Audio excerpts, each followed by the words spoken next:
Merry Christmas! Hoo, hoo, hoo! Merry Christmas. Welcome to the Couch People Christmas Party.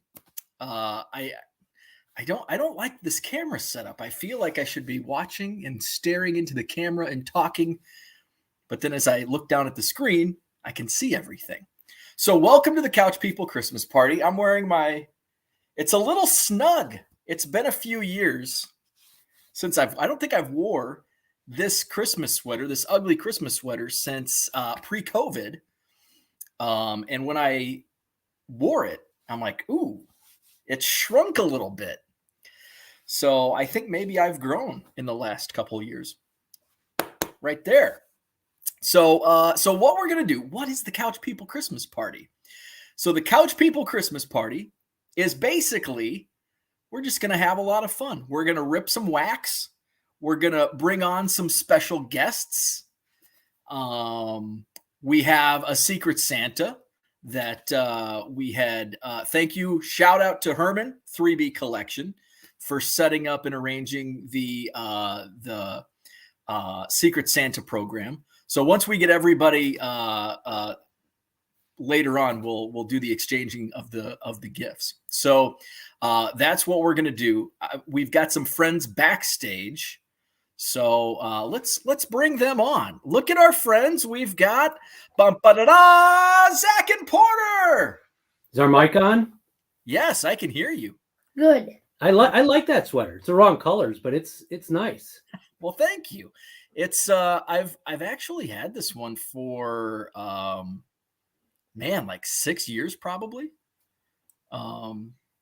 I bought it. We had an ugly Christmas sweater contest at my previous work, and then I keep re-wearing it because you can only wear an ugly Christmas sweater once or twice a year, a season. I have a 85 Bears Ditka sweater that I like bought me. That many people. No, I didn't buy you. Well, many people consider that ugly where we live. Yeah. I don't, but it works both ways. I can wear it for an ugly sweater Christmas party and get away with it. Absolutely. Well, look, we've got another friend. Yes. John Keating. That 70s card show is in the house. Howdy. Ho. How are you? Doing well. Jenny Look at said that. you have the master. Is that an Eagles? That's true. Of course, man. Of course it's the Eagles. What else would it be? What else could it be? Fly. John, you didn't get injured in that trip, did you? No, man. It took me about a half an hour to clean it up. I was talking to John Newman at the time. That's the problem. He distracted me. Now, I didn't know that you physically had cards. I thought they were all in vaults. So was that new for you? Was that the first time you brought them home? I'm in the vault as we speak. Oh, okay. Yeah. Okay. I'm vaulted. We've got a lot of people in the chat. I like it. We've got Andrew, Henry, Robert, Jenny. What's up, Jenny? Brian Wolf. What are you ripping, Zach? So it's good that you're on because should we kick this off? Do you want Porter to get us going here? Sure. All right. We've got something from John. Yes. And then we've got some Jenny. She told us to open out because we can't stay on too long. Okay. Porter's been incredibly patient waiting to rip this stuff open. Yeah. And one of these mail pieces, we have 6 pieces of mail. I think one of them might be a Sebastian Janikowski rookie card. He thinks it may be. That's just an odd prediction, but yes, he may be. Thank you, John. Holy smokes. Okay, I guess we do have some wax to rip. Yeah. So I was begging Dad to go out to the store and buy some wax. Couldn't do that. Now I have my wish. Scrooge. Nope. Cheap. Dad is Scrooge. That's Uncle John will help you out. Your drunk Uncle John will help you any day. Not always. Porter lovingly refers to certain players as drunk uncles now, as we look through some beautiful 70s and 80s cards. They were all drunk. There are quite a few. Yeah, we just got a bunch of 70s Ox cards. Vance Law has some nice uncle cards. That's a nice card. That is beautiful. What's that say here? Happy holidays to you both. It's been a pleasure getting to know you both. Please enjoy the items for your PC or TCDB trade bait. Yes. Listen to your mom. See? That's a guy that knows, Mr. Keating. I have been. Holy smokes. Wow. What's up, Dean and Hey. Andrew? Yes. Hey. How are you guys? Nice sweaters, Doing gents. well. You like that llama? That's a lot. The Christmas llama. John, is this real or Yeah, it's real. What does it say on the bottom of it? Whoa. What does it say on the bottom? Flip it over. burn? St. Holy Louis National. cow! How cool is that, huh? That is awesome. Thanks, John. That's a T206 right there. We don't see many of that namesake playing ball. In fact, Bo sent us. What was the comedian you sent us? Look at it. Oh, A long time there was a ago. burn in Allen and Ginter a couple years ago. Yeah, John, this is too much. This Yeah, is it's cool, unreal. huh? Jackie Trout. Oh, look at that. Hey Dean, you're gonna like this. It's a trout. I don't know like what set this is from. I think Dean's got one of those too. Yeah, Dean just got one of those from John earlier. He's got one similar. Mm. I drew those when I was in prison. Uh, Had a lot of time on my hands. I got this box from John. This was a surprise on my doorstep this week. Oh, I see something on the top. Oh, it's our Like first already. fractional. You guys got? 88 Greg Jeffries. Yep. Oh, and now is this ink dot or dot? I don't know. You talk to Andrew and Dean. They've been casing over theirs. what is that? It is a fractional ownership of a card. Yeah, there's a PWI. letter- There's a Love letter it. explaining it. Technically, we have one other, but Dad threw it out because Dad. What? How do you Dad- throw out a fractional No, card? Dad had a 1989 score football binder. We took all the cards out. You are right. He cut a Burt Grossman rookie card in pieces. So, we got coasters. Thanks, John. No worries. This is real. This is Securities Act, Yeah. 88 fraction. This is the real deal. I told Andrew I had to join LegalZoom at a trial basis in order to get that thing printed out. I didn't Yeah. know you had customized coasters. Who doesn't like customized coasters? Hey, I Bo, had to buy a vault for my. Greg Jeffries. Bo, you know how embarrassing it was taking those magazines out of the hair cuttery the other day, Bo? Stephen Carlton. Hey, I love this card. Stephen got Carlton. some Cubs cards to StreamYard, everything's sport backwards on now. StreamYard. That's so weird. No, it's not backwards for us. It's just for you. Okay. Yeah. Are you sure? Pretend Are you're you sure there, left-handed. Clark? Bo, you and Stefan, I continue to make more. There's plenty of Cubs cards. I'm printing them out as quick as I can. Oh, That's wow, awesome. really cool. Yonder. I don't know why there's more Cubs cards than Twins cards in the world. Do you find that that's the case? That's a 73. I find that there's way more Cub cards than White Sox cards. Yeah. It does 'cause seem like there's a lot of Cubs cards out there. I'm sorting all the sets, and statistically, it should be the same in theory, but Yeah. your It is a pile getting business, bigger. John. I'm gonna- John, it is a business. Okay, It is. now I'm A going to business. rip the hanger. There are way more Cub fans than White Sox fans. Hey, did you get your cigar box card, Zach? What's that? Did you get your cigar box card out of there? The Pudge? Yeah, pretty nice, huh? Yeah, we showed that up. That's beautiful. Yeah, Yeah. I love the Jackie. Thanks for that. Sure, a guy on Twitter makes those. They're absolutely gorgeous. Cigar box cards. Here. Dean's watching. He's watching Home Alone in the background. We had turned it down. I didn't know if it was making any noise. Did not hear a thing. Okay, good. We can't hear anything. Just the joy of Hey, kids. Porter, how close are you to the Manny Sanguian run? You got to be getting pretty close. Yeah, I'm pretty sure Dan Ryan's sending me a 69 top. That's awesome. I don't know Love when that that's card. coming, but I hope it arrives soon. I got a bunch of Manny tops. I think he's cards. pretty close, actually. Yeah, I'm pretty close. We started with the rookie, the real rare one. That's how I knew he was committed. Yeah, because And then everything else, kind of fell into place. Do you have the 77? The 77 is the finest example. Yeah, I don't think I have the 77. Oh wow, these are sweet.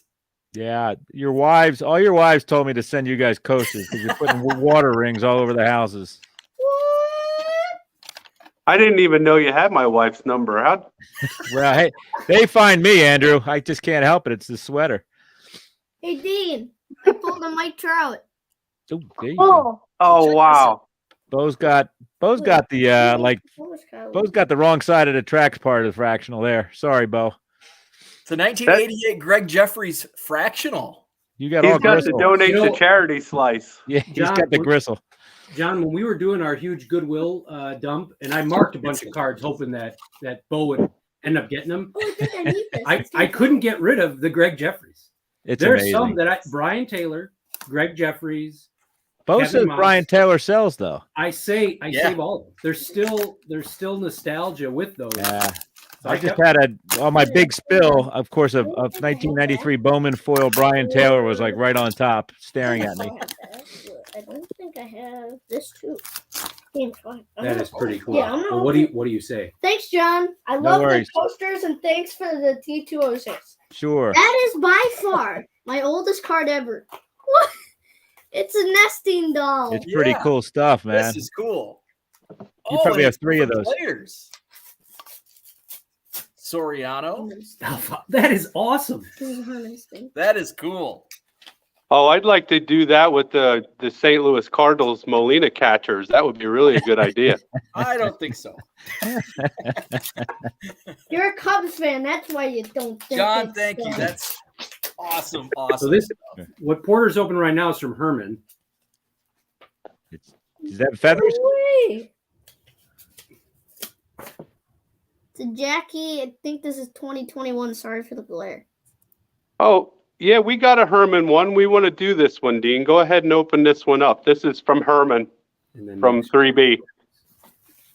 I gotta hop off for a sec. Well, I wanna see what's in here because I've been waiting for like. Okay, all right. Try not to dox the keep the address away from the front of the camera, bud. Andrew, is the dog pretty good with the cards? I mean, I see he's a healthy participant in your videos, but does he ever get Well, mischief?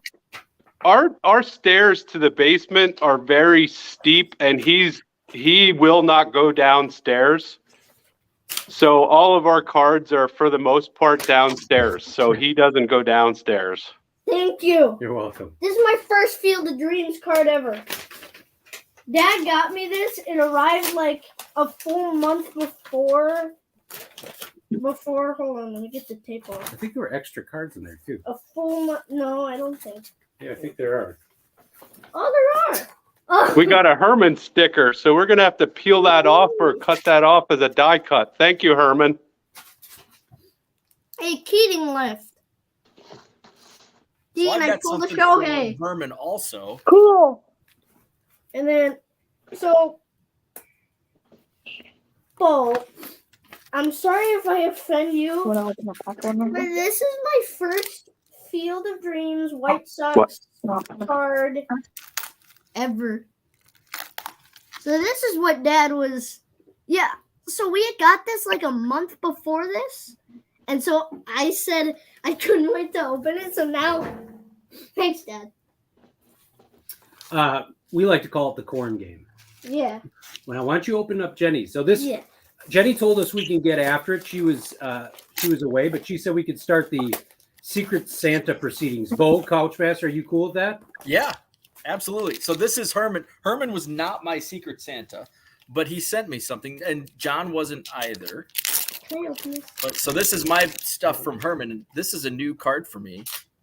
I do not have this. Find which camera I'm on. Ernie Banks. Oh, that's cool. What is that? Is it It's, playing day? I think it's an insert from 2021 Topps, but I'm not sure which set it's from. Got Kyle Hendricks, Braylon Marquez, couple of Braylon Marquez. Last name, any first?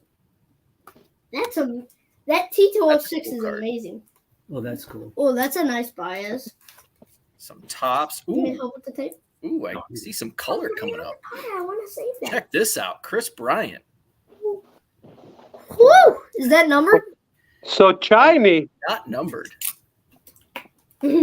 Kids like those numbered cards. Tyson Miller, shiny refractor.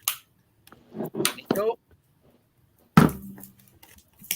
Open December 10th. Oh, Jake! I didn't know Jake Arrieta was in this set. Andrew, did you put that on there, or was that who sent it to you? I put it on there, but they did have a note on the packing slip to wait till December 10th. So this is our Secret Santa for Dean. Wonder who it is. I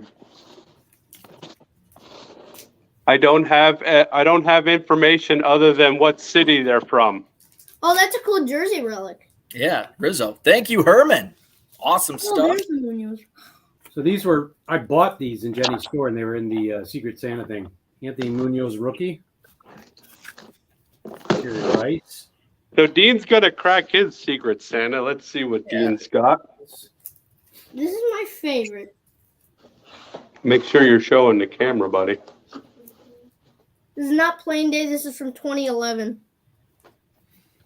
I'm trying to get used to everything's backwards for us on StreamYard. I don't know why. Oh, it's tough. It's tough, Porter. It's not easy. So we got Sour Patch Kids in our first thing that we pulled out of the Secret Santa box. All right, so he's ripping for Jenny here. Yes, more support. Oh, we have some more wax. I mean, I think it's all Santa cards.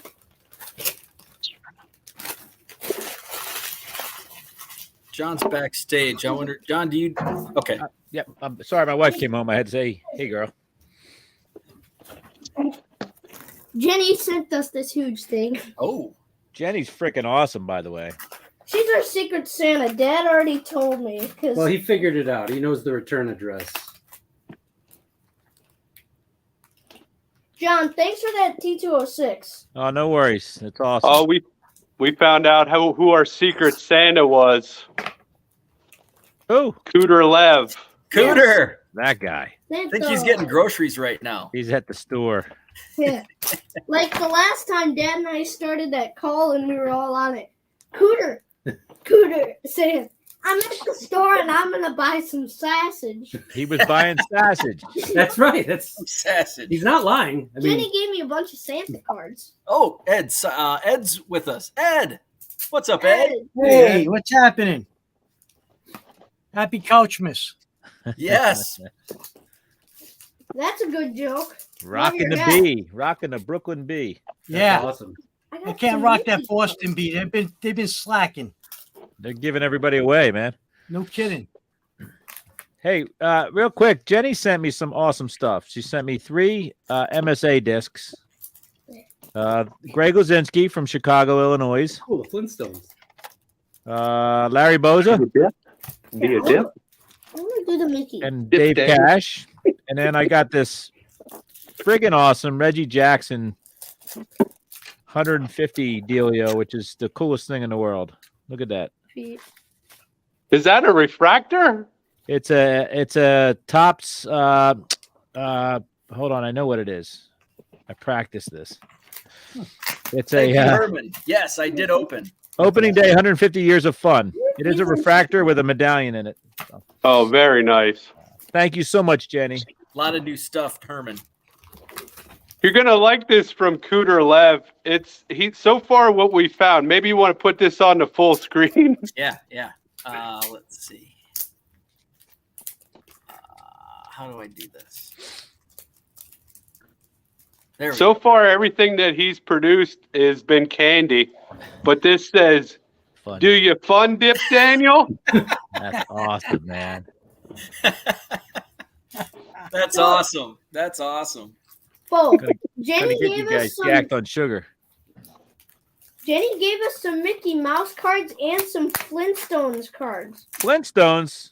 I have never watched the Flintstones. Oh my God! I used to watch the Flintstones every day when I came home from school. Oh yeah, must watch TV. Yep, absolutely. That's how I learned everything I know is from the Flintstones and the Brady Bunch. I wonder if these are in TCDB. The Christmas? No, like the Oh, the Flintstones? Yeah, I bet they are. yeah, and the Mickey cards. Mickey for sure. Is that Flintstones the movie? I don't know. Not the same thing. Don't start off with the movies, Porter. Yeah, I don't know what this is. Start with the cartoons. Yeah, I think it's the John Goodman movie. Ugh. And Rick Moranis. Yeah. Hold on, let me get through Yeah, my just wax. get- They didn't have Flintstone cards from back in the day, I don't think. Oh, look at that. Is that Miss Kitty or whatever the heck her name is? Oh Elizabeth. yeah, that's Macho Man Randy Savage and Elizabeth. Oh, yeah. Elizabeth. I love these Santa cards. Yeah. Wait till your wife sees those in the bathroom as bathroom reading. Yeah, the funny thing is, I have a whole bunch. I have a bunch of these Pro Wrestling Illustrated magazines, but I don't have any of these 3 issues. Oh, perfect.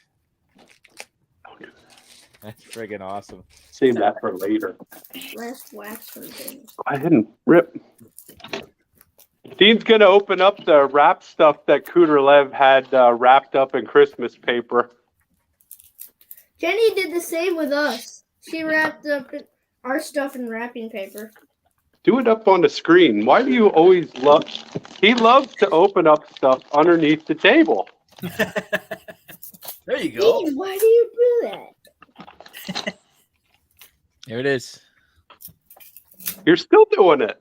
That's like prison behavior where you wrap your arms around your food and you. 1880. Ooh, who is it? Who is it? Who is it? Let's see what's inside, bud. Let it be Wander. Shh. Put it up. Who's that? Can't see it. Oh, it's Trout. Oh, it's the Trouts. Oh, that's cool. Ooh. What card is that? That's the, I will try to read the PSA label. It says Tops Project 2020, Mike Trout, Gregory Siff, that's amazing. Nice. a near mint 7. No way. Oh, Hey. that's No cool. way.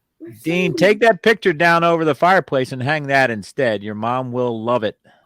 Yeah, we definitely going to have to do that. But yeah, this is a really sweet one. Thank you, Cooter, if you're not in the chat yet, but we'll keep that up there in the backdrop. And then open the other one. That is really cool. Oh, I got more wax. Comical. Another one. Yeah, Brian Wolf is right. See that comment? That's awesome. Got a future with backyard breaks. There you go. Yeah. I was thinking the same thing. Who's on the other side? Whoa, here's the other one from Cooter Lev. Oh, wow. Wow, Nice. the update. Nice. And that says Tops Project 2020, Mike Trout, Sophia Chang, and that is mint 9. That's amazing, man. You're telling me I don't even know what I've never ventured in to look at the don't touch that. the Tops Project 2020s. What do we have to do to get Mike Trout in South Philadelphia? That would be awesome. Maybe he'll come at the tail end of his career. Oh, it seems like the Phillies have money. Yeah, huh? Everybody's got money. What are the Padres doing? How much money do those guys have? Everybody has money but the Red Sox. Everybody. Red Sox are the new Cubs, man. Yeah, Oh, the Cubs aren't spending much. Red Sox are selling assets, right? They did. Oh, here you go. It's a wax. Hey, my guy. Look at that. Nice. Huh? I could not find any Heritage High number. I went to Target Fun day. today. Yeah. I opened 4 boxes last night. Oh, nice. I'll message him now, and I think he's gonna come and join us tonight. I want to see what's so bad. So I know Jenny's watching. I've never seen this Bomb Squad card before. So thank you. So I have my Secret Santa here from Paige and Deanie Bean. All right. Andrew Do and it, Dean. man. So I'm gonna Oh, open cool. You know what state he's in? that. Oh, I don't have to be in the spotlight. You know what state he's from? No.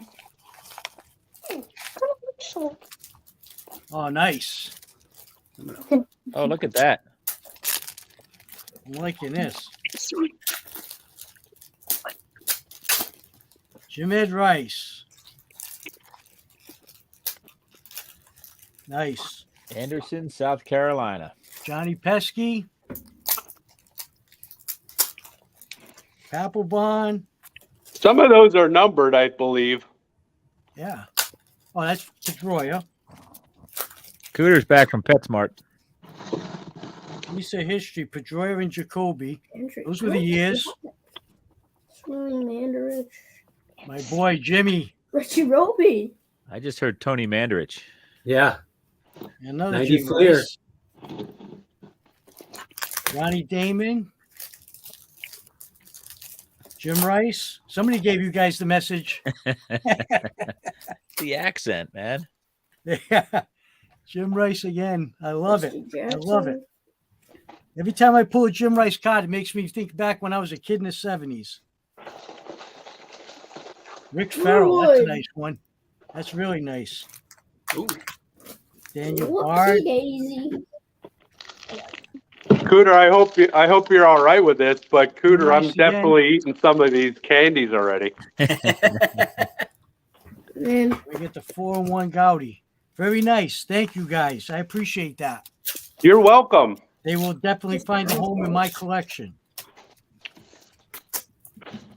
I figure you have a lot of the older stuff, so I like to give some of the newer stuff.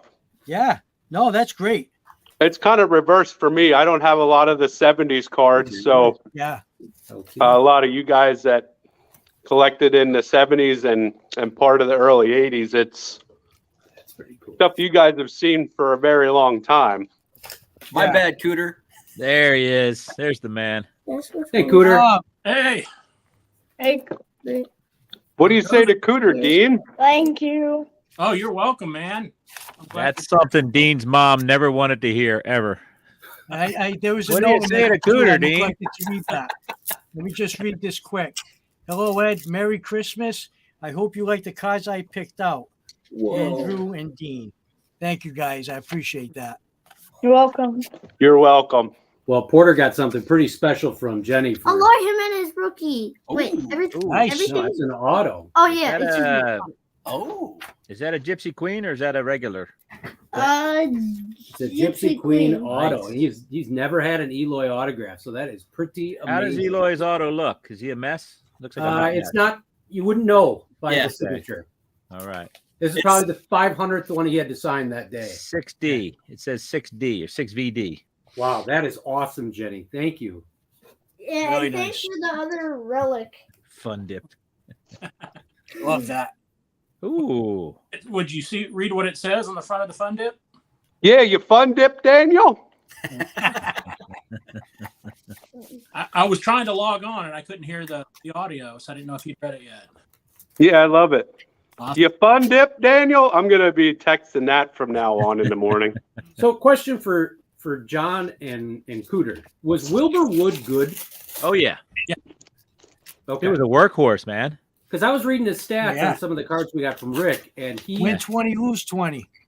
I don't hear as much about him in White Sox lore. He just reminds me of Workhorse. There's people that say he should get Hall of Fame consideration. That guy in the 70s, early 70s, that guy he just went out there and threw and threw and threw, man. Yeah. He came up with the Red Sox. Okay. Yeah. Oh, Heck of I a didn't name. realize that. Yeah, Then when he got good, they let him go. he had 420. It says here at 71 through 74, he had 20 plus complete games each year. Jeez. I think he went Led like the league 24 in, and 20 one year. Yeah. 24. He won 22-13, 24-17, 24-20, 20-19, 16-20. How about No bullpens Kuzman? back I mean, I then. know he's on Nolan Ryan's rookie card, but we've got a bunch of Kuzman could pitch too. He was a heck of a pitcher as well. Yeah, these are all guys that the White Sox have a history of getting guys right at the end. Well, Carlton, right? They Carlton, got Carlton. Seaver, Yeah. you know, See, I just got a Sebastian Janikowski rookie. yeah. Seabass. I love Seabass. Yeah. He used to like to steal sneakers, I think, when he was in college. drink pints of vodka. Yeah, that too. Yeah.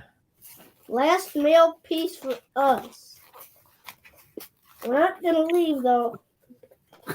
Well, we have to be polite and let other people in. no, you did first.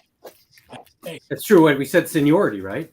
Right. John, what did you have there? Reverse seniority. I know a Kid guy in Stress. Oklahoma. Wow, Wow. nice. Yeah. I got a couple guardian angels out there. And then I got this something here. here from Tom too. Awesome. I'm going to open. Yeah. There you go. So since Victor just showed up, this is apropos. There you go, Porter. This is in a There rookie you card go. case. Jose. Adding a rookie card. Ooh, who's that? Canseco? Yep. You like Canseco, do you? I got tons of Canseco. I like Canseco because, well, one, I pick up some of his Sox cards, but he was unobtainable when I was a child. He's got a card I saw like 30 times today when I was sorting stuff. It's him and his brother in the dugout together. It's actually Ozzie Canseco's. It's Ozzy's 91 Upper Deck. It's his card, but yeah.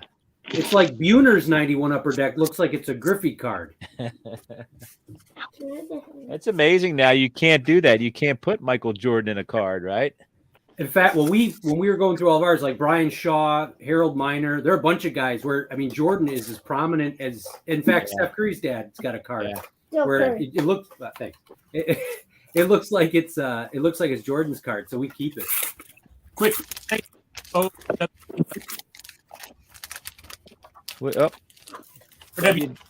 Okay, Bo, now you're getting into the wax. I saw how much you had to rip, and that's like 100 boxes. How are you going to get through all that in 6 hours? Ooh, look at that. Look at my box top card. Whoa. You're sweet. Oh, nice. How are you going to get through all that in 6 hours? We should have drove to Madison for this. Probably won't. So I was going to tell you, when Dean went to get those cards, I went into my LCS and I asked them for one modern card, rated cards, and they said, "Who are you and what have you done with Cooter?" I am Cooter. He's living that flipper life. What's that shirt that Bo I has? just opened my envelope from Tom. There you go. Oh, wow. These are awesome, Tom. Great. Glad you like them. Why did you put the Oh, I do. 206 over here? John has a set and Mark has a They'll set. be going up on the Wall of Fame. There you go. That one's going out there. And I love those candid Hey. shots. You know, I'll put batting that in the practice Wisconsin pile.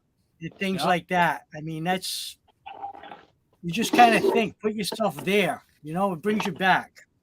Yeah, I got those in a collection. I have probably 3 dozen of them in different sizes, up to even 11 by 17. I got them in a collection about 10 years ago, and I actually have the original negatives for them. So, Oh, that's good. it's Sportsman's Park. It just looks, I'm sorry, Bo. It looks so weird seeing a gold cup on Thank the you very wrestling much. card. I know, right?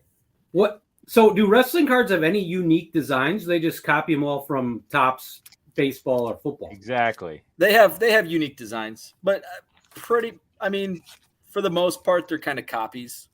This is This is Heritage. So this is WWE Heritage, which is Everybody Wrestling does has no 87 heritage. tops. well, yeah, 87. This is from 2017. John, how did you get this T206?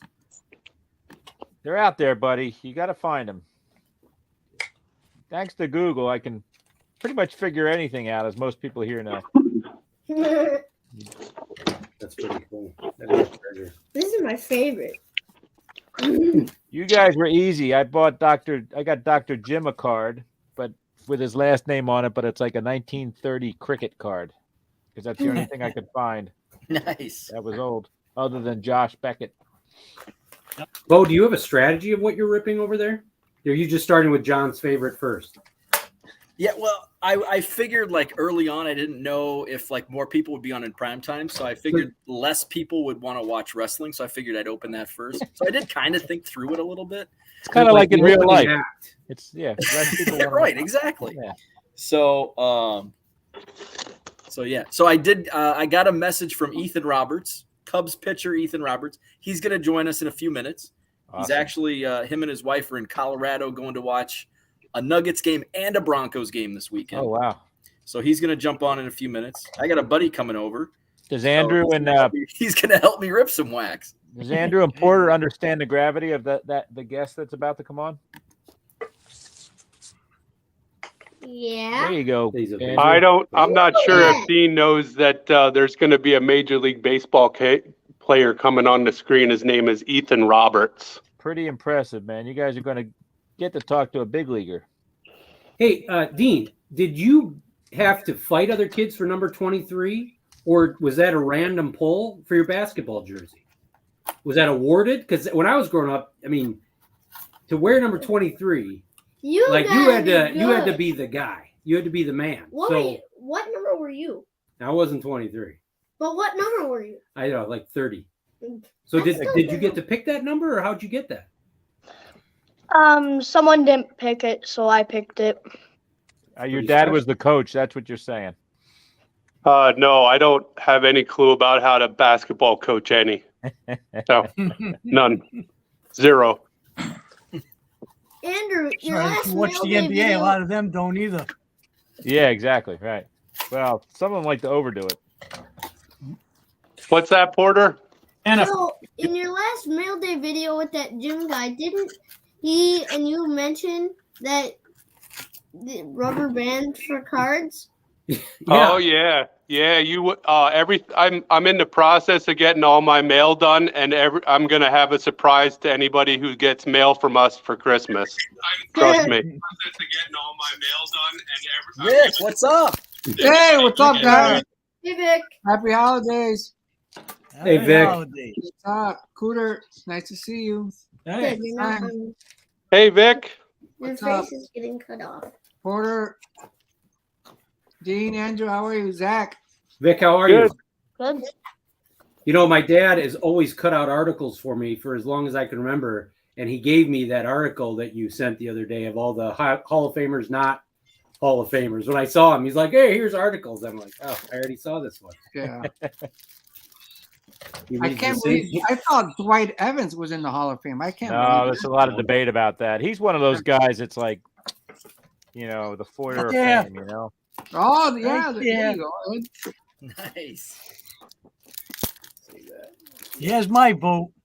He sure, A little I'm sure biased, he though. does. Yeah, make sure you're saving your rubber bands to make sure that those cards don't slip around in envelopes or bubble mailers, please. I've seen the rubber band trip where you cut one and you lay at the bottom of a box, and then you can put your sleeves on top because then the traction won't. The same thing Mangini was saying. It's not going to slide around. I've seen dealers do that, but with like duct tape. Duct On the tape's the bottom worst too. thing you could put in there, man. It's the glue and and eventually the smell. It's the worst thing for cards. Oh, really? Yeah, it's just duct tape's the worst tape in the world. mm-hmm. Yeah, but growing up, I always was like, I held rubber bands in a negative connotation because I always seen them wrapped around cards with no sleeves or top loaders. Oh, yeah. Mm-hmm. So I never even thought of them as a benefit until John Mangini had said something about it. Yeah, That get was big cardboard, put it that was a around there. great, because I never thought of doing that, because usually I just do painter's tape. I'll do cardboard, like if they're going in a bubble mailer, No tape. not with I love that With the others. Jackie. Mm-hmm. That's so cool. I wish Newman was on here. He could see it. Newman, Maybe watching. maybe I'll text him. Hello, Newman. Here's a recent Jackie I picked up. Oh, look at that, man. Wow, that's nice. That's a beaut. And then that on the same screen of whatever Bo's showing is just sacrilegious. And so many. I don't know what that was, Bo, Here, but Oh, but what are let's you keep going more to of do what with you, Ed's showing. Can I see that again, Ed? Oh, here. I'll put Ed on the full screen. Oh, look at Wow. yeah, that's yeah. it's a beaut. Yeah, it covers my face too. That's a good thing. Yeah, that's a recent You're pickup. Jackie. I did a video on one that one, it doesn't look nearly as good as that one. Well, it's a 2.5, but I mean, it's great looking to me, and it's a playing days Jackie, so So a card I'm like not very that, picky. not knowing much about grading. I'm not a professional grader like Bo. What's the highest grade for that card, even in existence right now? 'Cause I know with I'm pretty vintage, it's sure there's completely probably some different. 6s and 7s out there. Okay. Well, look, There you yeah. go, John. There's a 4.5. Five. I bought that in the 80s and got it graded last year. So for some reason, I had it for 40 years, floating around in an 8-pocket sleeve, probably. Same with this. This was the one I bought for $25. Give you I 50. love that. $25. $25. I How had do no you idea get what I a was doing. PSA 3 Jackie Well, Robinson for I'm assuming. 25 bucks? I'm assuming Apparently, the he guy that bought it. sold it to you didn't have any idea what he was doing either. No idea. Jackie, like It's all right. Jackie though. wasn't a big thing when we were kids, Ed. You know, it was So, Oh. just wasn't Cooter, a big did you open your Secret Santa? No, I got it here. But Okay, I don't think he's showing up because we gave stuff to him and he said he wasn't gonna be able to go. So you could probably go for it. all right. Yeah. Well, the first thing, what we always need. We There you go. Exactly. There's something else in here. All right. Tom, I love your background. Oh, Yeah, thank that is amazing. This is the Sky Chief Lounge. This Nice. great. She said you can keep everything you have, but just not in the house. So this is about a for my house. The 15 by 15 building. It has some of my collection in it. Very nice. So, oh,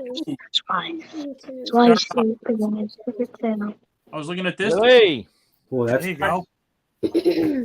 That's the Reese Mays. This guy realized I like Giants. How do you ever discern that? Yep. Oh, hey, it's a 50th it's buyback. It's my first buyback card. Del Oh, Crandall.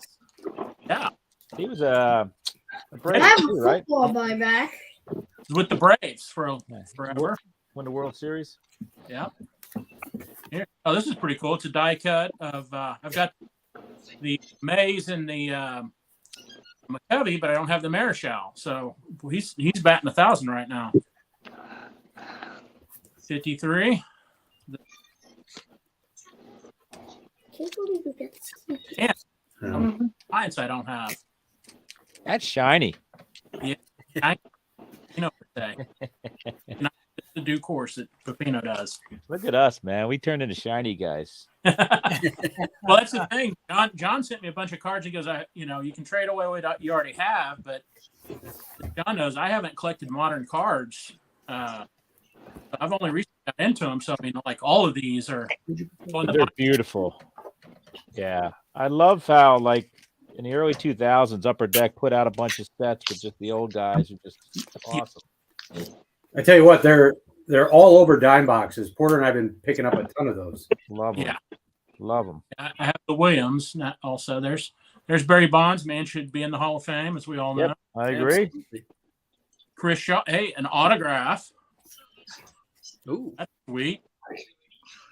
And this is Panda, Kung Fu Panda. It's a Pablo Sandoval, my now second relic card. Is that numbered, Cooter? No, it's just a regular, I guess, base, so it doesn't have a serial on it. Because of Cooter's exchange the other day, I'll ask him because it kind of sounds like Porter. Did those balloons blow up into any funny shapes? Not unless round's funny. Yeah. Cooter, we're using code names. Is that a real 71? That's a good question. I don't believe it is. Heck, I can't see with my eyes. But we keep them. John, I got one you like. Oh, look at that. Actually, no, it is actually a 71. I lost that for about 25 years, Ed. Had no Yeah. idea where it was. And then like one day it just popped up. Like within the last 6 months. I was so happy. What popped up? I didn't see it. The Topps coin. Oh, cool. I've got a Yes. couple of hits to report from my break. And then there's some Amaze. That's a nice one. Got an Adam Frazier autograph. I don't know who he is. But look at this, Bo Thompson.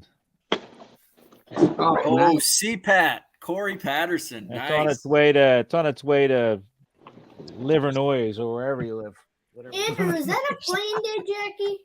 Yeah, it is. It's probably one of the worst conditioned Jackie Robinson Oh, from the that's 56. gorgeous. That's still a beauty. Gorgeous Nothing card wrong with there. that card.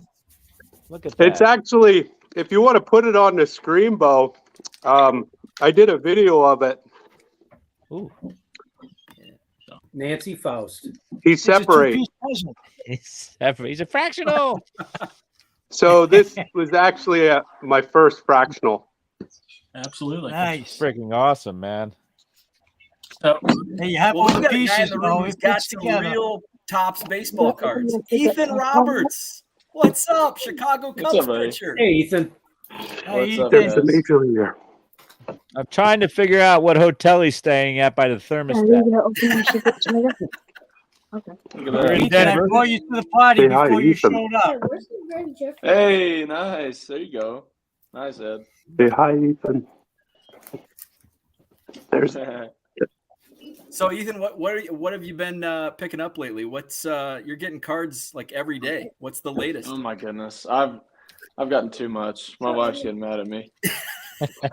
Join the club. No, join the club. yeah, that's right. I personally collect non-baseball. I only collect two, and it's John Morant and Patrick Mahomes. And then I've been getting a crap ton of Seiya.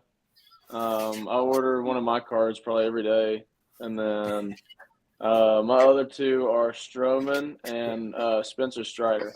So when I go to the mailbox, this guy's just like shove stuff in there. So, but I ripped like 8 boxes of Holiday and like 3 or 4 boxes of Heritage last night. So it was fun.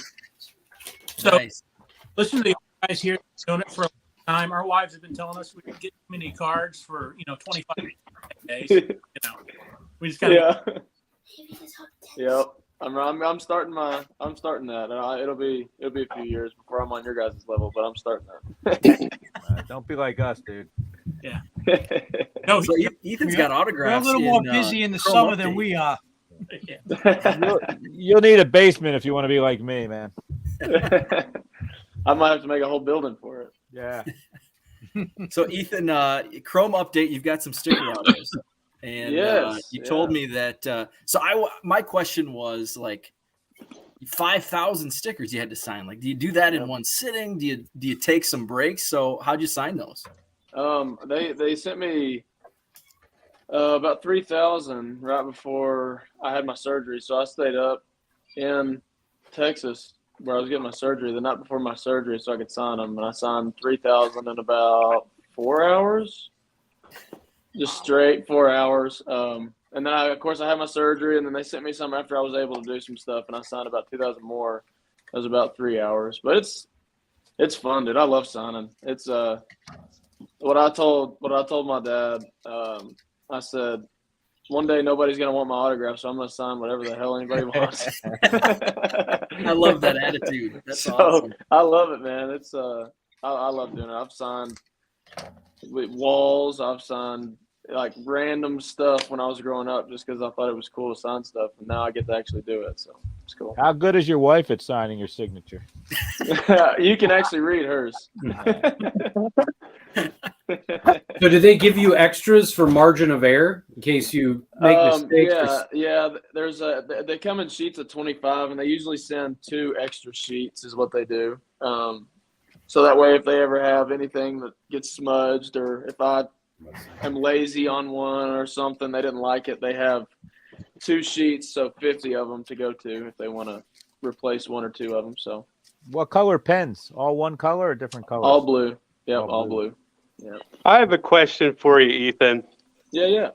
So I know I've seen Benny Montgomery had like little variations. Is that something that he was able to do on his own accord, or are you able to actually sign it a little different to put a little flair on it?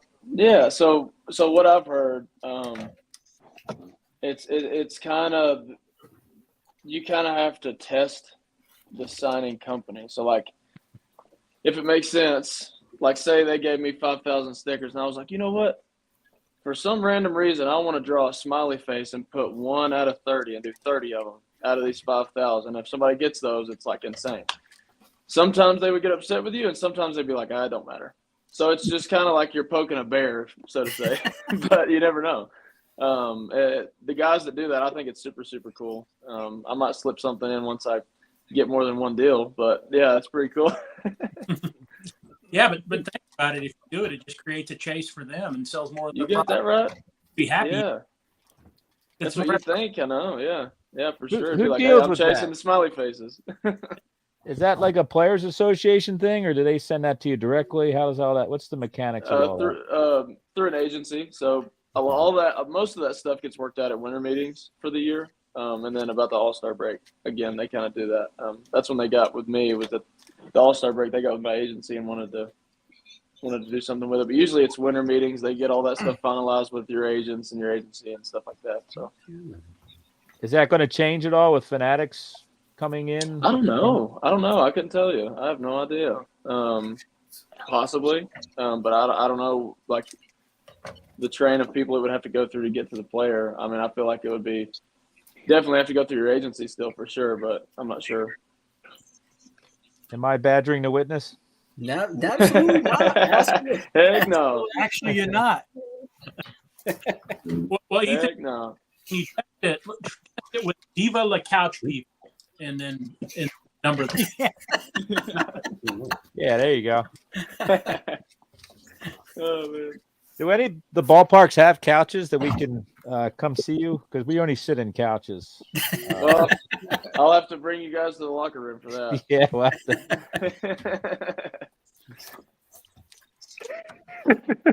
well, who's got the best locker room in the big leagues?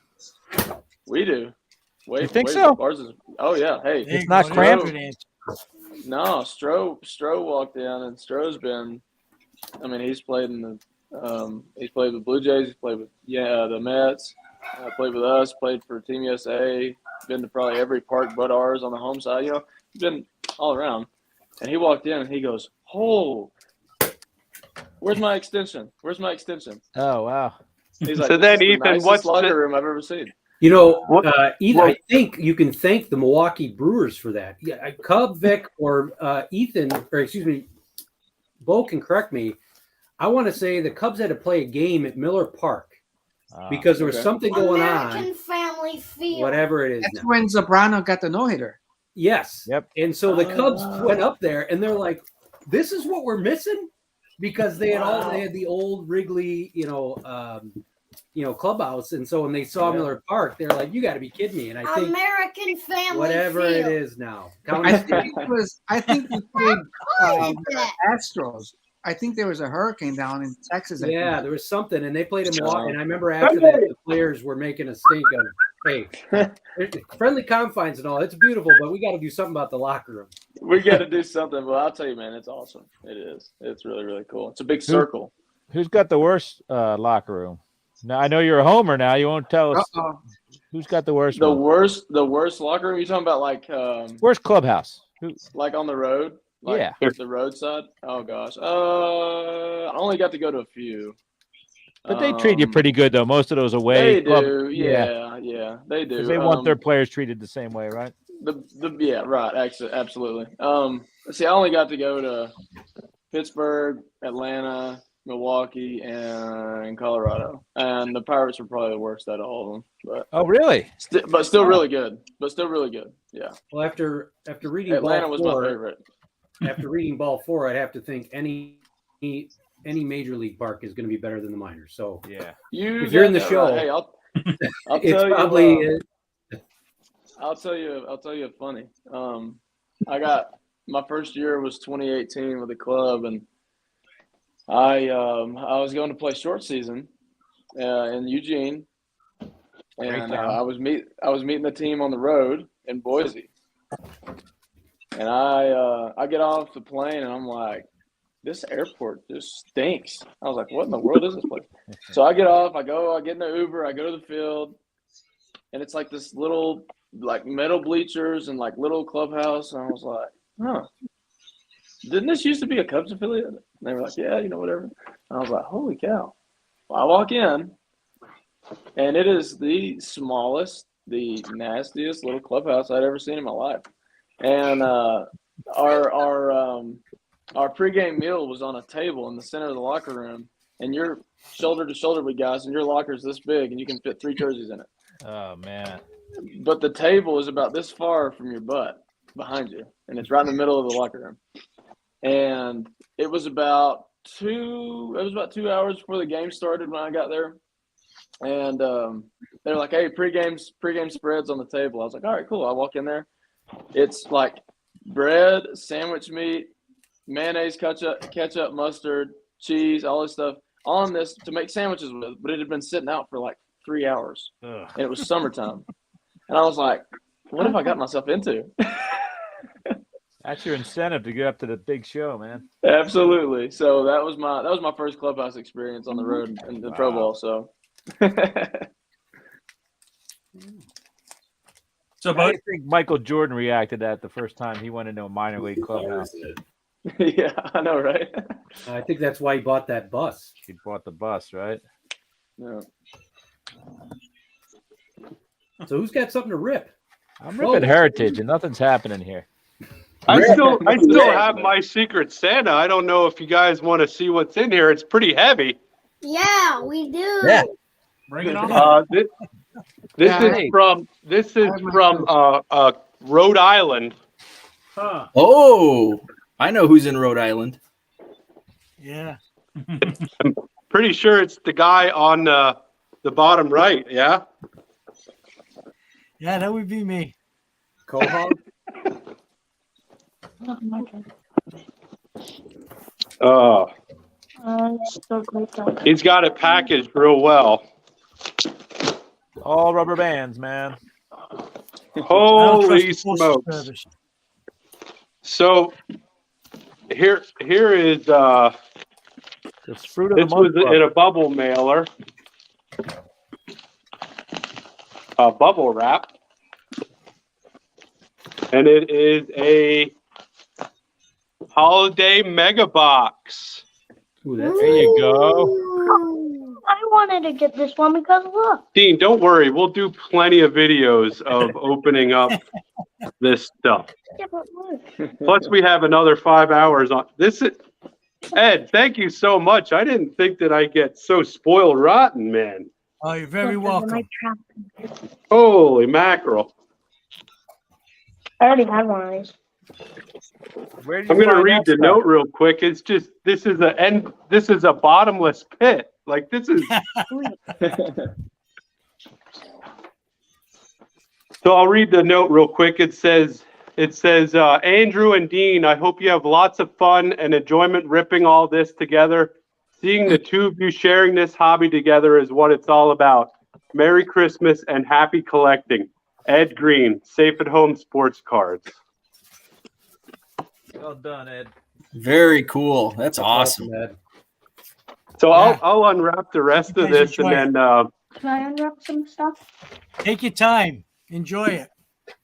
oh wow, yeah, thank you very much, Ed. This is like a lot of this is kind of what Dean enjoys is ripping open packs. So Yeah. For the collection. That's what it's all about. My next rip is pulling Todd Zeal cards out of top loaders. Well, I don't know what they were thinking. Oh, did you all of a sudden stop Right. ripping? They I say have hangers are something here. bangers, right? Oh, I Hangers think the are bangers. packaging gave it What's away that, who Ed? it was from. Uh-oh. Let's see what we got. It's got a dirty bomb in it. Yeah, that's all right. It'll fit in with me.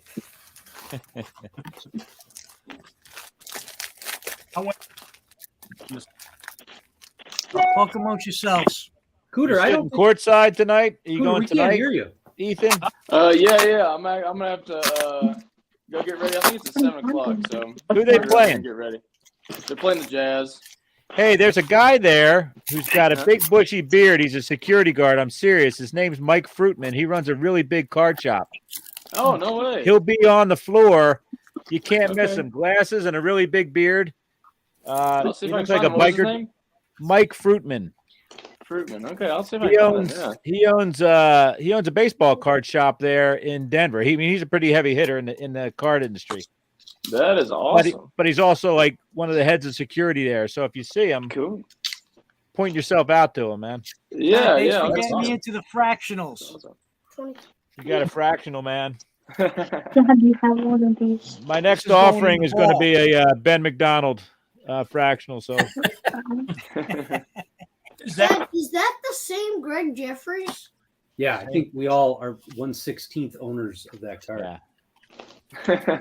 How There was may it be some coded as shenanigans. There may be 2 of them 16? I had to cut up. So I don't know. Actually, that's a good question. There may be These 2. will find their way to the bar, I think even though I don't it's drink. Hey, Zach, can you guys hear me now? Yes. Yep. Who's your team, Ethan? For NBA, Yeah. Memphis. Yeah, that makes sense, I guess. I love me some John Morant. See, John Morant played at Murray State when I played at Tennessee Tech, and I got to see him come and play in the OVC a lot. People like me still call them the Grizzlies, but whatever, right?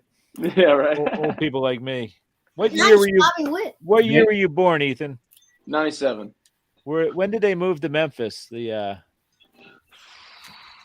don't know what year that was. Yeah, they've probably been there your whole life, right? It was Yeah, it was pretty around much. that time, Yeah, I pretty think. much. Late 90s. Bryant Reeves. Right, big country. Big country. Yeah. He was Oklahoma State. Ed Green, I got the mother load of Bigios over here. All right. Got them all. It's a huge pack. Thank you. God, thank you for that card. No worries, Looking Ed. forward to next summer. Yeah, for sure. That'll be fun, man. Yeah. I'll be there for the Good whole bit. duration this time. I'm coming in on Wednesday, I think, and I'll probably leave. Yeah. I'll probably leave Wednesday night, but yeah, no, I'm coming in on Wednesday. I don't know how long I'm staying. Is that your wife, or is that one of your kids, Ed? Where's that? Sarah Green. Yeah. Oh, Sarah, that's my daughter. That's your daughter. She's stalking you, man. Yeah. No, Andrew, how many boxes did you get in that package? Nice, John. These are There awesome. he is. There's Pudge, man. My Do man. you follow that guy on Twitter? Do you follow Cigar Box Cards? Yes, I do. I He's have awesome. some of his stuff. Oh, hopefully you don't have that. We got the same No, I don't. thing. Great stuff. Thank you. I He appreciate started putting pictures out, and then he PM'd me and said, "I'm sorry, dude. They weren't supposed to be this one. released until after Christmas. So I Yeah. didn't want you guys ordering From, stuff." Allen and Ginter, Heritage High Number. Vogue talking. So what sets is your auto in, Ethan? Whoa, Vic. That's awesome. Chrome update. So it comes Just up that pretty one soon. set? Yep, just the I one knew set there so was a far. Chrome And update. will they hold those back and put those stickers on the set, another set for next year, or what? I would assume that they would. I mean, there's variations and all that stuff in Chrome, obviously, but I'm sure that they'll hold a few thousand for another set. When are you going to know what card you're on next year? Do you know? I'll find out almost as fast as you guys do. Okay. Think But about the yeah, basketball honestly, players. they don't tell me in advance or anything. Ah, so. gotcha. Is it easier to collect your cards, or easier to collect, like, what do you find more frustrating, getting your stuff or getting like John Morant? It's more parallels. frustrating getting other people's stuff. Yeah. Yeah, it is. I'll go and I'll somebody like for instance, I had on a Mother's Day that I bought, somebody had it up for $150, and I sent them an offer, and they messaged me back, and they're like, "Is this you?" And I'm like, "What's your best price?" And they're like, "No, is this you? Like, is this your card?" And I was like, "Yeah." They'll send it to me, or they'll "Well, just give me an autograph for it," or something like that. So it's definitely easier to find. Yeah, I got you. So how many guys do you think actually collect in the major leagues? There's more than I thought. Since I've kind of gotten into the world of it, there's a few more than I thought. I mean, one big one, just because one of my buddies personally collects them, is Blaze. Blaze Jordan buys a lot of his stuff. A lot of the guys coming up are starting to buy more of their stuff. MJ Melendez, Bobby Witt. I met a guy that pulled a Bobby Witt. I think it was one of his printing plates or something. And Bobby got his number from somebody and called him and said, "Hey, what do you want for that?" Wow, that's cool. So it's cool to see some of the guys do that. Most of them are kind of just getting their own cards, but there's a few that do more than just themselves. So it's cool. Hey, Zach, you guys play Zach and Dean? Excuse me, Porter and Dean. Do you guys want to play a game? Dean, they want to play a game? Yeah. Sure. All right. So you got all your hobby uncles here, and we're going to teach you all the things how to do that your parents don't want you to learn. The thing I have is a 1992 baseball Major League All-Star set of playing cards. You guys, Oh, yeah, we've seen those. You gotta fund your hobby somehow, guys. You better start learning how to play poker. because I'm gonna come back to you. We're gonna play a game of poker, and whoever wins the hand gets the mail the cards. And if you don't win the hand, you get the 87 Fleer Sluggers and Pitchers set, which is the WWF cards that Bo was showing earlier. So you're both going to get working on that. How about Can't that? lose. All right. Well, I'm gonna shuffle these. You guys talk amongst yourselves. Here you go. I'm out. Junk wax forever. I'm gonna get a tattoo that says that. So, John, Well, Cooter's it doing can Ethan, be who did said you- that you don't put everything into what you do. I'm telling, it's right there, man. I had a That is 7-day. I had a 7-day trial on LegalZoom. I got to remind me to cancel, please. I should have that framed in my office. Yeah. Ethan, who did you look up to as pitchers? Like, if you collect them, So I started. I mean, and he's a younger guy too, but the biggest impact, obviously, on my career and me collecting was Stroman. A guy that I looked up to a little bit before Stroman was Andrew McCutchen. So I got some McCutchen stuff. And before him, it was your A-Rod, your Jeters, your everybody that everybody watched on TV. But when I really got into baseball, it was Andrew McCutchen. I loved watching. They had Garrett Cole that year. I mean, it was just that was when I started becoming a fan of big league stuff, and I watched the Pirates all the time. That was what I wanted when I got up to my senior year. That's what I asked from my dad for my senior trip, was to drive to Pittsburgh and watch him play. So it was McCutchen was my dude, but he cut his hair and lost his strength, man. Uncle Larry. have you faced him? No, but our first game, we was the guy that we hit and we cleared Vincent's. So it was crazy. All right, we got to cut now. So tell me, Bo, tell me when to stop, and I'm going to cut the deck. Stop. So, Ethan, Joe Randa went to my high school. I played baseball with his half brother. Mhm. His idol was George Brett.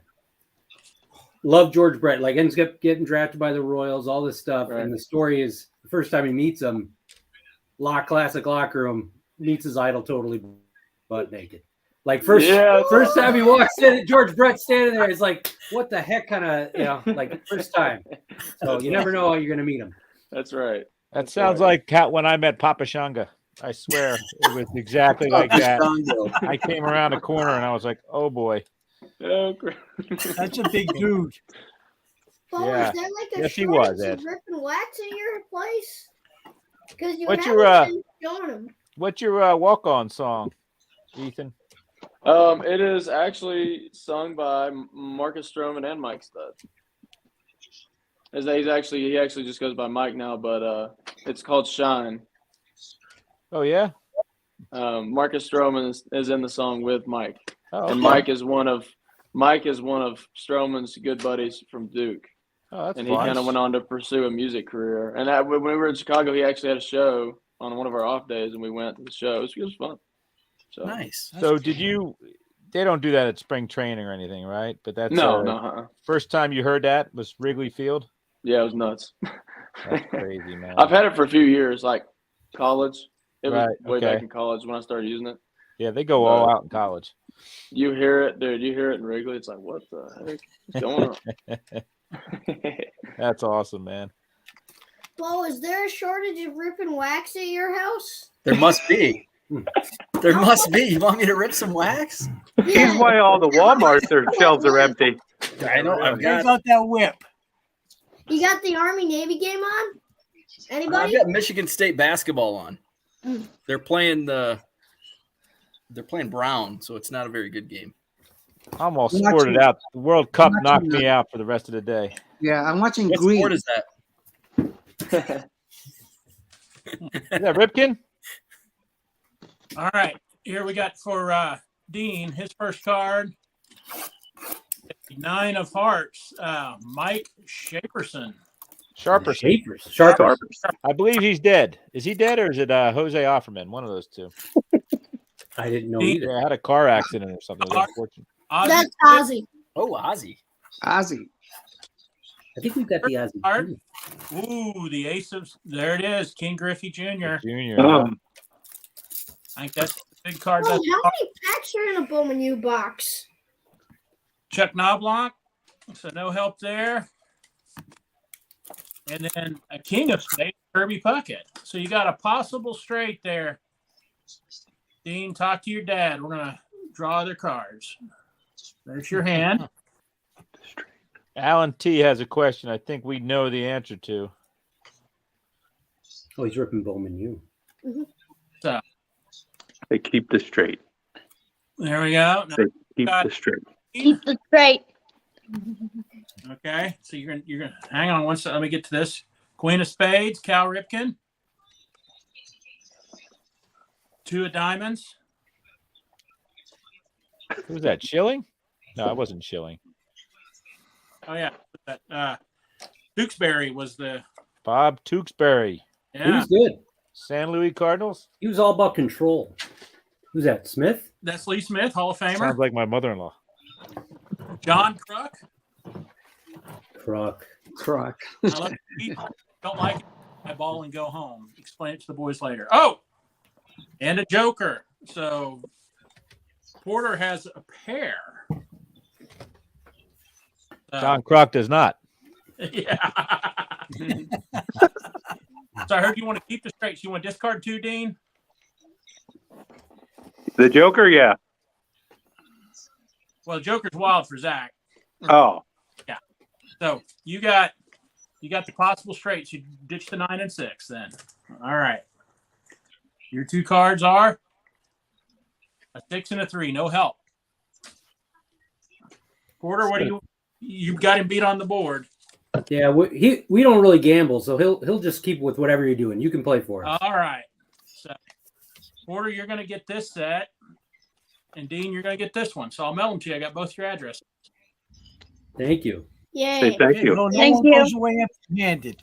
This is what happens when you hire a CPA for your Christmas party. There's math involved. Something different on a rip because I didn't have any wax. No wax. You don't want to be seen buying wax out in the wild, huh? Nah. Haven't bought any 93. I bought the wrong one. They sent me the wrong one. What'd you buy? Well, I bought Archives, but they sent me Heritage, so I went out and bought Archives. And I had one of each. And then they had the gall to send me a survey recently. How was your purchase? There's Like, a garbage. like Fanatics Cares, right? You've been approached by Brian Gray yet, Ethan? If you are, stay away, all right? That is a I great have not. Andrew, that is an awesome set. So when I first got back in the hobby, I got that for Christmas, and we put together the whole set in one box. Yep. Last pack. Nice. On the last pack. Yeah. I really want to do this one because I'll tell you what, the way of guessing is pretty cool because there's no player names on the front of these cards. Just signatures, right? Yes. Yeah, just signatures. Yeah, that is Looking perfect hard. for the guess the player. So we'll do one pack, see how it goes. Go ahead, Dean. And I'm pretty sure that's got the Frank Thomas. They had an insert set in that. What's that, Zach? I think that set had the Frank Thomas insert. Did it? Yeah. Yeah, it does have some. I can zoom in. I think you can. There's the inserts for Frank. If I remember correctly, the reason why that 93 isn't as sought after is there's no Jeter. No, That's why it was there easy was for us nothing to yet. get. Yeah. So go ahead, Dean. Dean's gonna rip into the first pack, and then what he'll do is put it on the stand and see if we can guess the first player out of the pack. I'll know the answer because he's on the back of the card. We're looking. Fellas, I think I'm about to get ready for this game, guys. I'm glad I got to come in here and talk to you guys. All right, man. Have All right. fun. Hey, thanks so much, Ethan. Have fun Take care, tonight. and happy Take care. holidays. Y'all as well, man. Thanks for having Thanks, man. See you, Ethan. Thank you. me. See you guys.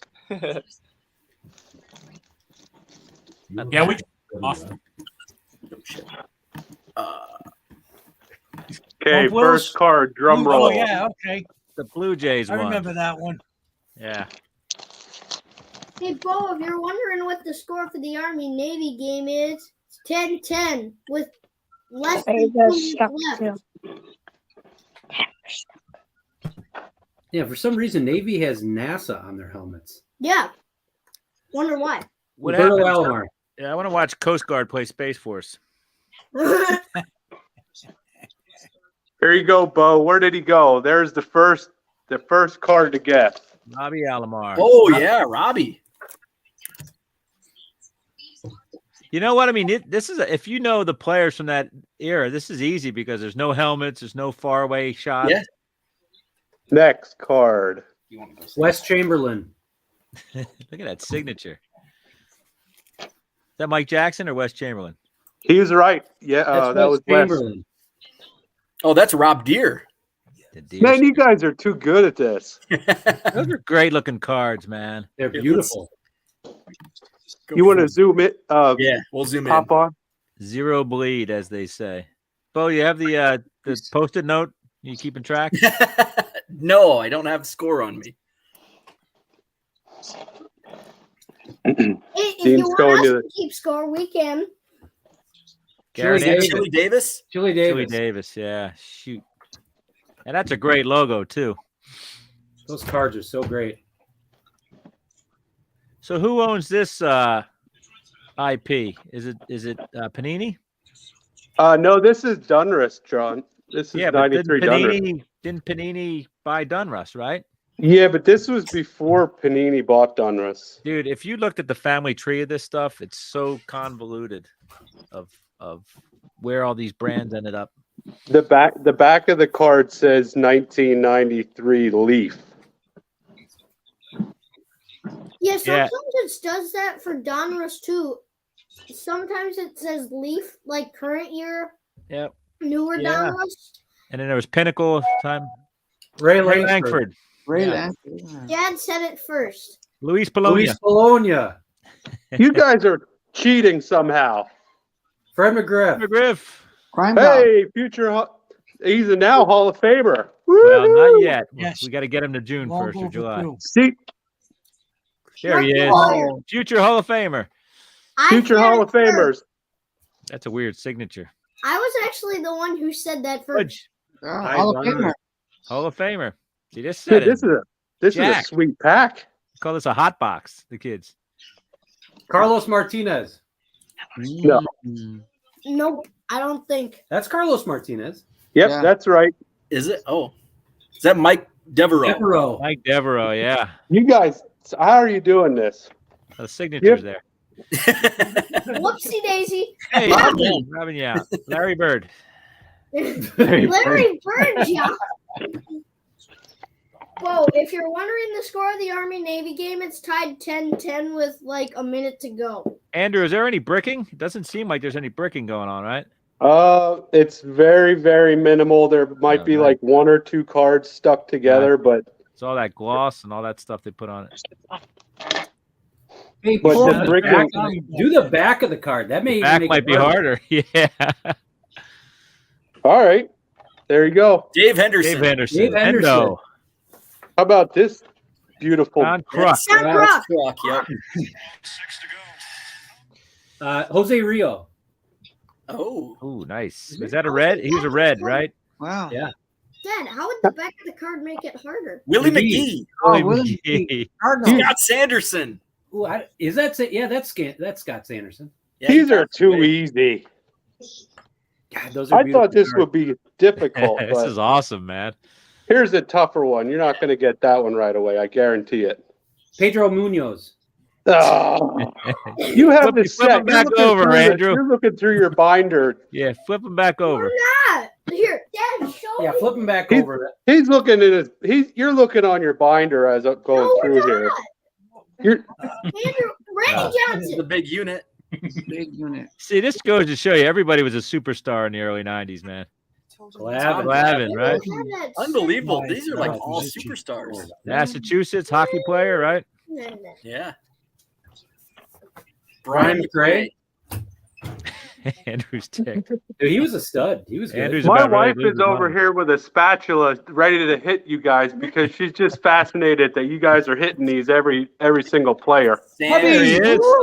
It's the darker Sosa. Man, is that a cool looking card? That card's corked. That card's corked. Everything about it. Terry Steinbach. Steinbach. Jeez Louise. Chip Hale? Well, so there's No. only three. If I remember, Oh, is that Trickle? Andrew, there's only 300 cards in the set. So almost everybody in the set. That Jenny needs to know that. Cal Eldred? No, not Cal Eldred. Is that Knobloch? No, that's not. Yeah, black. that's what I'm right. saying is That's there's Knobloch? so few cards That's in the Chuck. set. Most of the guys are recognizable. And when we don't see him with hats on it, that's what threw me off about Knobloch. Wow.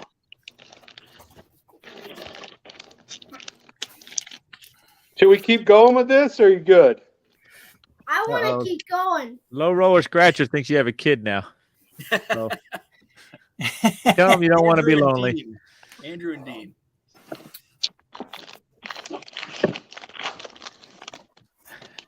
Should we do the front of the card or the back of the card? The Right. side. Do the side of the card.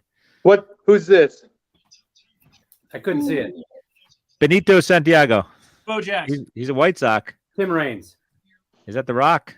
Yeah. The Rock. The Rock. Don't do the side. That's too hard for us old people. You don't like the side, Porter? No, because then you Expo. can't see. I'm only gonna flat. These are kind of big. These are gonna be like flash cards. Oh, Gary Carter. Delino DeShields. I think Moises that was Alou. Andres Nope. Galarraga. Moises Alou. Yeah, I was gonna say that was a Moises Alou. Ah, yeah, Oh, that wow. was so close. Where'd it go? Bartman's buddy. We're not on. That guy should have a ring. That's hard. Too soon, John. The whole team should have had a ring. That whole team should have had a ring. How? There was a lot of baseball played. These Yeah. are just beautiful cards. I mean, that autograph on the front of the card, man, oh Yeah, it's man. gorgeous, huh? Hey, Andrew, you want to know card number 1?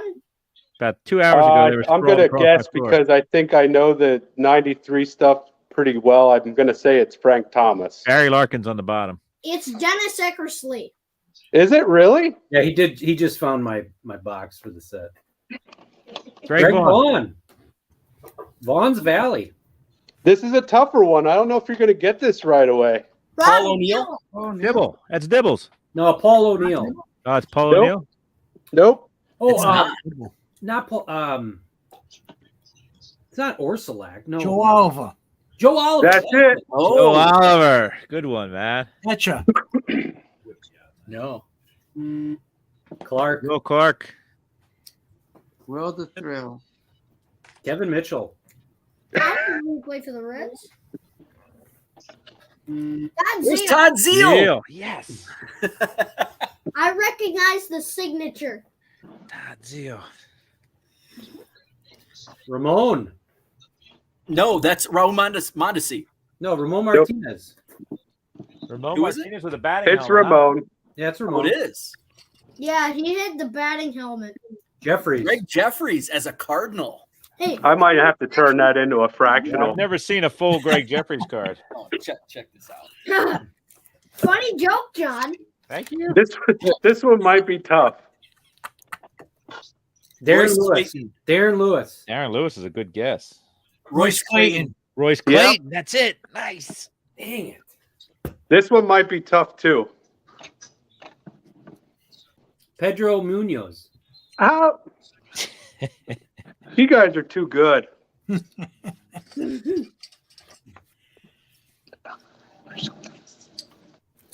Reggie Sanders or Randy Milligan? I opened one of these last night, pulled a Trout. Randy Milligan. Yeah. All right, that was our third pack. Do we want to do one more and then we'll get off the screen? We're hogging too much screen time here. Ah, you're good. This is a marathon. This is America. This is America. It's a free country. Don't you know that? Famous line from who? The cop says, There's Cal Eldred. It's Cal a Eldred. free country. Don't you know that? No way you're gonna get that. Nolan Ryan. Dean Palmer. Dean Palmer, Oh. yeah. Yep. That team should have won in the early 90s too, man. I don't know what they were doing. Dante Bichette. Dante Bochette. That's it. I've just changed my Christmas sweater. Bagwell. Bags. Old Red Sox, right? Former Red Sox farmhand. Never got to see Fenway. I've got a Todd Zeal Christmas sweater now. So that's a nice card, Dave Justice. There's Dave Justice. Yeah. Moneyball.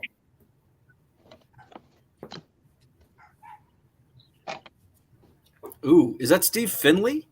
Scott Service. Nope. Mike Scott. Oh, Nope. Greg Swindell.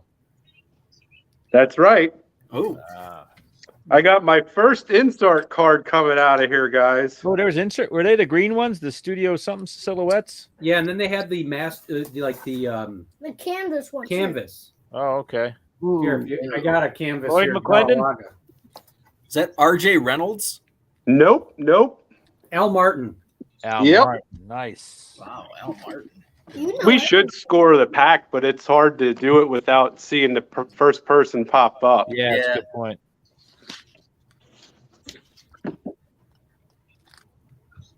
Frank Frank Viola. Viola. Porter. Sweet Wow. Frankie. I'm impressed. Former Twin. Dean, are you getting any of Corvette. these? Kurt Schilling. Schilling. Not a Hall of Famer. Benny. Benny. Santiago. Look at that autograph. That is a beautiful card. Those Marlins colors were awesome. That guy was headed to the Hall of Fame too at one point, man. He could hit. When He would throw from his knees. He wouldn't even get up. Yeah, Yeah. Diego was talking about that. John Olerud. Ed Sprague. Oh, That's yeah. correct. Ed Sprague. This one's a good one. You might get this one straight away. Well, this is the insert coming. Oh, there There you he go. is. Whoa, Big Frank. She'll, That's a sweet she'll card. like it too. Why did that just say Albert Bell? Why did it say that? He Do you has have the that Albert one? Bell scowl going. I Do you don't guys know. have that one, You know, I Zach don't and know, Porter? actually. I'm gonna- We've got one or two of them, but I don't know. This one is number 3. Number 3. All How right, many are there? 10? I thought there was 6 or 8. What are their numbers? Is it 3 or is it N3 or it's just 3? Huh? Just the number 3 on it. Oh, you know what? I can probably look it up. Leaf had a nice insert set that I think that same year of him that was really nice too. Yeah, if you want that one, if you have that one, or if you don't, let me know. I'll send it over. Andrew, I'm checking if we have it.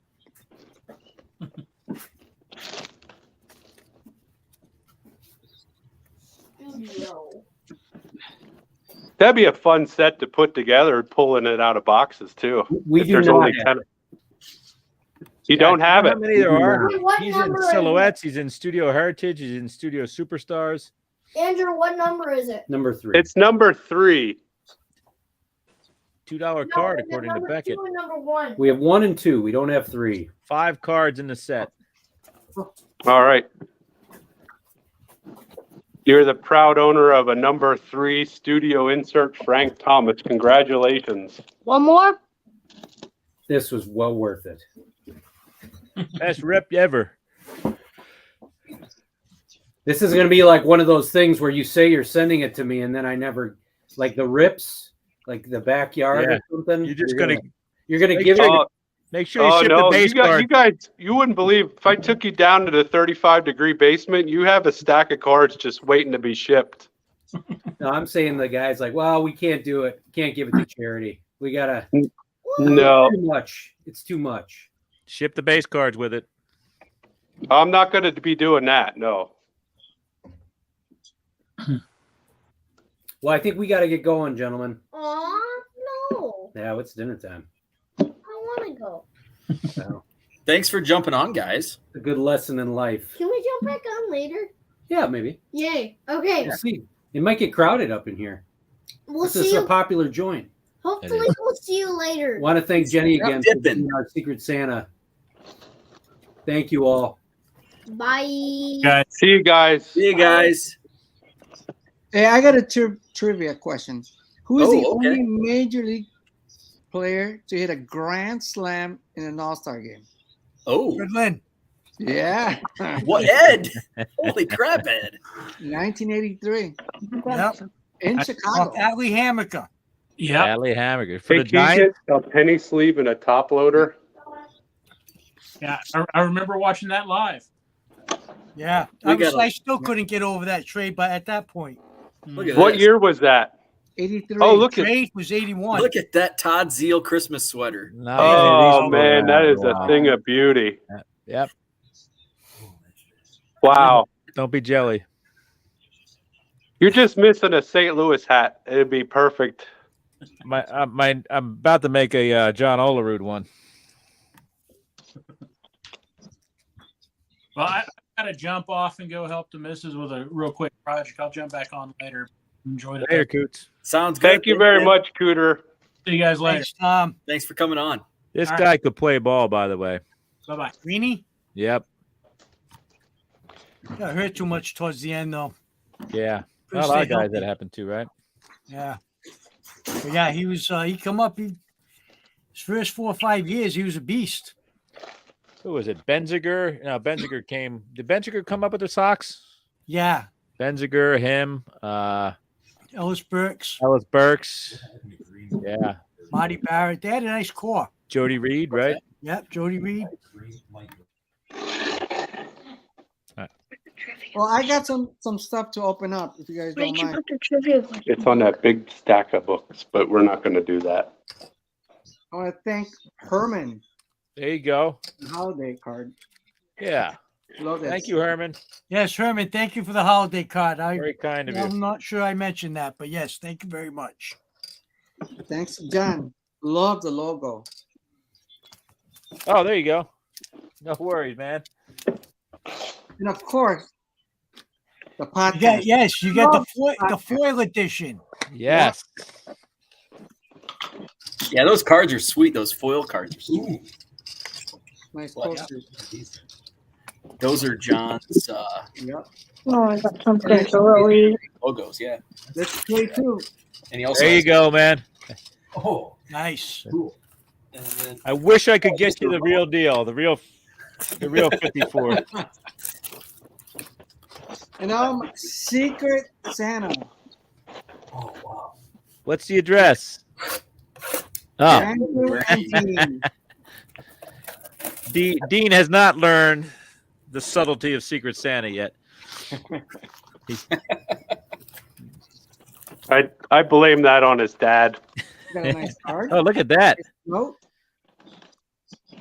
Thanks, Andrew. Hello, Vic. Merry Christmas. I hope you like the cards. Oh, sorry about that. All right, let me open these quick. Ooh. Do I see what I thought I saw? Oh, The fridge. Yes. Wow, look at that. That's a lot of meat.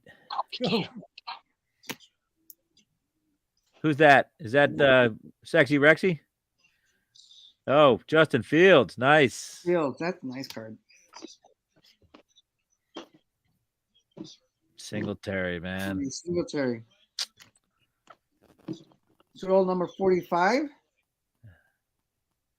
Fensick. Nice. I hope this guy, wish him the best. Steve McMichael. Mongo, yeah. Yeah. That's too bad with him. Yeah. And also this guy, the fridge is Yeah. not doing well. Yeah. He was supposed to sign in our local card show and he didn't show up. Let's see where we have. Where does he live, Vic? Does he live down south or does he still live in the Chicagoland area? No, he lives down south. Okay. We got Mark Pryor, Kerry Wood, Greg Maddox, still upset that he went to Atlanta. Wow. Herman's not. Yeah, I know. Really, yeah. Some more cup cards. Ooh, look at that. That's a. Yeah, I'm sorry. I think hold on. Let me turn off the TV. Who's on there? That's Dawson. Let's see who we have on here. We got Soriano, Derek Okay. Lee, Aramis, and Giovanni Soto. Okay. We got Carlos Zambrano. Other cards. Oh, this is the best. Ryan Sandberg. Nice. That's a nice That's a card. beautiful card. There's another guy who I collect, Mark Grace. Roll number 17. Wow, I don't have any of these Stadium cards. Club, right? Thanks, Andrew. Here it is, Ryan Sandberg. Ryan Sandberg. Derek Lee. I think he's down in Florida now. And another Ryan Sandberg. Cool. Thanks, Andrew. Hey, you're welcome. Thank you. Happy Very holidays. nice. I love these cards. I don't have any of these. Oh, I forgot this one. Soriano. Oh, that's cool. I don't know That's what happened nice. to Soriano.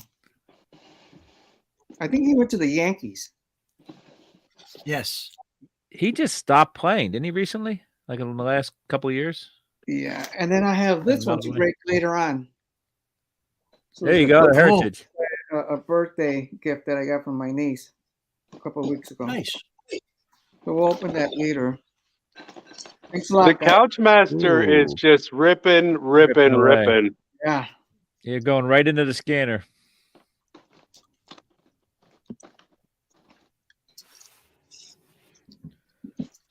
Yeah, Vic, some of those might have been like back to back, like one card on one side. There was like two Yeah, I loaded see, in I for. see. Jim Colbert, Ron Morris.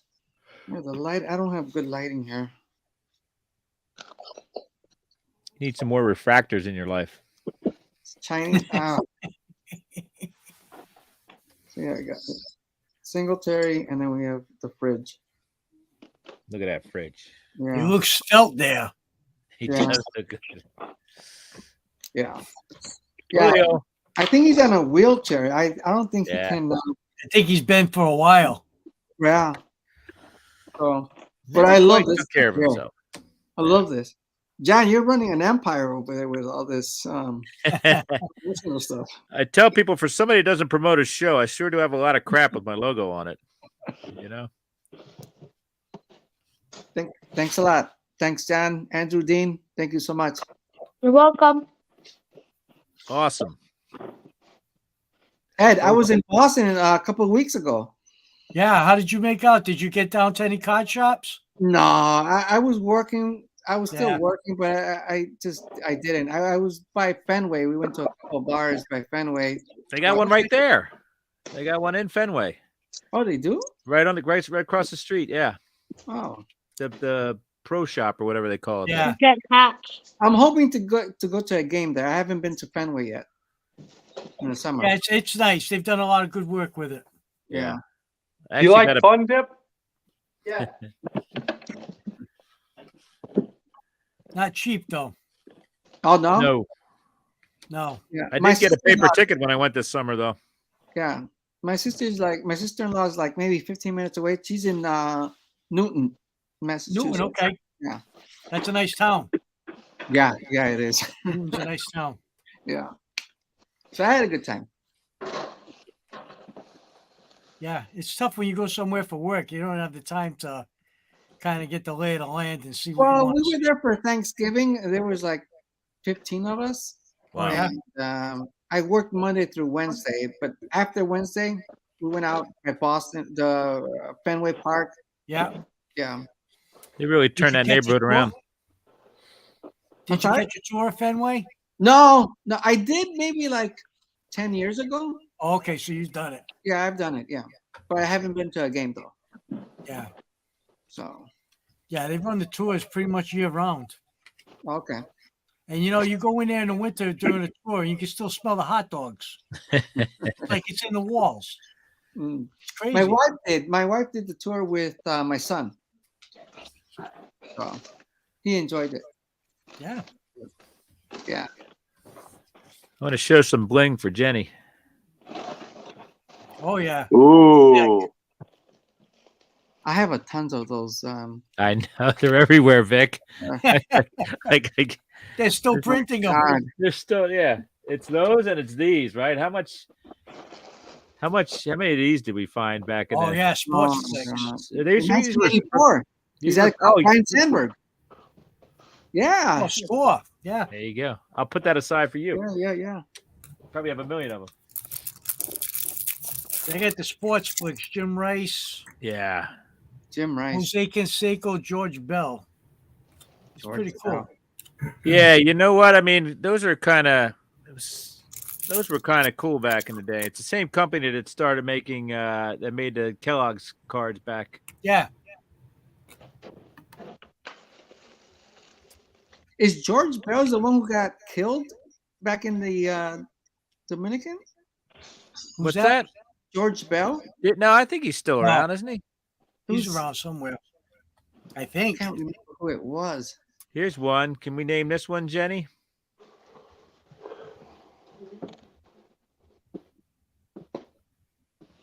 Jenny. That's Gary Gaetti. And probably one of the quietest Hall of Famers you'll find, right? Oh, Barry Larkin. Yeah. Yeah.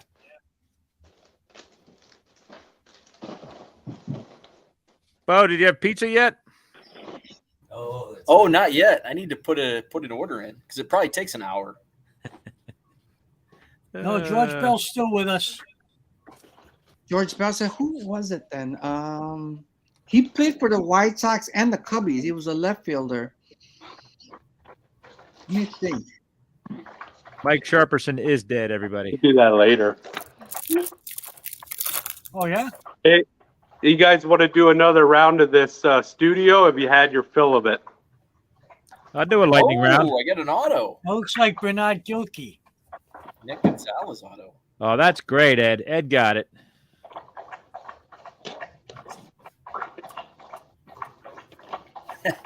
Let's get some big cases. Oh, the closer. What's his name? Oh, Doug yeah. Jones. Doug Jones, yep.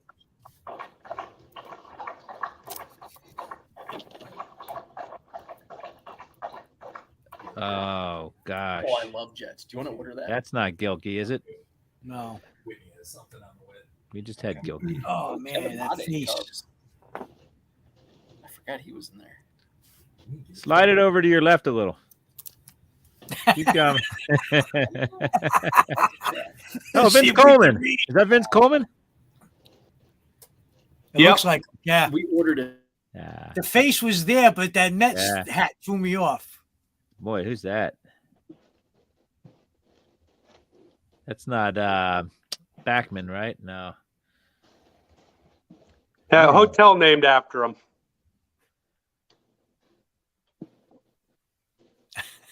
Bob Suberate. Nope. Oh, Paris Piazza. Hilton. Piazza. You know what? He's from 5 miles away from where I live. Piazza is. Who is it? Oh, that's Wally Oh, Backman, Howard isn't it? Johnson. Yeah, Hojo. Oh, Hojo. That's right. Boy, he stayed with the Mets that long, huh? A few stops in between. Yeah. Is that a Ruschel? Rick Russell? Rick Russell. Nope. Oh. That Looks looks like like one of them, doesn't it? Not Greg Myers. Ooh, that's tough. I don't know. Let's it's not full ringing a screen that. bell. Is that Joe McGrain? Don't know. We're stumped. Scott Sanders? We can't read that. I can't read that. Joe Orsulak? Oh, Dan Dan Wahlberg. Wahlberg. It was, yeah, forget that. Was Yeah. he a I Mariner? still don't know who it is. He was a Mariner at some point. This one's going to be pretty easy. Sabo. Dabo, The boy. goggles. Oh, Gave yeah. it away. it can The be back of anybody. his card is even cooler. Yeah. Sabo? How are you going to ever get him out of your brain with that Ethan has the same look, doesn't he? Yeah, Ethan's got some goggles. I don't know if they're goggles or glasses, but they're All right. Wangan. Wangan, all right. Upside down. Olerud? Salmon? Is that JT Snow? JT Snow. Shoot. That's right. Yeah. This must be like right in your wheelhouse to be able to get Molitor? Oh, Molitor. Right? Did he win 2 rings there? Yeah, I believe so. Not Herbie. Ken It's Herbeck. Herman's boy. Ooh, let's open. Did you see they're doing Reggie Sanders? Roberto Kelly? Roberto Kelly. Yep. I saw his signature. That Jeff Kent? no. Nope. Jeff King? I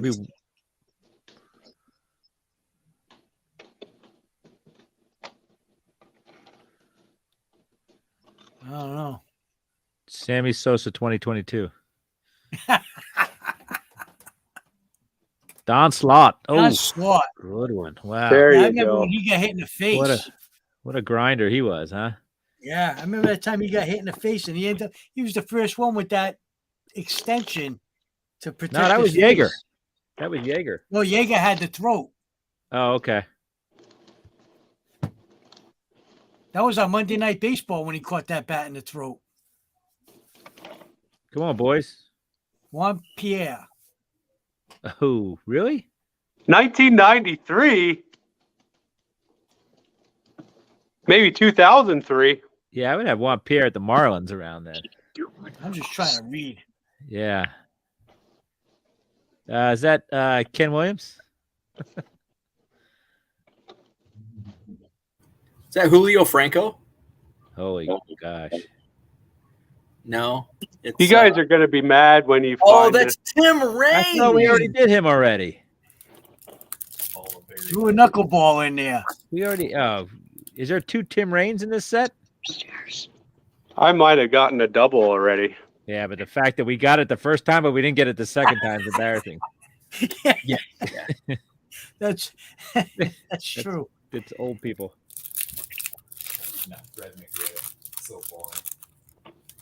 Moises. Moises. Oh, yeah. Moises. We burned through the set already. Yep. Yep, that's already our doubles because I saw they're coming up. Oh! Somebody got an X-Fractor. Look at that. Oh, shit. Josiah Gray. I have no idea what that means. Me What is neither. that? What's But it's that an number? autograph out of a blaster. It's up. Oh, please don't tell us you're shaking. It's not Bryce Harper. $2.99. I'm shaking. Woo. Oh, Dean is going. Look, that's Bryce Harper. Bryce Harper over there to the right. To the right, Bryce Harper. I wonder if it's like a short print or something on the auto. Oh, pink. Luis Robert. Where's my sleeve? Oh, I got- There's a guy nobody wants a part of anymore. I will be. I guess I'll be sending that to you for your Hey, sweater. you send me 1, I'll send you 10 back, Andrew. I promise. Put them in top loaders for you too. Yellow top loaders. I can't believe we hit doubles already out of this. This Yeah, is crazy. that's crazy, man.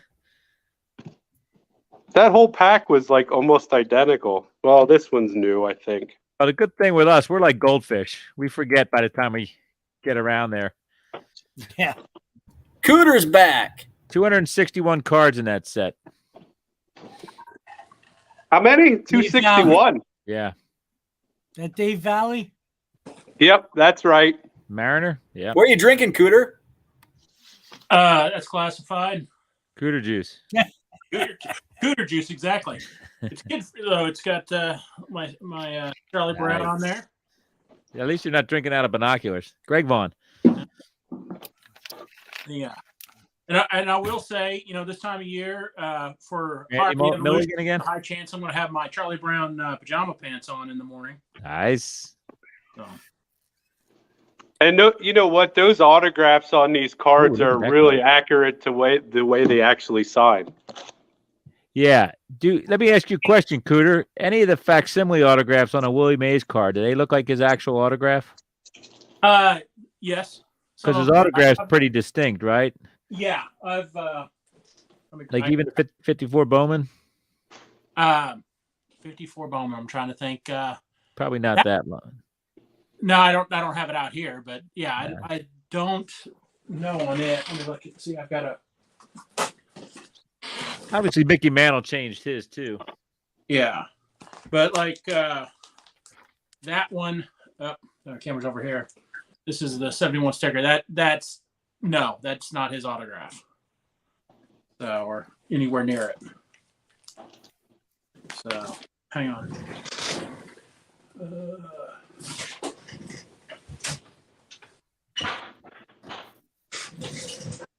He has kind of the, I don't know if you can see that, sort of the long line. Yeah, exactly. It looks on like the Willie and the Maze. Because this is what he was signing. Looks nothing like it. Yeah, I can't see on the top of or I can't see it actually. Yeah. No. We all have that problem. Yeah. Hey-o. Especially as the Irish people. You know, and now, you know, you look at those autographs on the cards Andrew's showing. That's back nice to all players use symbols. That's the insert card. That's a cool card. It's a nice set. You know, I have a local card shop that this guy it actually is a card shop down near John Keating that this guy was going to get this stuff from. He was selling my local card shop guy these hobby boxes for like $3 a box. Oh yeah. And then in turn he's selling them to me for like 10. I mean, this is a good value for a little kid like Dean to be able, you know, go back in history into 1993 just to like look at the older players that he's not familiar with. Yeah. You learn the history too. Mm-hmm. Yeah. That's you know, that's why I really enjoy this older stuff, because these cards they have now, there's 600 plus cards in the set. How are you? You know, these might have had like, John said 261, and it didn't have the whole 25-man roster. It had like 8 to 10 of your best players. Mm-hmm. Those are the ones that people want to collect anyway. Yeah. One of the best kept secrets in vintage are the supers. Not the 69s, they've gone nuts, but like the 70 and 71 supers, you can still get them reasonably, and they're amazing cards. There's, I'm working with the. I have that one. Yeah. Yes, I have that. But I think I paid $11 for that. Yeah, those are very, very affordable.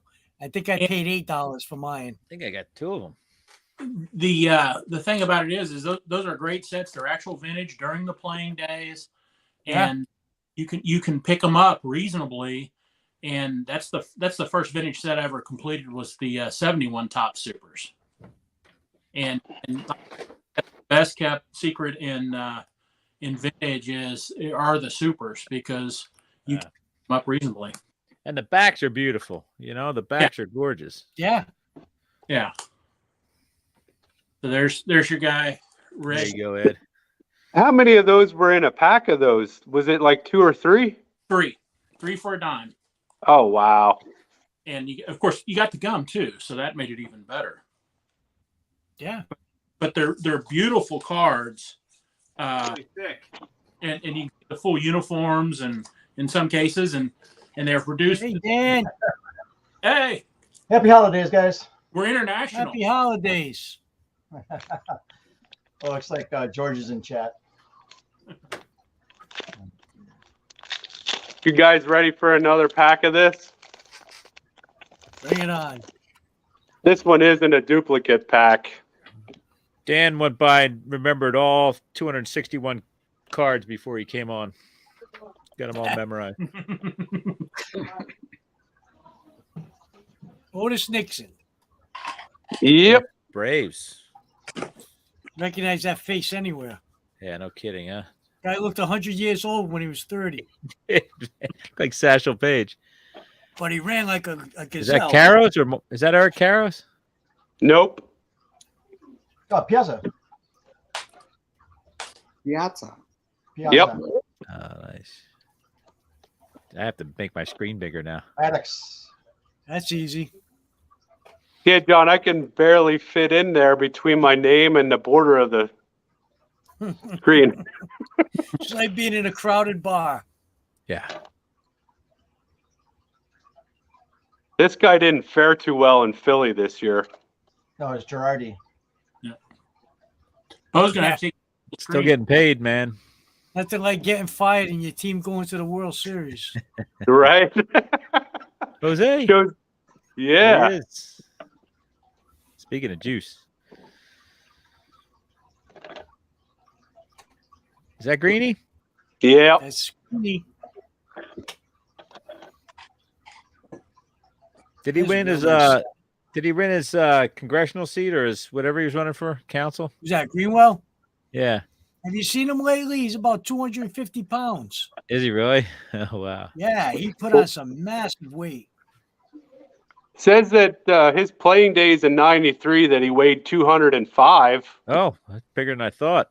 That was a small and guy. 6 foot even. Yeah, he's a little more on the round side now.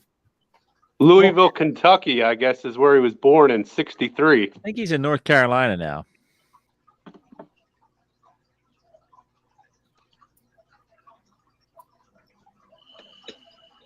No, no. Next up is Cubs That's- catcher. I see Rick Wilkins. Jody I Davis. was going to say Jody Davis, but that's not his No. Jody Davis signature. Rick Somebody Wilkins. said it. I can't. Dan got it. Who are these two? Oh yeah, that's Rick Wilkins. Is that Rick Wilkins. Oh, wait. Hideki Matsui? Nice. Nice, Dan. Here you go, Bo. This Cubs catcher. Is that That's Harry good. Cheedy? Yes. Wow. Matsui and Ichiro. Oh, the couch master right off the couch. Delino DeShields right there from Yeah. Delaware. He was committed to play at Villanova, but he went to the Expos instead. Anybody know any Brewers? Is that Pat Listach? Nope. Is it Jaha? Yep. Oh, Ooh, Jaha. that's a lot of Jaha. J's in there. Mel Hall? Oh, Joe no, He was no, he was on the Albert- short list Albert this Bell. year. Albert Bell. Albert Bell. That's Joey Bell. Oh, that's Bell. Yeah, Joey Bell at the time, man. There's Doc. What's he I thinking about? seen in that him at a picture? show a couple of months ago. He looks very old and worn. Good. Does he? How is skinny he? as a He was always a rail. quiet guy. Is He That's I not- didn't that's stand in Hawk. line for his signature, but he seemed like he was Dawson?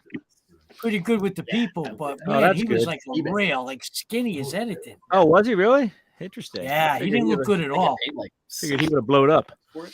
Yeah. No, just the I opposite. get, it's what, a 7? Who's Bo talking to? Yeah, I think the Queen. No, she's out of town, man. Biscuit. I think Oh, my buddy Mark's here. All right, good. We're starting to worry about you. He's on the couch. He's looking at my vintage Cubs. Bo's having a conversation with himself. yeah, Time for Bo the wife to come home. Yeah, talk. that's Kel Eldred. Oh, wow. Cal Eldred. That Dean Palmer? Yes, sir. Oh, Tex. there's Dante, right? It looks like Yeah, Fernando. this is looks like we're getting Valenzuela. You're getting into the doubles. I doubles might again. need some of these, man. I need to look at my list. I have not pulled a Judge or Goldschmidt out of 2 blasters yet. Did get an auto, though. That's nice. Al They're Martin. with the Julio. They're with the Julio and the Wits. Yeah, right? Is that Al Martin? Yeah. Is that Eddie Zosky? You got the first part right.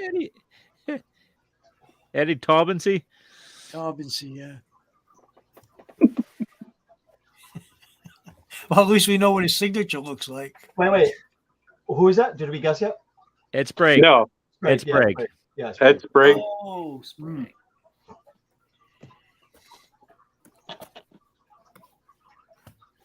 That's not Paul Sereno. Yep. The rest of them are duplicates, but you guys will forget them anyway, so we'll just do them over again. Frank Viola. Who am I? What am I doing here? What? Admiral Stockdale. Yeah. Former Mets. Former Met. Bartolo Oh, Benny Agbayani. Yes, Benny Agbayani. He had a good month.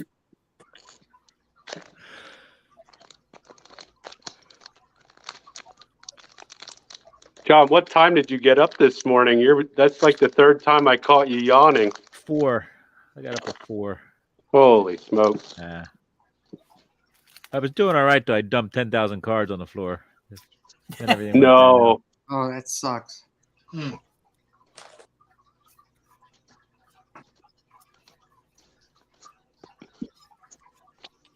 Who's on the wrapper? Oh, there's nobody on the wrapper. They didn't put players There on the you go, wrapper. Cuda. No, it just looked like this. Yeah.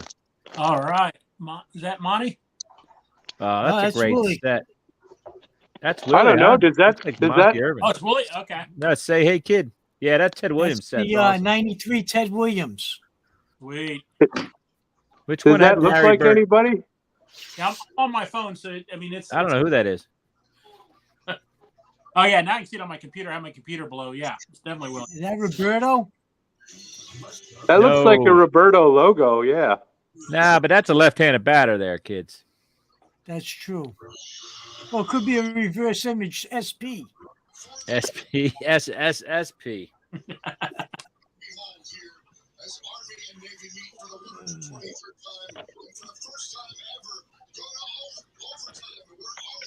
Overtime. I had to laugh the other day. Ken had his font with the Korean font, and Bo yelled at him.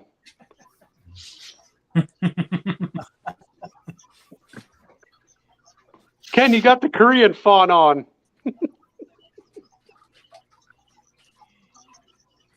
Is that Wangan? That looks like Juan Gonzalez. I agree, but no. By the He way, came up with- he came up with the Indians. He played for Is that Julio Franco? Julio Franco, yes. He's Is probably it- still it looks playing like- somewhere. I got some options here. The 91 Fleer we can open. There you go. 89 Tops. 88 Score. Oh, I liked 88 Score. 90 Bowman. Some Donnie Ross. I got plenty we can open here if you want. I got the 90 Score as well. I got a 91 Score. Kyle Tucker. No. I think he passed. You guys away want to play guess the players in this pack? last year. Think we could handle that? Colonel Tom Parker. Colonel, look at this. Elvis. The Babe Ruth collection. Elvis. That's nice. here we go. We could do guess the ballpark. Anybody know that one? Tony Fernandez. That's Forbes Field. Pittsburgh, eh?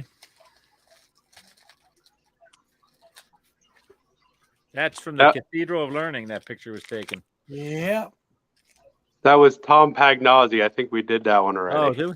That's Pagnozzi. Pagnosium. Here's one near and dear. Look at that. I wish that place was still around, man. That's probably a field that I'd rather go to than any other field. With Polo Grounds? Yeah. Yeah. I mean, if I Oh, could go Polo to any Polo park. Grounds in Ebbets Field. Yeah. Yeah, Can you I've imagine never. being a kid? Can you imagine being a kid in the 50s in New York? Oh, unbelievable. all They were that pretty baseball. territorial back then, though, man. They weren't going Yeah, out of but the I mean, it neighborhood. was just like it was in people's blood. Yeah. And you're right. It was you were one or not. You weren't spread out amongst the teams. It was your team, and that was it. Yeah, the Ebbets Field Rotunda, I'd love to go see, but yeah, I've seen some pictures on the inside. What happened on this day? Now, City Field, the City Field exterior is modeled after Ebbets Field. I don't know what it's like inside. Brewers. Who do I collect? Who's my main guy? That's Burley. What do you think happened on this day at Milwaukee? Perfect I bet he threw a no-hitter. Good guess, but no. I bet he hit a home run. Yes, his one home run in his career. Yes. Wow. What was he doing hitting? Huh? Why was he hitting? Milwaukee. It was just an interleague game at Milwaukee. Milwaukee was in the AL back then, or in the NL back then? NL. Yeah, this was. When did interleague start? 94. I just don't know when they moved over to. When was the last expansion? Who was the last expansion team? Yeah, who was last expansion? No, Milwaukee. Diamondbacks Arizona. and the Rays. The Houston Astros. Didn't they move to? The Astros moved. That Milwaukee never made went any over sense. well before that. I think I thought they Milwaukee moved went the over when Did it they? was Tampa Bay and Arizona because there was Made one no in sense. each league, They and they should've switched needed them back. Milwaukee to move over. Yeah, this was 09. 09. Wow, I thought the Brewers had been Yes, in that the AL longer than that.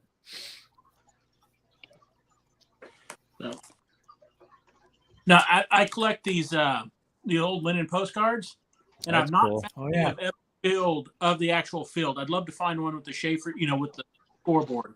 Okay. Yeah. Yep. No, The Schaefer sign. yeah, I haven't found that one yet. Ed, you ought to jump all over that one. Yeah. The dog wants to say hello. What's your dog's name?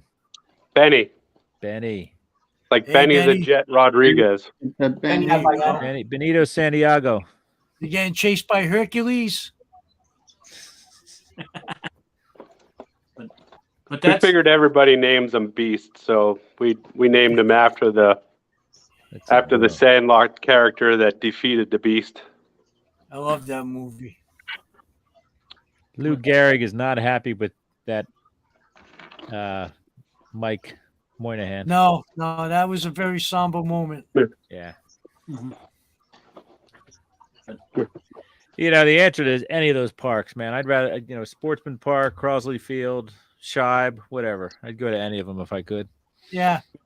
That's Braves Field in Boston. That's Yeah. Is that where BC plays now? Yeah. They've got. Is it Nickerson? Is that what it is, Ed? Nickerson Field's BU. BU. Is that where the Braves Field was? Yeah, somewhere in that vicinity. Okay. I know Northeastern University is on the grounds where Huntington Avenue grounds was where the Red Sox started at first. Okay. That's where Northeastern is now. But I think Nickerson is somewhere around where Braves Field was. John, there's It might actually even be a portion of it. That would be Scheib right there, man. Yeah.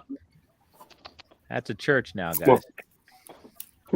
I opened 3 blasters. I did not pull a single Goldschmidt or Judge in 3 blasters. I got a lot of judges tonight in Heritage and in Archives.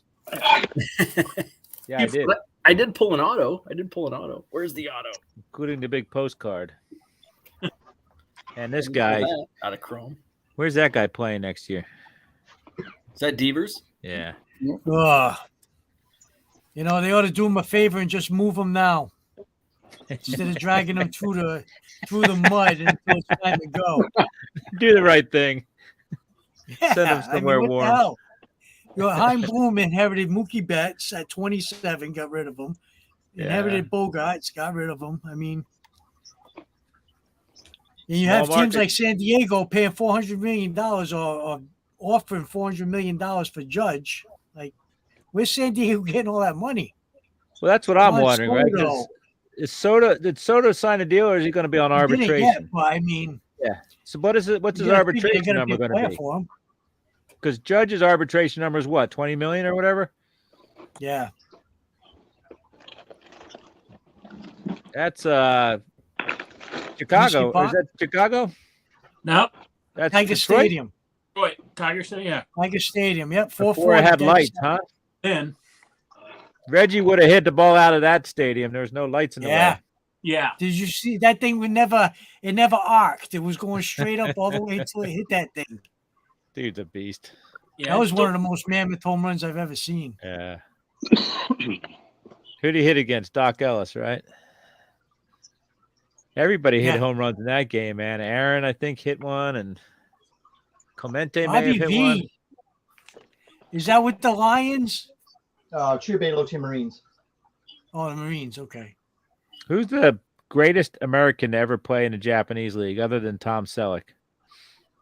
I don't know who the former. I don't know who's in the Hall of Fame. Did they do? Was Cecil Fielder still? He was a. He was no. He didn't play long. Probably Tuffy Rhodes. Okay. Cubby. Tuffy Rhodes, 3 home runs opening day. Yep.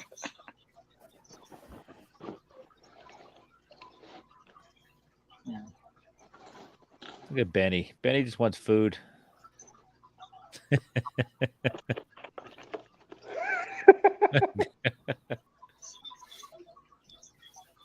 don't know where he puts it all. Yeah. There's one for Bo. There you go. That's days gone by. Yeah. Tell me about it. It's postmarked 1947, and on the back it's a note. They hope to make a game. And that the porter was kindly found them seats and in the women's coach. Oh wow! So they were taking the train to Chicago, and they were very impressed with Lakeshore. Imagine what those clubhouses look like. Oh, geez. And they had a nail on the wall, right? Hang up your sport coat. Well, take a tour of Fenway Park and go through the visitors clubhouse because that's what it looks like. Yeah, cramped up. Yeah, but I'll tell you, you walk in there, and you just think about all the players over the years that were in there, the Yankees, and man, I'll tell you, it just makes you pause and just look around and think. And when I took a tour from there, the guy told us that in the visitors clubhouse, there's one locker, and it's the smallest locker, and it's cramped, and it's right near the door to go down to the field. And when the Yankees came in, Jeter insisted on having that locker because he was the first guy on the field. He would lead the team out, and he insisted on that locker. Think about the guy that was in each one of those locker rooms, huh? Babe Ruth. Yeah. Yeah. Crazy. Home and away. Yep. Well, hey guys, I'm gonna pop off because I'm on my phone and I don't have it plugged in, so I'm about 2%. I just want to say thank you guys and have a Merry Christmas, and I really appreciate Ed for all those awesome gifts. My pleasure, Andrew. I hope you guys enjoy. Thank you, Andrew. Dean. Merry Christmas. And thank you for guys. Appreciate it. I'm gonna just watch from here out. Thank you. I'm gonna go because I'm using Andrew's internet, and if he leaves, I have to leave. Yep. Bye, kids. Catch See you later. Hi, John. That's why it went to 2%. Here you go, Bo. Here's another Cub for you. You got that one? Oh, I knew that face.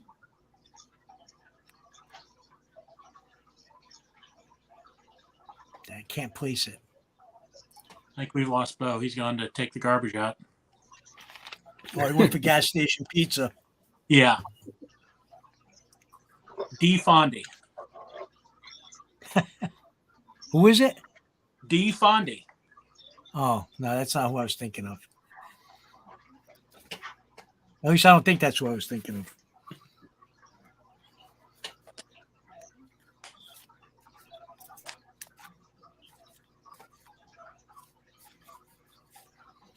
So, Dan, what time were you in the morning now? And it's 9:14 in the morning someday.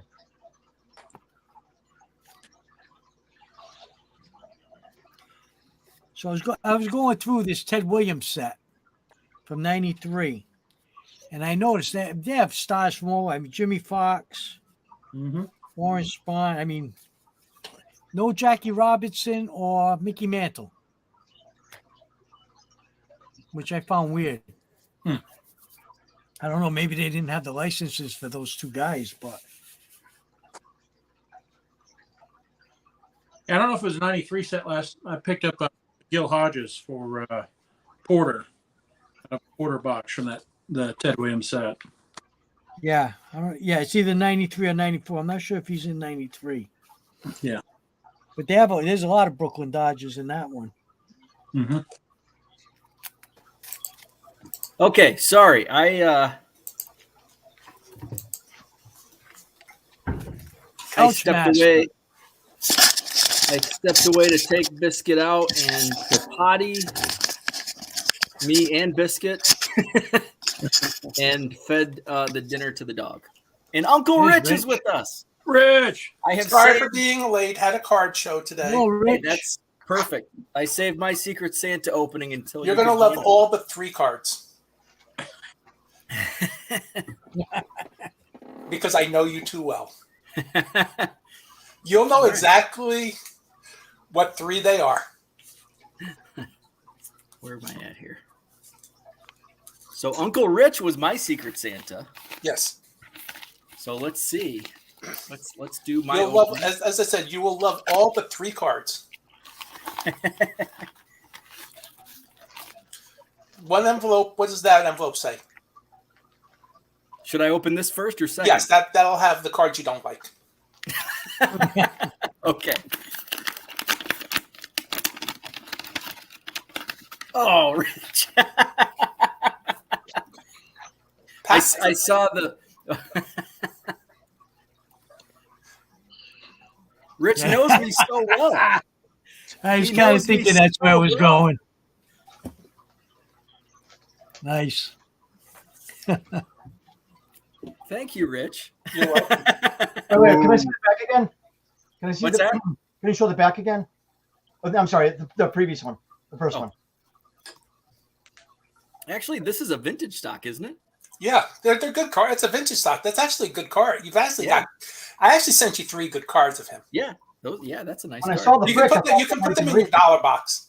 Hey, well, I'm gonna keep this one. Yeah, I know. I said that because he's your drinking buddy. I said that He's to my you. buddy. Even though that's not a Cubs card. And here's the we got more Yachties. Yeah. So, well, hey, this next one is really good though. This is a rookie card. yes. Dang, that's actually, even though I don't like him, that's a really good card. You can eBay that for decent coin. Yeah. Wow. Thank you. All right. Here's the good stuff. Yes. Oh, yeah. There's a rookie I like. That's a rookie that goes in my collection. Yeah. Mark Grace. Ooh, we got some vintage. Size 62. Yeah. Don Decently Elston. tough series. Like card 437 or something like that. Got Nico. First Rookie Bowman. card or first card. First Bowman card. Now, I worked in Galesburg, Illinois, home of Jim Sundberg. The high school baseball field is actually named after Jim. Oh, I did not know that. So that actually works out well. Yeah. Galesburg Silver Streaks, Jim Sundberg Field. Broadcasted quite a few games I there. had no idea. Ooh. Another Patrick Wisdom rookie. I don't have that one. That's nice. All right. Yachty. By the way, jersey card. Yep. And hey, this will go in my Chris Bryant collection, even though it's a giant. I like it. All right. Well, that's a good and you have a second envelope too. There's a second envelope, so let's. There should be a second envelope. There is. So Uncle Rich is my Secret Santa.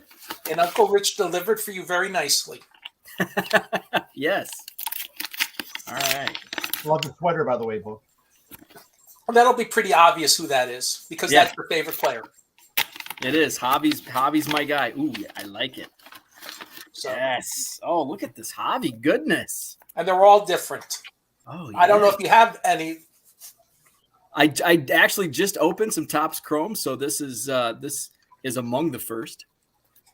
Purple Chrome from Heritage. I don't know if I don't think I have that one. Prism. Got Topps Fire.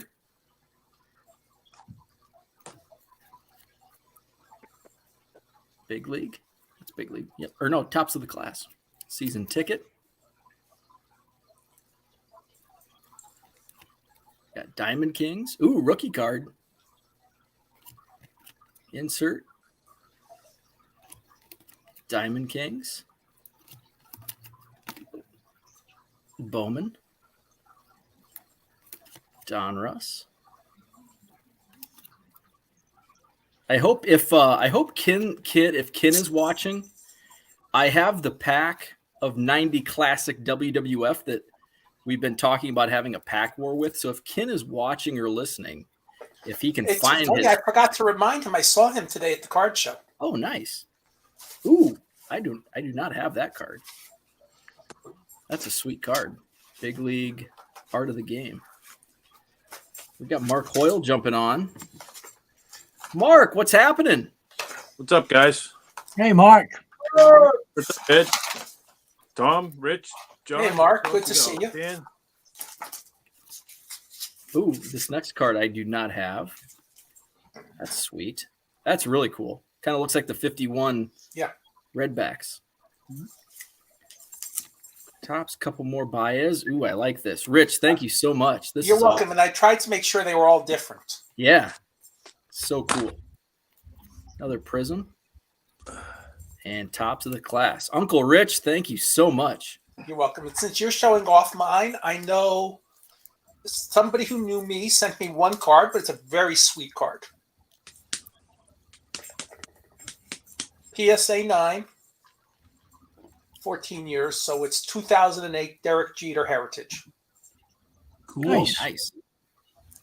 Very sweet card. Yeah. So that was very. I know who sent that to me, and I had opened it just because I had to figure out how to open the package. It literally took me 20 minutes to open the package. All right, Bo, you got to buy a Z portfolio for those. I do. I need to get a padfolio for the my Baez collection. Like with Ethan Roberts, that's what I bought the padfolio for last night. But I only have like 13 or 14 unique Ethan cards. But I have plenty of. I can fill one of those binders. Oh, that's a sweet. Look at what Royals 417 posted. That is a sweet card that Zach and Porter sent them.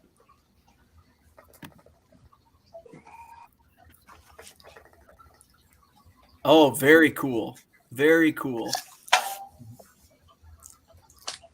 Awesome. Matt, thanks for jumping on.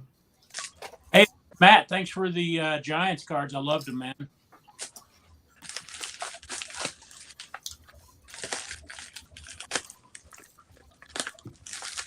Mark, family get together.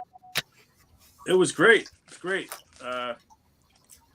First time everybody's all been together under one roof in 12 years, so it was pretty fun. Nice. That's awesome. All the And kids, awesome. grandkids, it was nice. Good. Just walked through the door. So That's great. I got my package here. I think it's from Bo. Yeah. I almost opened it when it came in. I didn't look at who it was because I had a million packages going. I better. I had already said earlier in the week. I better check every package that comes through the door. So here we go. Who else has opened stuff already? I think we pretty much all did. We all did, yeah. All right, so I'm the last one. All right. Oh, it looks like some Heritage Miners here.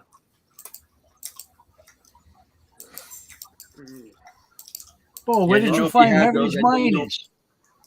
Have too many new releases.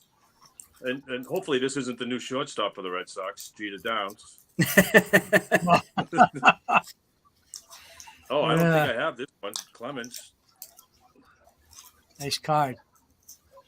Mayor. Well, this guy down the road, he'll be the shortstop, so that's good. Yeah. What are these? Pro debut. I know I don't have any of these. Oh, good deal. Yeah, a couple of them. Blaze Jordan, big time. Nick York, another Mayor. Hopefully he pans out for them. They have high hopes for him. Yeah. Cassis, another Mayor. Oh, another package too. What we got? Looks like Tony Perez on the top. Yeah, that's the better stuff. Oh yeah, that's a nice one. Tony Perez. Yeah. Chavis actually played pretty good for Pittsburgh last year.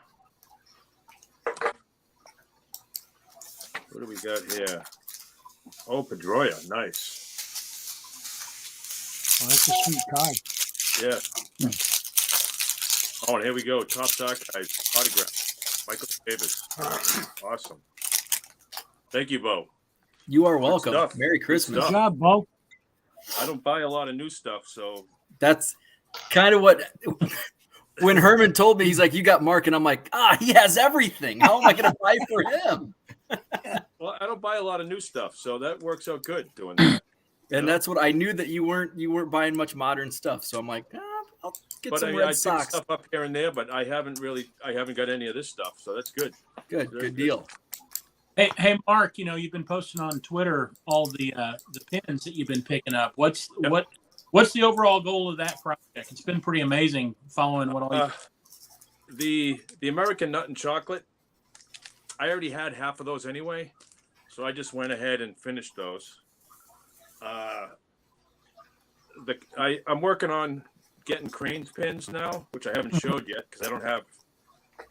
The Cranes and the guys came out over 6 or 7 years in the 60s. Mhm. I'm looking to get just one pin from each team. I still got one to go.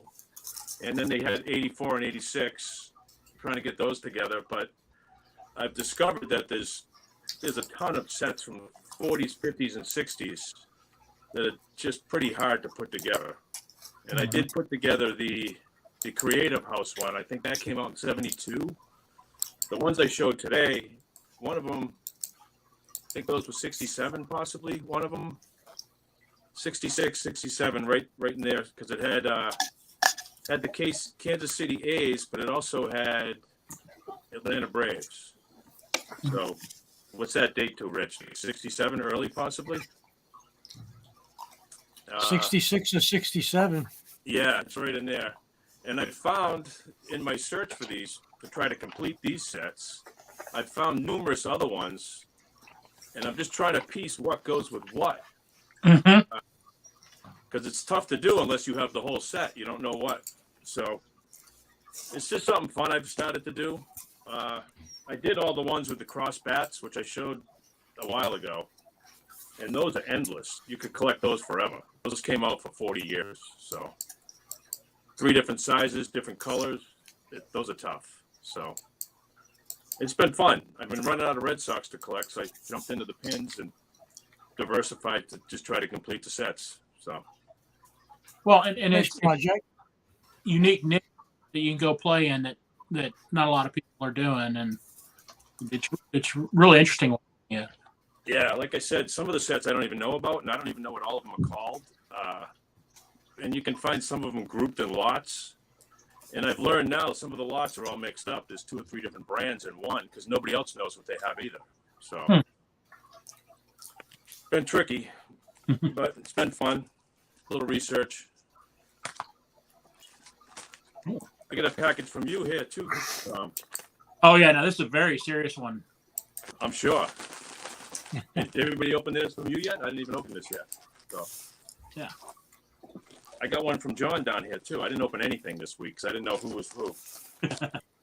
Now this is something I've had quite a while, so it's not your secret Santa. I figured somebody that really needs it, particularly for the Christmas party. Oh yeah, this is good. I could have used this today. played Santa Claus for the grandkids. So There you awesome. go. Oh, thanks, man. Nice. You're welcome. Nice. It'll find a spot in this room someplace. I was hoping you're going to wear it the rest of the stream, man. Maybe I should do that. Santa Mark. There we go. And a little card. Awesome. Thank you, Tom. Very cool. I hopped on quickly when I was at my daughter's before I left. I saw you guys had Ethan on and John was on and a few other people, so I missed all that. What did everybody else get? I have to go watch the 2 hours of stream later. Well, I'll show you what I got from Tom, and you'll appreciate it.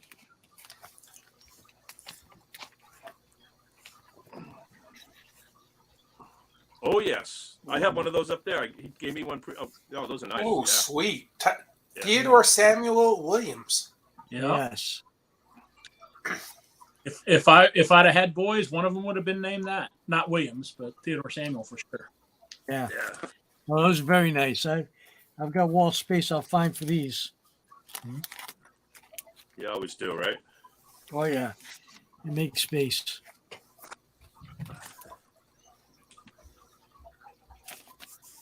Brian? Hobby is great. I agree with Brian. It's awesome. So did I What's hear up, somebody Dan? else say they went to a card show today? I don't. Somebody might have mentioned it. I thought it was one of you all. Maybe I'm hearing No. things. Next Saturday. Next Saturday. Next Saturday, John Where? Nolan Drive. What's up, Dan? How you Next doing? Saturday, John Nolan Drive. Take a drink. Oh, take a drink. Take a drink. Oh, hey, Mark, I'm We sorry. can do that. Spacing out. I'm all right. Sunday morning. We're getting a little bit. I'm getting a dusting of snow here right now. We You have got a anything, Ed? not a downpour, but we have a steady rain here. So I came home. My buddy who I came down, I went to the card show with, dropped me off, picked me up this morning, and I got home and my wife is in bed and says, "Well, we'll talk about doing dinner." And I said, "We'll do dinner tomorrow night. It's not supposed to rain. we will not do dinner tonight. I have no reason to go out in this, Yeah. Hey, other Rich, than the quick thing with the dogs." does Roger go to the Fort Worth show, or is he? Yes. Roger was at the show. I saw him. We actually had lunch together, Oh wow. so to speak. He was the one person ahead of me on the food line. So he had nachos. I had a hot dog and chips. I don't know if I've ever seen Roger eat anything but nachos at a show. Yeah, and if you go out to dinner with him, it's like he eats salmon. It's like he'll eat one of two things only. He's the most structured person I know. On the other hand, for a guy who's 80 years old, he's in pretty darn good shape. Yeah, and the amazing thing about him, I was at the Dallas show, and he was showing me the 70 top super Willie Mays, and he goes, "Hey, you need to buy this." And I said, "Oh, I've already got this. I collected that set." And he goes, "Didn't you? I thought you collected the 71 set." Now he was remembering that from 40 years ago, and he was right. And pretty amazing that he actually remembered the sets that I collected back in the day. I will tell you, when you have good customers, you remember what they collect. I remember what a lot of my customers collect. Look, Bo, did I send Bo basically people he collects? Mm-hmm. Just Absolutely. from picking it up on his webcast. I had the funny thing you mentioned that I had a customer who would dig through my bar, and sometimes you remember like niche, unique customers. So I had a guy like early on when I started promoting the Madison Card Show, he would look through my bargain boxes and he'd always buy like a few cards, but he'd always ask, "Do you have any Shane Leckler cards?" Shane Leckler was a puncher for the Raiders. But he was like the customer was a very personable guy. And like we chatted, we're about the same age. So, similar, interests. And so I always remember that. So now when I see Shane Leckler, like when I'm digging through my Goodwill pallets, I set them aside and I basically bring them to every card show in case I see this guy. I don't know what he looks like. So I had a pile of 10 or 12 Shane Leckler cards. And I saw him at walking down one of the aisleways at the last card show I was at, and I had the Leckler cards, and I went up. I'm like, hey, I've got some Leckler cards for you. And he gave me a hug. He's like, I can't believe you remembered that I'm the Leckler collector. And so it goes a long way when you have that relationship back and forth between vendor and customer. And, the more unique it is, I think the more memorable it is. Hey, and that brings up a point now. I don't want to get too sentimental here, but that's what's great about this hobby. The first thing my mom would ever ask anybody was, what do you collect? And she would go to garage sales. And the sole point of knowing that, and I told my wife, then my girlfriend, I said, when you meet her, you better have an answer for this and answer carefully, because you'll get everything. But brought people into her life was looking for, and that's the same hobby that is really cool. And Bo, credit to you for your live stream. You brought. I was walking through antique store in Virginia, and I saw it, and I'm like, oh hell yeah, that's going home with me, because I got to send that tomorrow. And that's what's really cool, is it gives us an opportunity to bring other people into our lives and think about other people who don't necessarily what we do. But this group here, I will say, as Hobby Evolution folks, this is your best collection, Bo, and kudos to you for pulling us all together, because so many people in this chat, and if it wasn't for you, put yourself out there every morning. So thank you. So Cooter, you come down to the Dallas Card Show. I don't want to say every time, but you come down frequently. Yeah. And you probably never would have stopped and talked to me if we didn't know each other through the Stefan and John. I accosted John. He was walking. He looked like he was moving with purpose through the Dallas show, and I was like, John. He's like, who the hell are you? Your words were, you fall asleep to my voice at night. That creeped me out, bro. I'm not going to admit how many times I've fallen asleep to the cool, mellow stylings of the dulcet tones. Yeah. I think I just hit the jackpot. I got my fractional of Craig Jeffries. Yeah.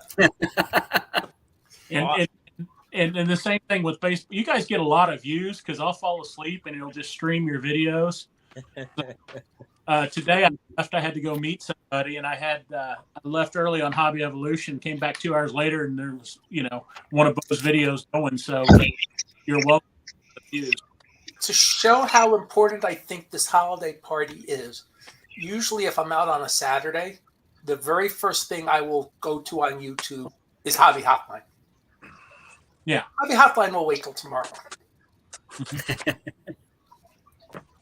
So, no, it's just great community, and getting to know everybody on has been awesome. And to our couch master, again, we owe him a lot.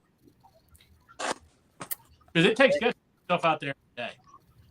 Thank you. I appreciate that. And also get up every day. And, you still need to buy a better damn computer for your life. Right. And a coffee maker. Yeah. And not a coffee maker, a Keurig.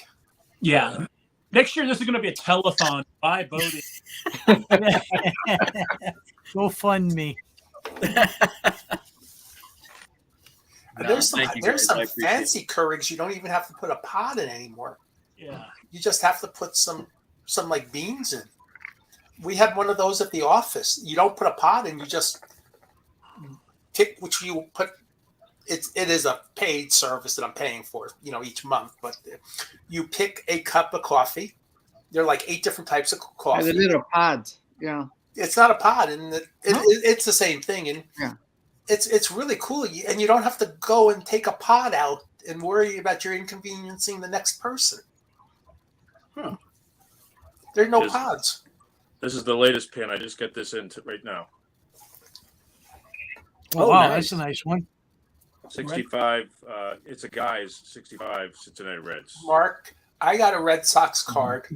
It just happened to be a Red Sox, but I got a type card I've been looking for 30 years. What's that one? 91 gold leaf rookie with the card number on back instead of the BC on the back. It was in a dime box today. Yeah. Never heard of that. Wow. And the guy was Mo Vaughn. Mo Vaughn. Move on. And it was in the dime box, and I have to flip them over to look, and it's like, ooh, I need that one. Was Mo gone before or after Sam Horn? Was he after Sam Horn? He's after Sam Horn. Sam Horn's an 88 rookie. Mo Vaughn's part of the great, I believe, Seton Hall teams. He's a teammate in college of not just of John Valentin and Craig Biggio. Oh, wow. Kevin Morton. So, Mo Vaughn, the only time I ever made sports John Valentine. One of his home runs on one hop at Milwaukee County Stadium, and so you could actually see me make the catch. So that's only. Mo used to live the next town over from me in Easton, and he had a couple souped up cars, and he used to bring them to the car show that they used to have. Or his brother used to bring his car.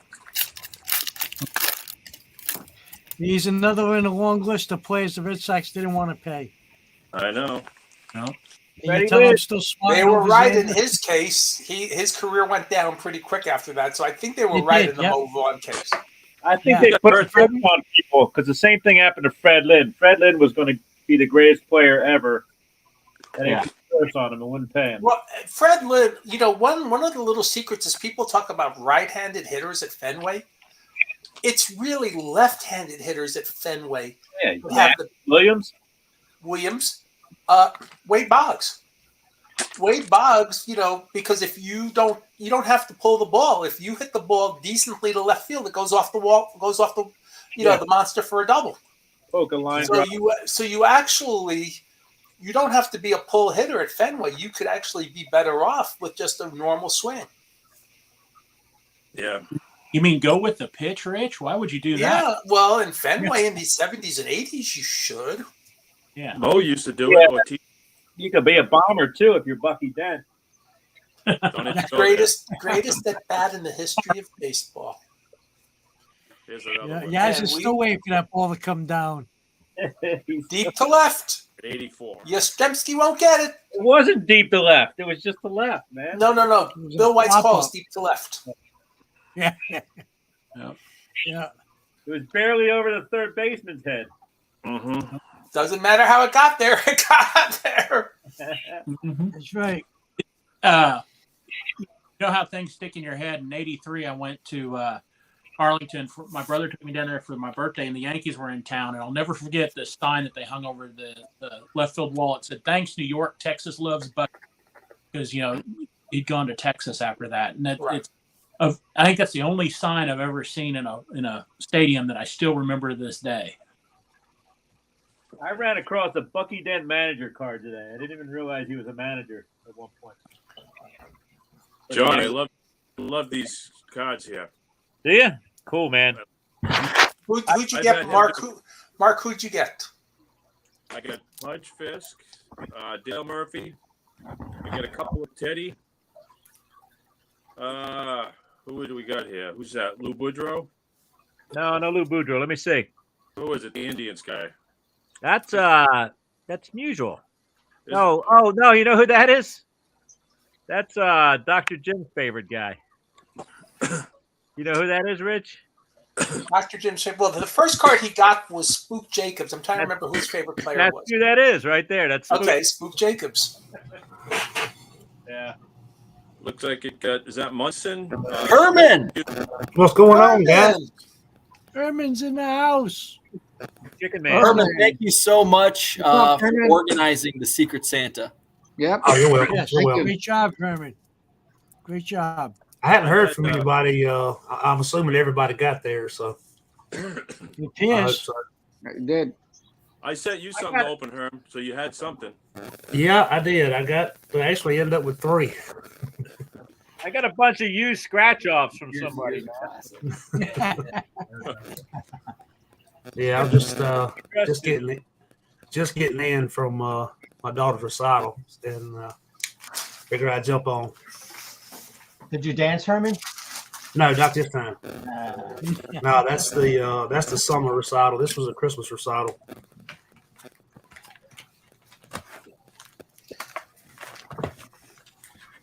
It's like I've pretty much seen what's been in these right here, so I'm gonna go with it first. The old Keating bag here. Keating, the bag of Keating. John, where do you get these printed at? Probably in Vietnam. I don't know.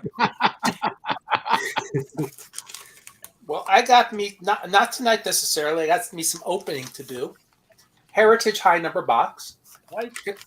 Oh, nice. Card store had, when I bought that, they do a Secret Santa, and they told me what the price of this was, and I said I got to buy one. $40 Heritage high number box from last year. Yeah, I can make use of my coaster right now. And at the show today, Topps minor, and I've already opened one Heritage minor league box for $40. I didn't buy a box, but somebody sent me this as a card protector. Oh, I forgot. I didn't even notice. It's a Red Sox player. It has Meyer on the cover. Just by luck, it was him. Bruce Benedict. Dale Murphy, Flair Greats.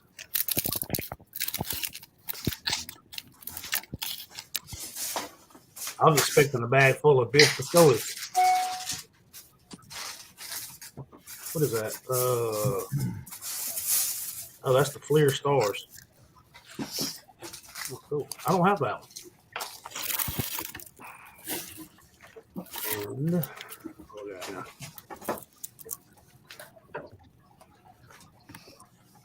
oh, those are nice. John, did you have any of those soccer cards from that set previously? I didn't have any of those, man.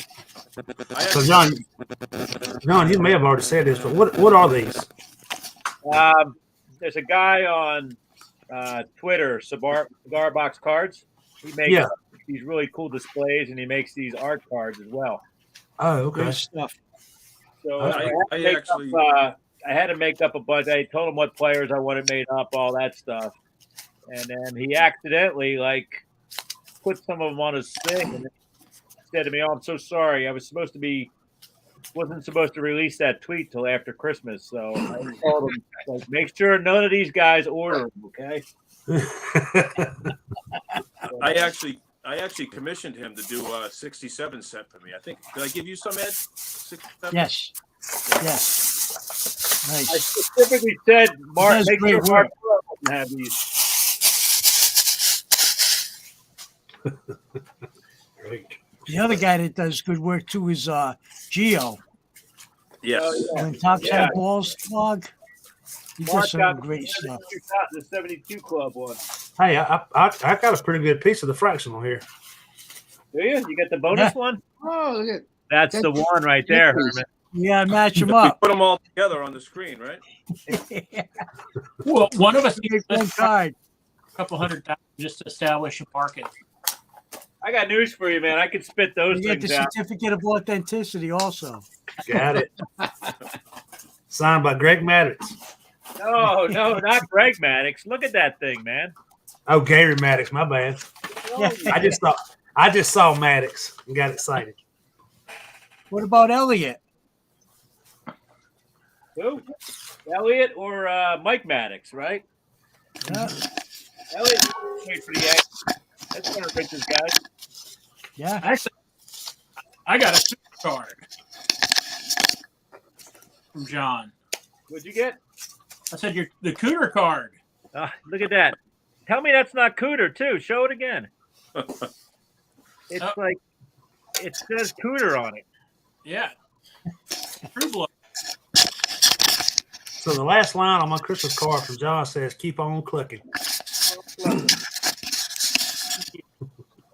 Well, I don't know if I can share what John wrote on my card, but I'm going to anyway. It says, blah, blah, blah, all niceties. And he says, "I especially appreciate your warm, soft hands on my tender part." Yeah. This scooter really like that. I think her response was soft and warm hands. Where'd you get those?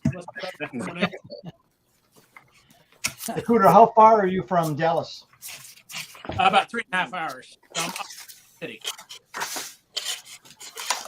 Appreciate that, John. Oh, no worries, man. Merry Christmas. All right, this one's from Secret Santa. Yeah. Mr. Hole. You really have a Secret Santa? Me, no, I didn't. I left my name out because I didn't see no fair way around it without me knowing who I had or who had me or whatever. So I just organized it and was just gonna sit back and watch. You gotta cut that one up, John. Merry Christmas, Herman. You had to open something. Something. Ooh, all right. Oh, look at here. Sports Illustrated with Dale Murphy. Nice. I had second thoughts about mailing the other one, but I did it anyway. Sports Illustrated with Herschel Walker. Oh, man. that really aged well. Hey, I'll still take it. Fortunately, not Senator Herschel Walker. Not Yeah, too that's good. He still lives in Texas, doesn't he? Guy's crazy, man. Hey, it's still a valid magazine. Now Georgia is number 1. I think I may have had it. I remember reading the Illustrated where he talked about his training program was basically push-ups and sit-ups. Yep, isometric stuff. Yeah. Who did he in that Sugar Bowl? Was that Penn State for the championship? Oh, well, you know, another thing he did, and I watched it. He said this in the documentary. In the neighborhood he lived in, you know, back then trains ran a lot more than they do nowadays. He would actually race the train down the side of the track. Yeah. When it come through his town. He also said he graduated number 1 in his class at Georgia as well. So believe what you want to believe, Bill. Here we go. Let's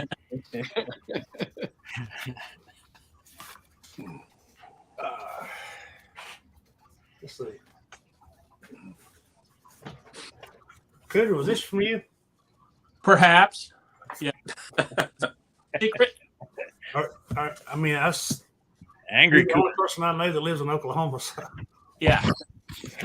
That's your double Secret Santa. Double Secret Santa, yeah.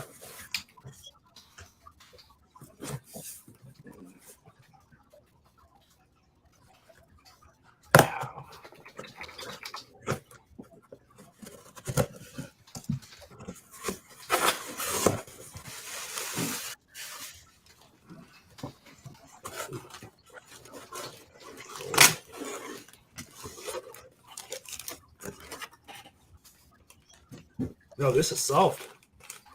Just like Cooter's hands. I'm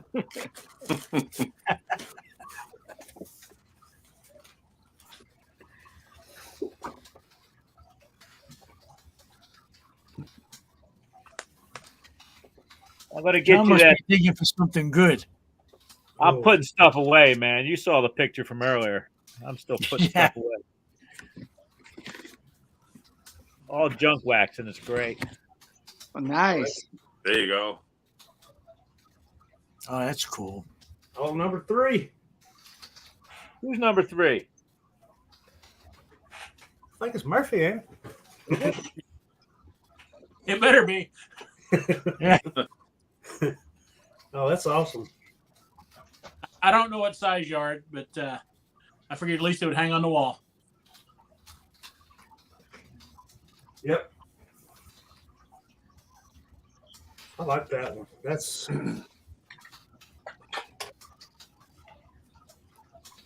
You bummed that Murph didn't get in, Herman, or are you kind of used to it by now?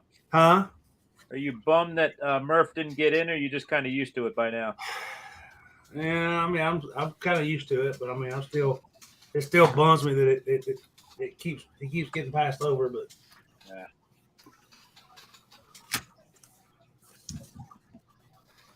it is what it is. Would you go to Cooperstown if he got in?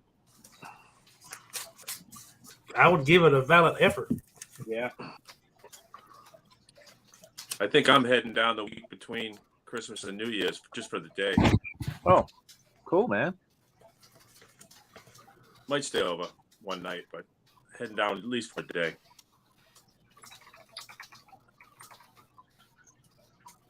Oh, Cooter, this was in your brother's collection? Yeah. Amazing.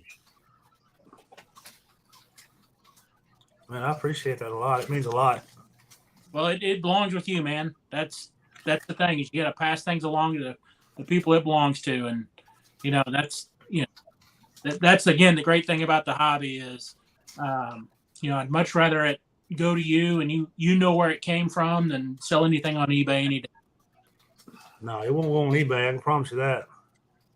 Your brother believe it or was, not, right? I didn't even have a Murphy jersey. Cool. Nice. That's cool. I was kind of, which I guess it doesn't matter with him, but me and my son was kind of joking that the first jersey I ever had was 2 years ago. He got me a Freeman jersey for Christmas. Yeah, that's cool. Got to wear it for 1 year, and he got traded, or not traded, but he got released from the Braves and signed with the Dodgers. Mm-hmm. And so then he bought me a Ozzy Albies jersey. Yeah. Then Ozzy breaks his hand. Well, I was a big Murph. I did McCovey, and then Murphy was one I did his Topps run up through the 80s. Because when we got cable, it was WGN and WTBS. Mm-hmm. Yep. That was our exposure to Major League Baseball, and so the early 80s Cubs loved them. We had several. Keith Moreland came through here, but we went down to Atlanta on a 2-for-1 special with TBS. And got to see the 57 Braves 25th anniversary game, and they played the Cracker Jack Old Timers. Oh, wow. Wow. We ended up, because it was done through Turner and the Braves, we ended up staying in the Peachtree with the Mets. They were the team they were playing, and 7 Braves. So rocked it on autograph. So I was a big Braves fan. Well, until '84, when everybody jumped on the Cubs bandwagon. Right. So I still wish I had a starter jacket. I had the Braves, the blue satin Braves starter jacket from the early '80s. So about any picture you see of me when I'm 15 years old or young, had that Braves starter jacket on.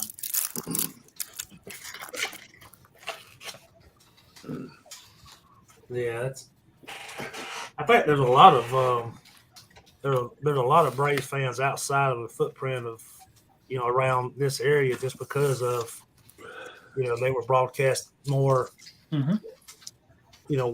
widespread than some other teams were. So yeah, well, it's like the Cubs. I mean, you listen to you probably a lot of us can probably remember, was it National 9000 and all the ads that would show on WGN because we all got them on cable. And it was a shame, when we sort of lost that avenue because it built a fan base across the country for both Atlanta and Chicago.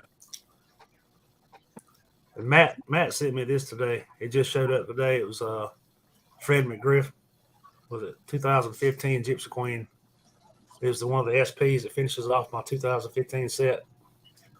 Sweet. He actually told me he had this card and he was going to send it. And the next day they announced he made the Hall of Fame.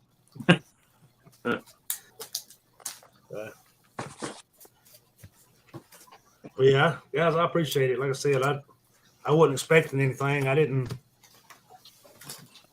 know what to say. I appreciate it. You put it all together, so I had to get you something. Yeah. Like I said, you didn't put your name. We put it in for you. Yeah. I just got this in today. I had showed it earlier this week, but it's a 1936 National Chickle R311 AL All-Star team. That's nice. There we go. Oh, sweet. Jimmy Fox and Lefty Grover in here. So Joe Cronin, pretty nice. Don't see him too often. That's a nice picture. They're 5x7, so they're a little big.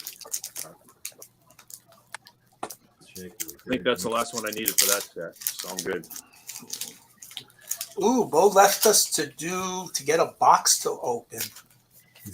Yeah, I've got a lot of boxes to rip. Well, you don't have to rip them tonight. I know that was the original plan, but we're having too good of a time just chatting. Yeah, we are, and I'm actually enjoying listening. The inmates are taking over the asylum. Yeah. You Isn't hear that me, what a you hear holiday me party's every supposed to- morning. I talk enough. It's fun to hear. Isn't that what a holiday party's supposed to be? That's true. That's true. Well, you know, And the you more even have me, so you have the crazy uncle.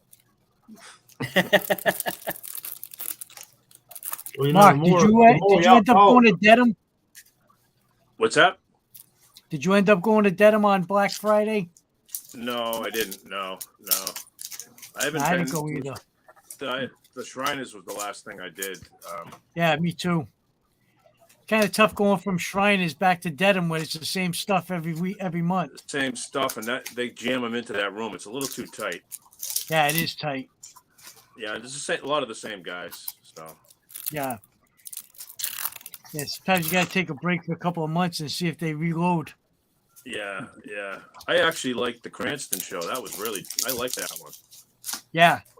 They're doing that again in February, I think. January or February. Yeah, 80% vintage stuff. It's really nice. Yeah, that's a good show for that. A lot of oddball stuff too. Yeah.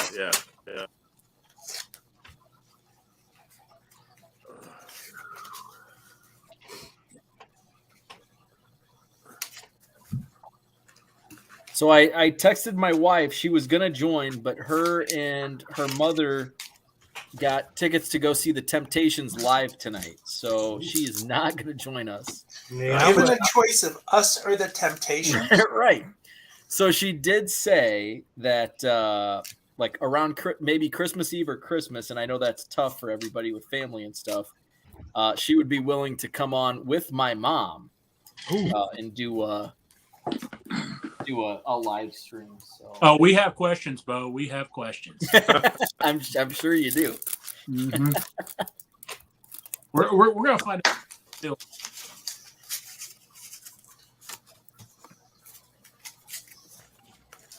So these are 2022 Bowman I'm opening right now. Mega box.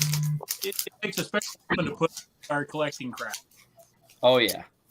And my wife is not she is like the anti-collector. She likes to throw things away. And I like to hoard. I think we all Yeah, I think we can all agree we are all hoarders on this. Yeah, just look at some of our backgrounds. Right, exactly, right? Yeah. Victor, how'd you like Massachusetts? You have a good time? Yeah, it was good. Yeah. Decent weather that week too, I think, right? Yeah, it was in the 50s. Yeah. Yeah. You were in Newton. You were in Newton, right? Yeah, I was in Newton. I live My probably sister-in-law lives out there. a half hour south of there. That's where I'm at. Oh, okay. We're there every Thanksgiving for the week. All right. I've never been to Massachusetts or Finland on the You'll have bucket. to make I need a point. Boston. I'm hoping this summer. There's nothing like going into Fenway. It's just Ed knows. Just walking up that from the concourse up to the field. Oh yeah, I still get the same feeling I did when I was 8 years old. And if you walk up the first baseline, you just the monster's just right there in front of you. It looks like you could hit it. It's right there. Beautiful. Yeah. But every seat is a good seat at Fenway. I wouldn't say Yeah. that. No. Close wise, That's not true. But if you sit down the really right not field true. line, You you're sit in the on. bleachers. You can't see a friggin' thing from some of those seats in the bleachers. Some of them are pretty bad, but Oh, okay.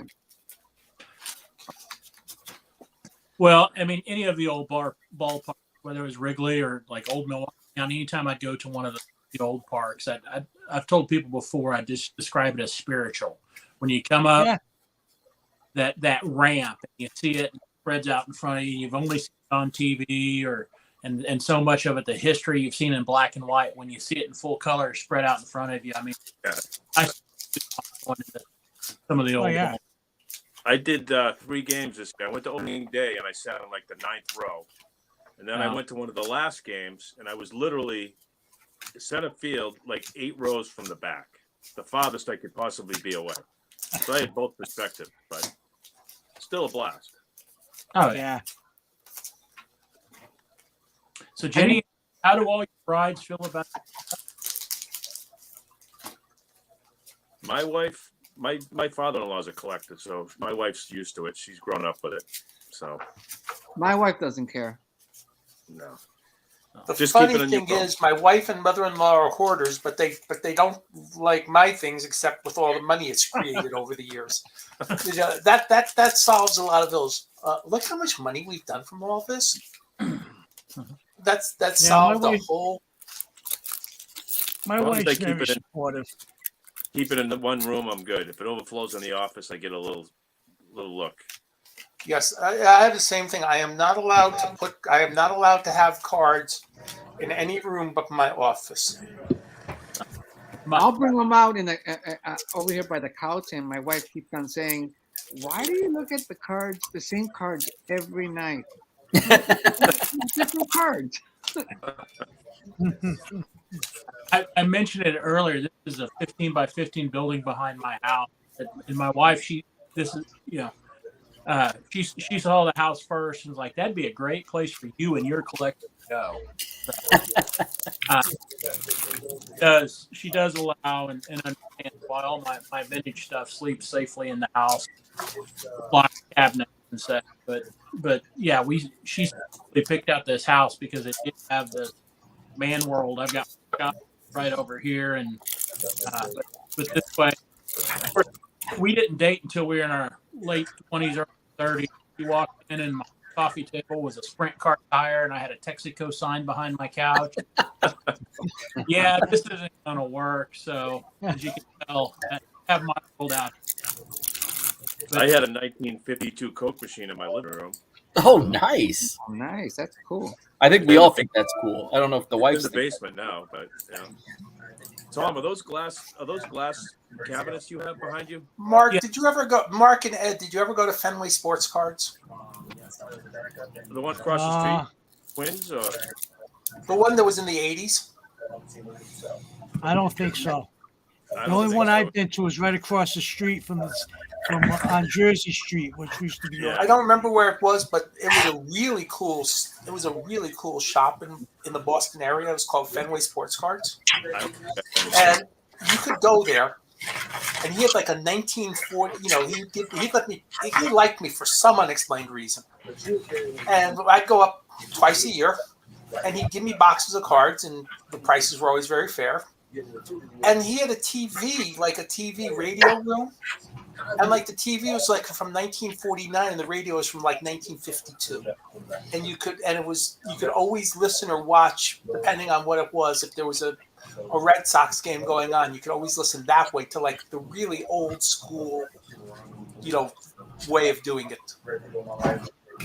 Sounds like my kind of place. You would have, Ed and Mark, you would have loved it as Boston people. The one right across used to be called Twins. It's a different store now. It's a different. Yeah. I like those cabinets, Tom. Those are nice. I'm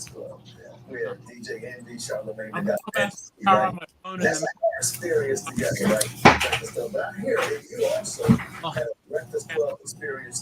Tell us how that came about and how it has shaped you to be the player and the man that you are. Can't hear you. Oh, I can't hear you. Yeah, you got cut off, Tom. Oh, can you hear me now? Yep. Just about to lose power on my phone, so I'm gonna go on it. I'll just stay in the chat, but it's been a pleasure to hang out with you guys this evening. And Bo, thanks again for doing this. Oh, it's a pleasure. Thank you very much. Thank you. Good to see you, Tom. Thank you for the hat. Tom, thanks again. Bye-bye. Thanks for coming in. Bye-bye.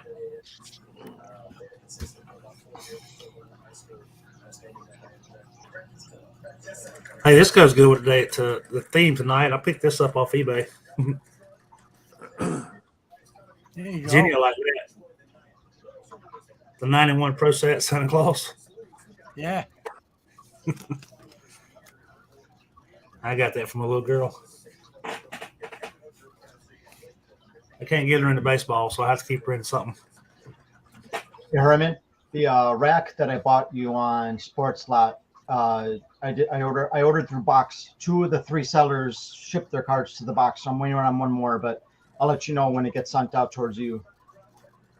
Oh, I appreciate it.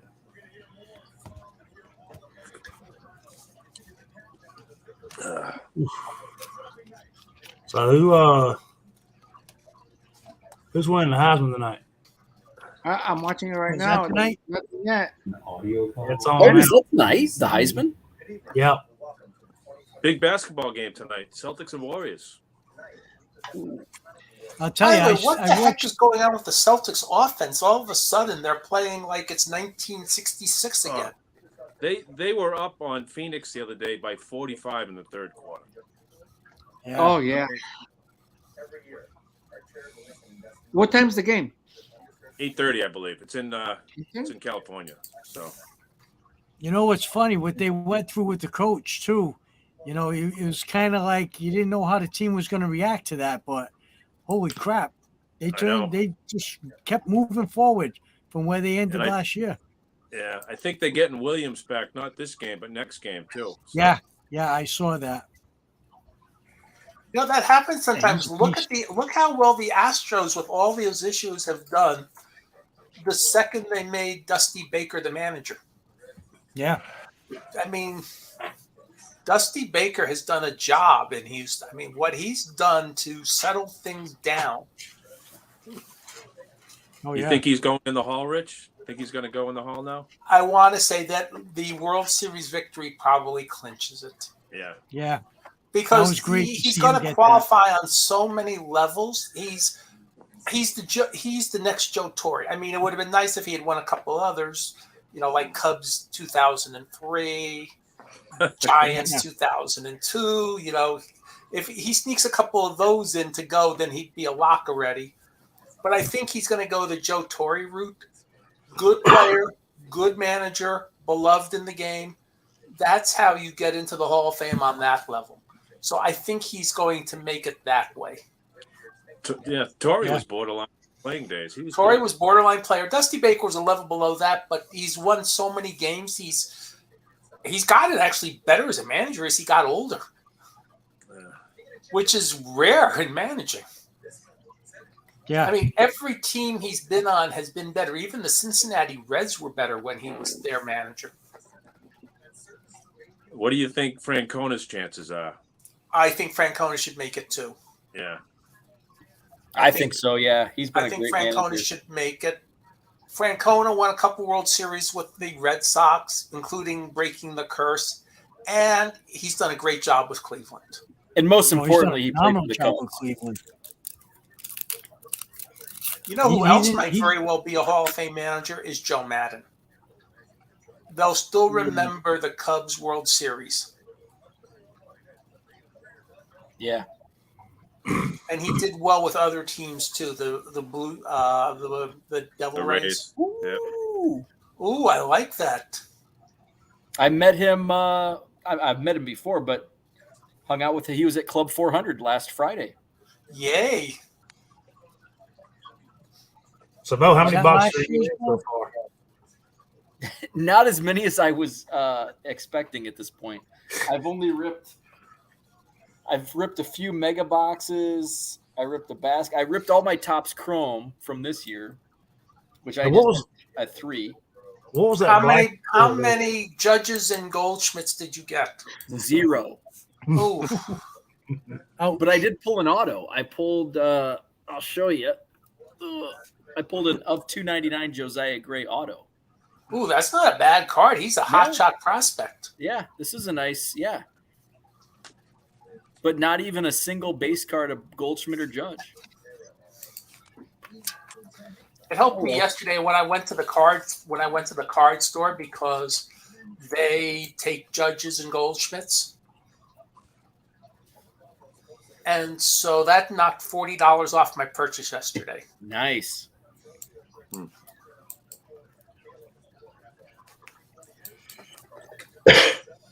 Did you open any soccer ball? Soccer. I did not rip any soccer. I have some. I have some early 90s soccer. You need to rip some hockey. Soccer and hockey. I don't have any. I have soccer and hockey, but And whatnot. yeah, and I need to sell on whatnot and have children.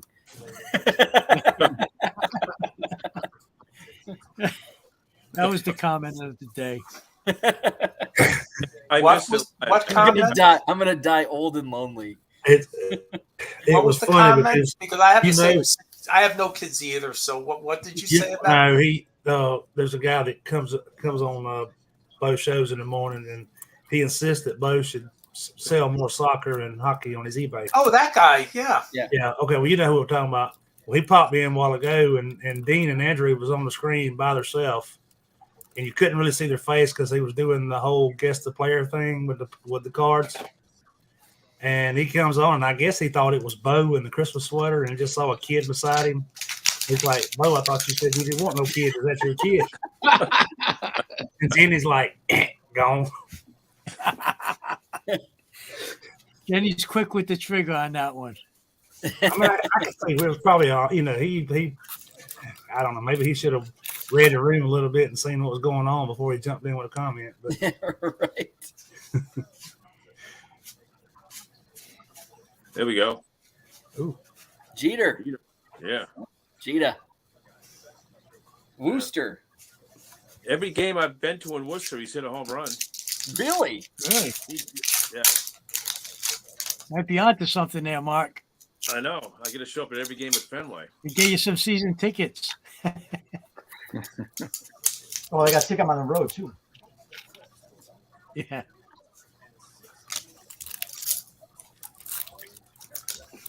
If anybody watching wants to jump on the stream, we've got room to have anybody else come on. I will link Herman's YouTube channel for. Oh, we've got somebody on. What's up, Just Andrew? My wife left, so I'm here by myself with my daughter, who's probably not going to leave her room tonight. She's up playing games. How old's your daughter? She's 13, so she's next year will be her first year in high school. And she just joined band this She was year. playing games. I just wanted to make sure that it was safe and all that. Yeah, she's playing what's called an RPG, a role-playing game that it's kind of like World of Warcraft or Ultima Online.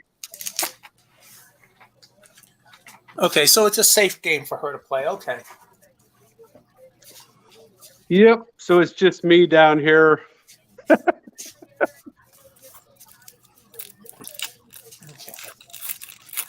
My buddy left, so you have my undivided attention. In fact, we talked about the hobby being so great and everything. My friend Mark came over, and that's who, if you saw me talking to somebody in the room, he stopped by, and we met through the hobby. He was a dealer at my very first Madison card show, and I actually bought a Gary Scott autographed baseball from him. Oh, Gary Scott. And we just, we're about the same age and became good friends, and all through baseball cards. I'd be impressed if you had a Ty Griffin signed ball. Oh, I do. Do you? For sure. Oh, absolutely. Yeah. Put it next to the card. You probably have 300 of them, right? Let me. Ooh, showing my age here. Creaky back. How many people can be on the screen at one particular time? 10. 10. Oh, okay. Have we been to 10? 2 more, and I'll drop out if somebody really good stops in. Rich, I got cards to put in sleeves, so I'm okay with. I have my haul from today. Well, I got another round of this Dunra Studio if you guys wanted to do that still. There we go. Ooh, there it is. Ty Griffin. Oh, wow. Cool. Bo, when did you get that? This is actually one of my original eBay purchases from like 1998. Back in the early days of eBay. One of the very few things that I kept from my original collection. And I'm impressed that the ink stayed, all that time. That looks good. I think he was the most frequent card I pulled in '89 Topps. Yeah, the future star, the number 1 draft pick. I had Giamatti. I pulled him so often, I think he still plays. It's like right there on my brain. I sent about 30 of them to Bo. When you were all growing up, seen this that many happened or to me. more. Did you all have a certain, or as a dealer with certain collections you buy? Are there certain cards that popped up into any collection you bought or any any packs you opened, no matter what it was? Brian, what's up? What's happening? I was watching everybody and I had to have a sandwich. Hold on, I'm on my iPad, so let me see if I can get this. I got my laptop going, iPad going. No, I think it's great. But I pulled something out for Herman to see. I don't know if I can get this on camera or not. Hold on. Or the sticks in. Again. That's right. Red Sox traded to Canseco. Hey, Brian, where are you located? Omaha. Caros? Omaha. Nebraska. Yeah. Birthplace of Wade Boggs. Nice. Yeah. I'm trying to figure out how to get my camera flipped around. I should know how to do this. Yeah, I know. But I'm on my iPad, so. And I'm in Safari. Good luck with that. I'm trying to do, Ryan. Flip your camera around. Yeah. People, you go to settings. Is that Heritage? Yeah, this is last year's Heritage Miners. You get how many autos per box? 2 autos per box. And the other auto was White Sox redemption, Yolbert Sanchez. Yolbert. Another guy I met last Friday at Club 400, Brennan Davis. Brennan Davis. Yeah, got the stash on that one. I think we lost Brian. Let's see if he's popping back in. Not yet. Wade Boggs. Mike Moynihan has a question for Uncle Rich. Okay, hold on. I'm putting cards in sleeves. Yes, sir. Yes, sir. Yes, I did, Michael. What do you need to know? There you go. Did you say Rick Wilkins? Nice. Rick Wilkins, yes. Oh, look at that. Nice. So that's the original article. That's nice. So I've been collecting ever since I was a kid. I got a bunch of junk, but I just do this for its and giggles. But Herman was talking about the Braves. I'm like, oh, let me pull that out real quick. 1974. Yeah, Jimmy Carter. Yeah. Like, yep. That is him? Yep. Yep. This is the night that he broke the record. Yep.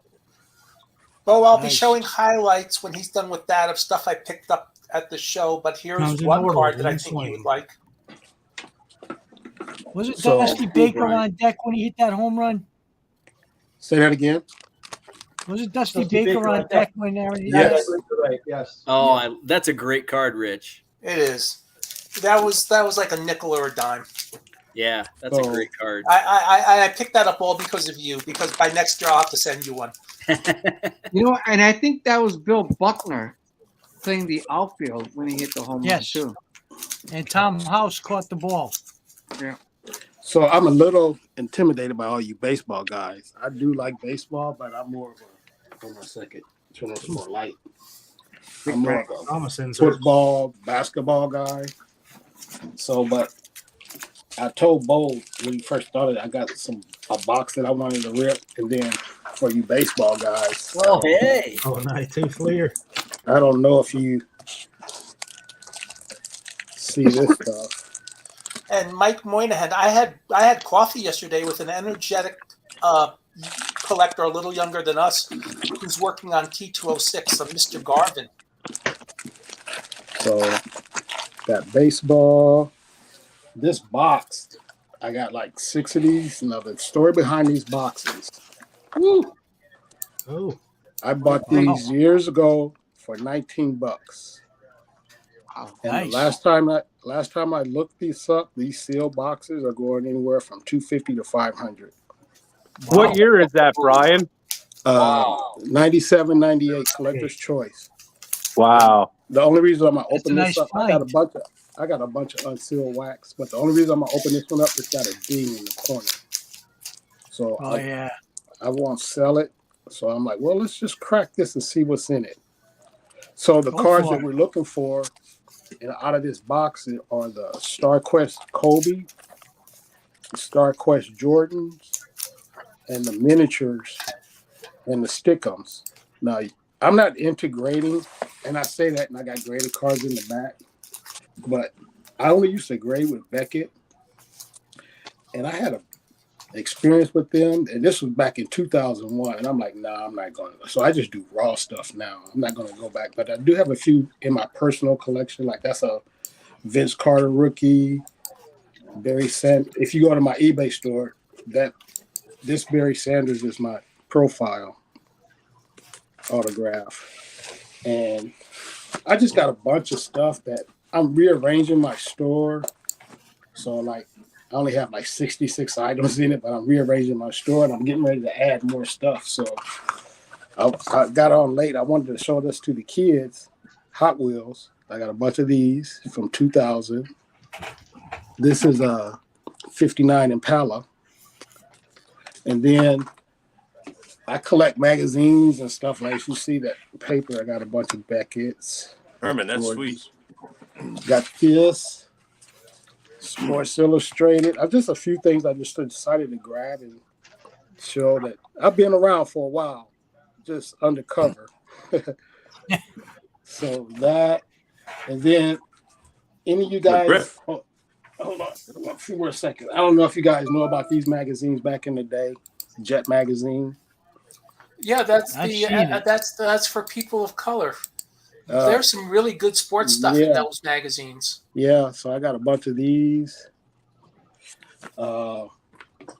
Everybody's talking about my boy here, so I got a bunch of these. Oh, Jackson. And then where's Zach at? Like I said, I've been collecting since I was a kid. My grandmother actually got me into this. So this is April 29th, 2001, Tiger Woods winning the Masters. So I got a bunch of that stuff, USA Today. And then I'm getting ready to add this to my, any of you guys in the comics? Anyone in the comics? No. So I kind of shared my story before. I'm a photographer, and Peter Parker got me into photography when I was a kid. So these are key comics that are just like hugely expensive. So I'm getting ready to like, this one is, you can tell the age of the comic by the price. This was like 15 cents. I think this comic goes graded at a 9.6. I think it's like 20 grand or something like that. Oh. This won't make that grade because it's got a ding in the corner, but it's in my personal collection. So I just pulled out a few things. I'm all over the place. So yeah, I just pulled out a few relate things. to that. I got Ron, you just got to collect in Gene, period.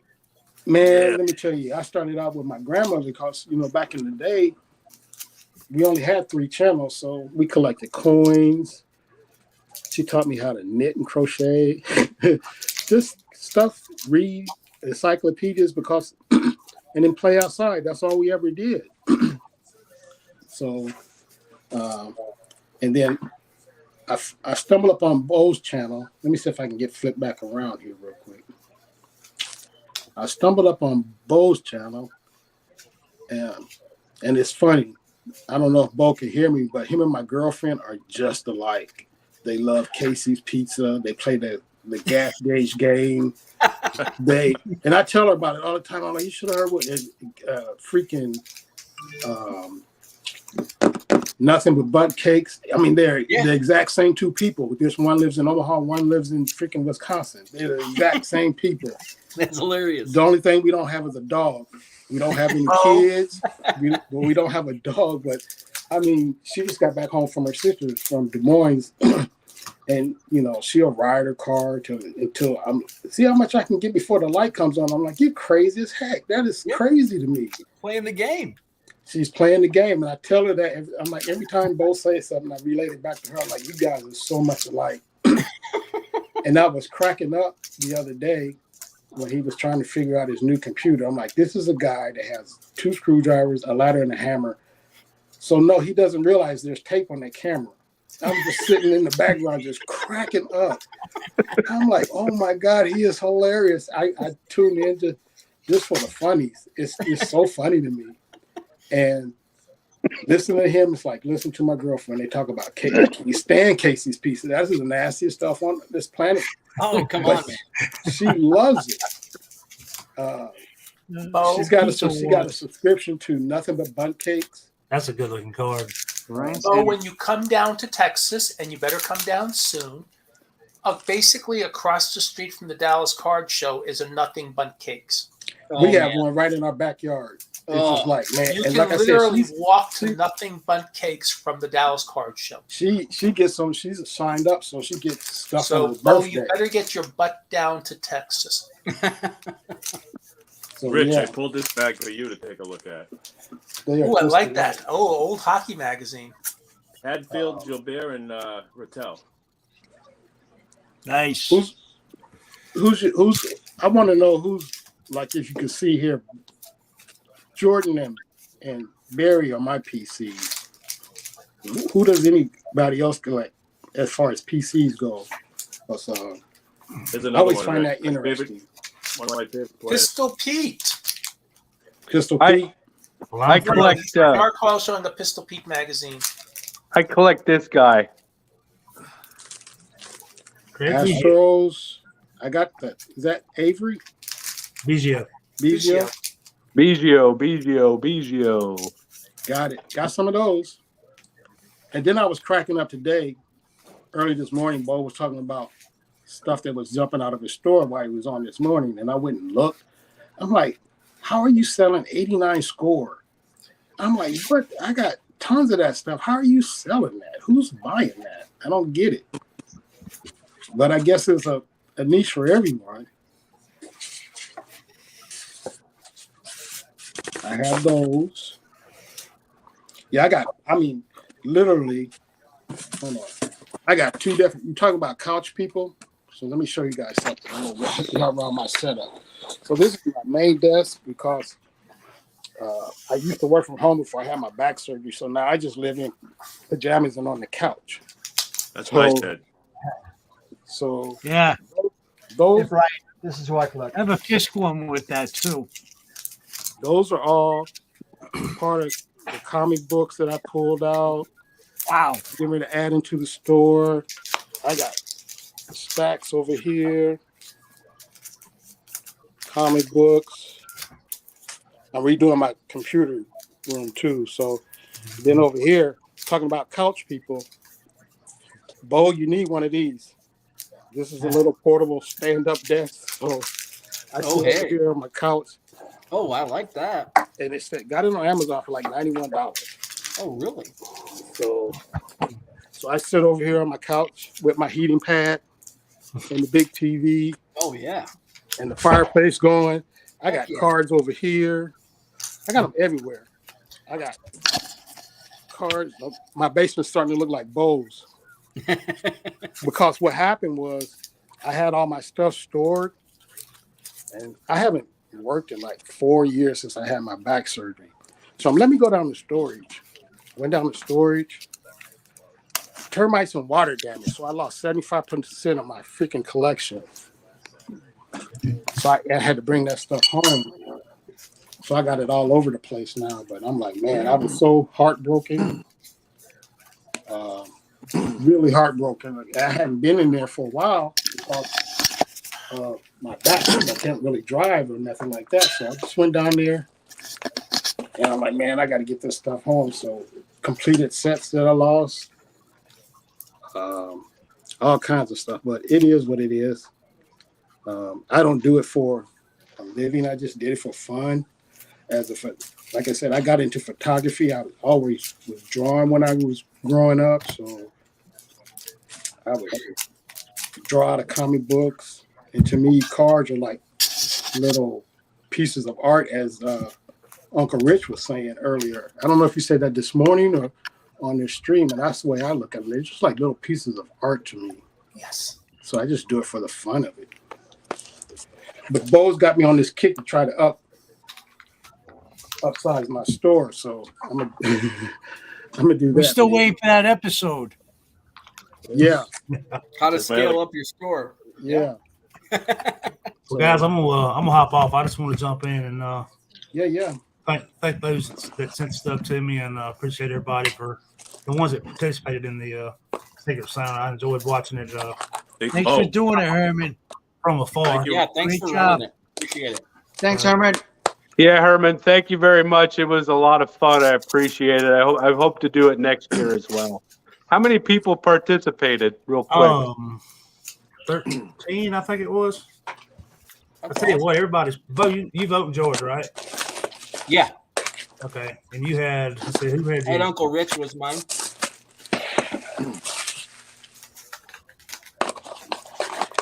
So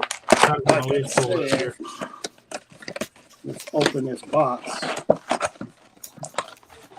And Uncle Rich did very well for his favorite Cubs fan nephew. Absolutely. Knocked it out of the park. Yes. Like a Yadier Molina home run. Yes. I Very missed good. it. I'm glad you're appreciating his greatness. I missed it. I'm gonna have to go back and watch it. But Bo, I'll send you the list in a DM so you can kind of keep up with who's been on and who hasn't. Yeah, appreciate it. All right, guys. Take care. Herman, take care. Take care, Herman. Brian, good meeting you. You too. Thanks. Have a happy holidays. See you, Herman. See you. So the problem with these cards, I even had them in the freezer. They brick. And if anybody doesn't know why cards brick, it's the photo paper that they used back in the day. But Upper Deck is notorious for bricking. So hold on, let me see. Get this. Yeah, Brian, I opened up this 93 studio and I didn't really have any problems really with it bricking at all. Yeah, so it must have been a little bit different. Yeah, the I photo, think the the photo early paper. stadium clips do that too. Yeah, that's what I said. Yeah, The photo they do. paper they used back in those days. So sometimes it's a hit and miss. You put them in the freezer, you can get away with it. Sometimes it doesn't work. But I've got like a I stack said, the last time I bought this from my OCS, my LCS back in the day. He's no longer living, but he didn't like this product, so he sold me a bunch of boxes for like $19, and I got like tons of them. And it's like, look, there's a Jason Kidd already. These stickums go pretty good. There's a Star Quest. So this is what we're looking for: the Star Quest of Kobe Bryant, the Star Quest of Jordan. This was not bad. It's Ray Allen, Hall of Fame. So, and I know a lot of guys are in the chat are baseball, but I was like, well, let me try to break it up just a little bit. So maybe the freezer worked because they're not bricking. How many packs were in that box, Brian? 36 packs, 6 cards to a pack. So, and like I said, I bought them retail for $19. You go on eBay and look these up, man. I'm like, do I want to open this? But I'm like, oh, this one's dinged on the corner, so just like, all right, I'll take the damaged one out the back, out the case. Yeah, I got a bunch of old unsealed stuff, Vince Carter, Fleer boxes, hobby boxes. It's fun to me. David Robinson highlights. These are people buy a lot of these. It was funny about this set. People like the checklist from this set. You go on eBay and look up the checklist, they're all over, and people buy them all the time. I'm like, a checklist? What have I been missing? So somebody can inform me what's so special, why people buy certain checklists or checklists in general. I don't get it. People threw the checklists out, Brian. Yeah. Oh, they're all marked up. Or they're all marked up. Yeah. So, and then I noticed over the past, during the COVID thing, people were getting into tickets, concert tickets and stuff like that. So I got some of those. Let's see. Who is this? I don't have my glasses on. Let's see who that is. I just grabbed nine tickets from the '67 Red Sox season. That's a nice project you have going, Mark. I got about 100 more to go. Yeah, at least you get that far. Yeah. I got Now, 40. is there any that are double headers that would reduce the amount of games you need to get? I have to go back and check that. I never. Tyrone Hill. I have 40 regular season games and then all 7 World Series right now. So. Jordan. Another card you want to look for in this set is the Jordan Crash cards. But I seen that Kobe Bryant Star Quest card. I think the last one I seen sell a couple of months ago was like $1,400. I'm like, really? So I'm like, I got 6 boxes of this stuff laying around. I need to crack one and see if I can find it. So, yeah, this is pretty cool. Sam Perkins, Olden Polynese. Oh, what's the biggest hit of the night so far? Do you have it nearby, I was telling Bo about about Casey's and nothing but bun cakes. My girlfriend just walked in, Bo. What's up? Yeah, I was telling her that Taco pizza. Yeah. He can hear you.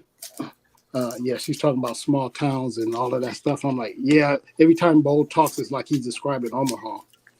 So Casey's in small towns tastes different than like Casey's in Omaha in the city. So it's like you can't even buy it in the city because it ruins your taste for Casey's pizza. Oh. It's Casey's pizza. All-time Casey's taco pizza is the best. Yes, it is. I agree. It's Casey's pizza, so no yuck. Yuck. And I'm a pizza. I love pizza, but I can't eat that stuff. I'd rather eat a frozen pizza than that. And Bo, I gotta ask you a question. How do you just eat stuffing for dinner? What is that about? Oh my God, I love it. Yeah, stuffing is good, but for dinner? Not stovetop. Yeah, stovetop stuffing for dinner. Maybe a nice Portuguese stuffed quahog, maybe. So these catch 23s of Jordan, I got complete sets of these, but these do well on eBay also. And then, like I was telling Bo in the chat a couple of weeks ago, I don't know what it is about this unlicensed Leaf stuff. I've been selling the heck out of that. Unlicensed Leaf football, all those. I love Leaf cards. I think they look great. Yeah. So, but I'm down to, like I said, I haven't listed any, shipping and listing.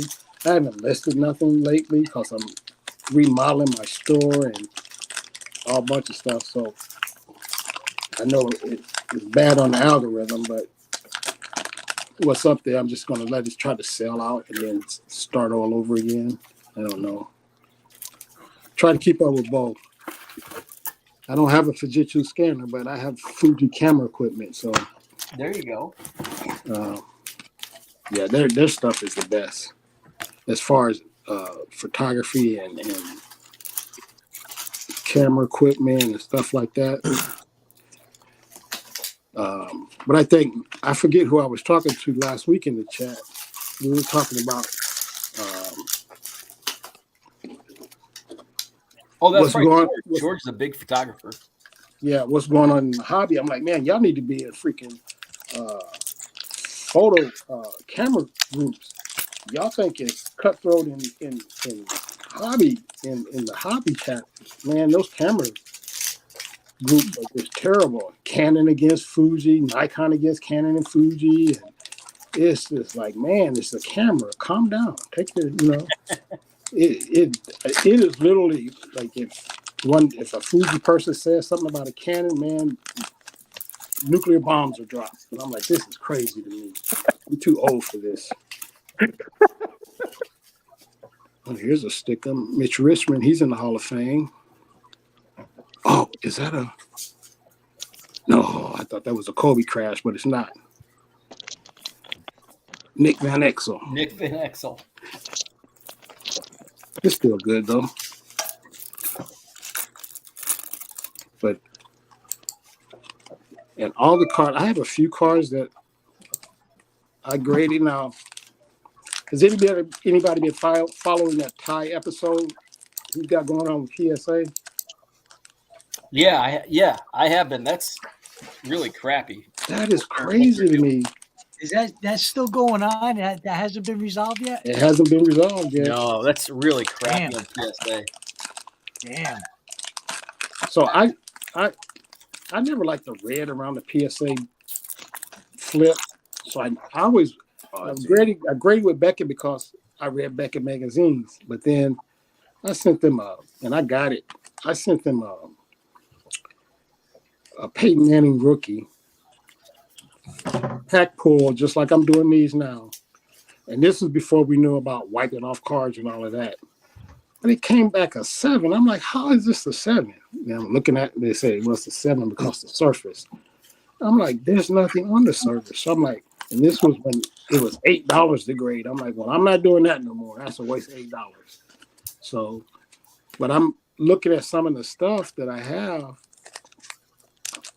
and I like raw cards, but in the back of my head, you guys tell me if I'm wrong, I should be sending some of this stuff to SGC, but I don't like the flipping aspect of that. I don't know. To me, that's, if I want to grade something, I want to keep it in my personal collection of it. So am I wrong about that, or is this just to each his own? I think it's to each his own. Checklist, 2 of them. Hey, Rich. Yes, I sir. love SGC. When did Dr. Jim leave Beckett? It was time. He was ready. He needed. No. I'm sorry. When? What? What year? When? January 2005. Like January 26th or something like that. It's like 4 days after the January, 3 or 4 days after the January Houston card show. And when do you know when Beckett started grading cards? 1998. Yeah, because this Vince Carter that's in front of me, and this Barry Sanders, I still have the receipts for all of this stuff. I graded in 2000, and I only, like I said, I read Beckett magazine, so why not grade with them? And that trim card always did something for me coming out of PSA also. That Wayne Gretzky card, I don't know if you guys know about that. The first card that they ever graded was trimmed. And they did the missing pack.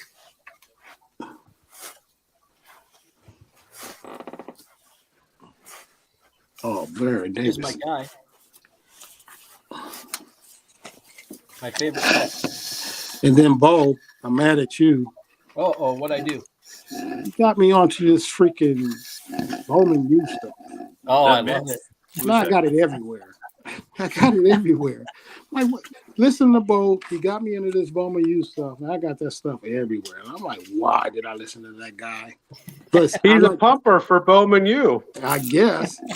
But I literally enjoy sitting down and ripping stuff. It's a surprise to me. To me, it's not a gamble. It's a surprise. I just like the surprise. I'm like, man, this is so cool. And I sit down with my heating pad on and my coffee cup. And I don't sleep at night because of my back. So I get up and come down here and mess around. And Bo got me opening Bowman U. And it's a fun rip. It's cheap. It's fun. I think I sold a couple, but I haven't put many in the store. I'm going to. I got a bunch of stuff that I got to get listed, a bunch of stuff that didn't sell and relisted. So, Dennis Rodman, he sells a lot. Rich Peter's got a question for you. Sure, hold on. I just had a little minor. I had to fix some stuff in my room. So just give me a minute.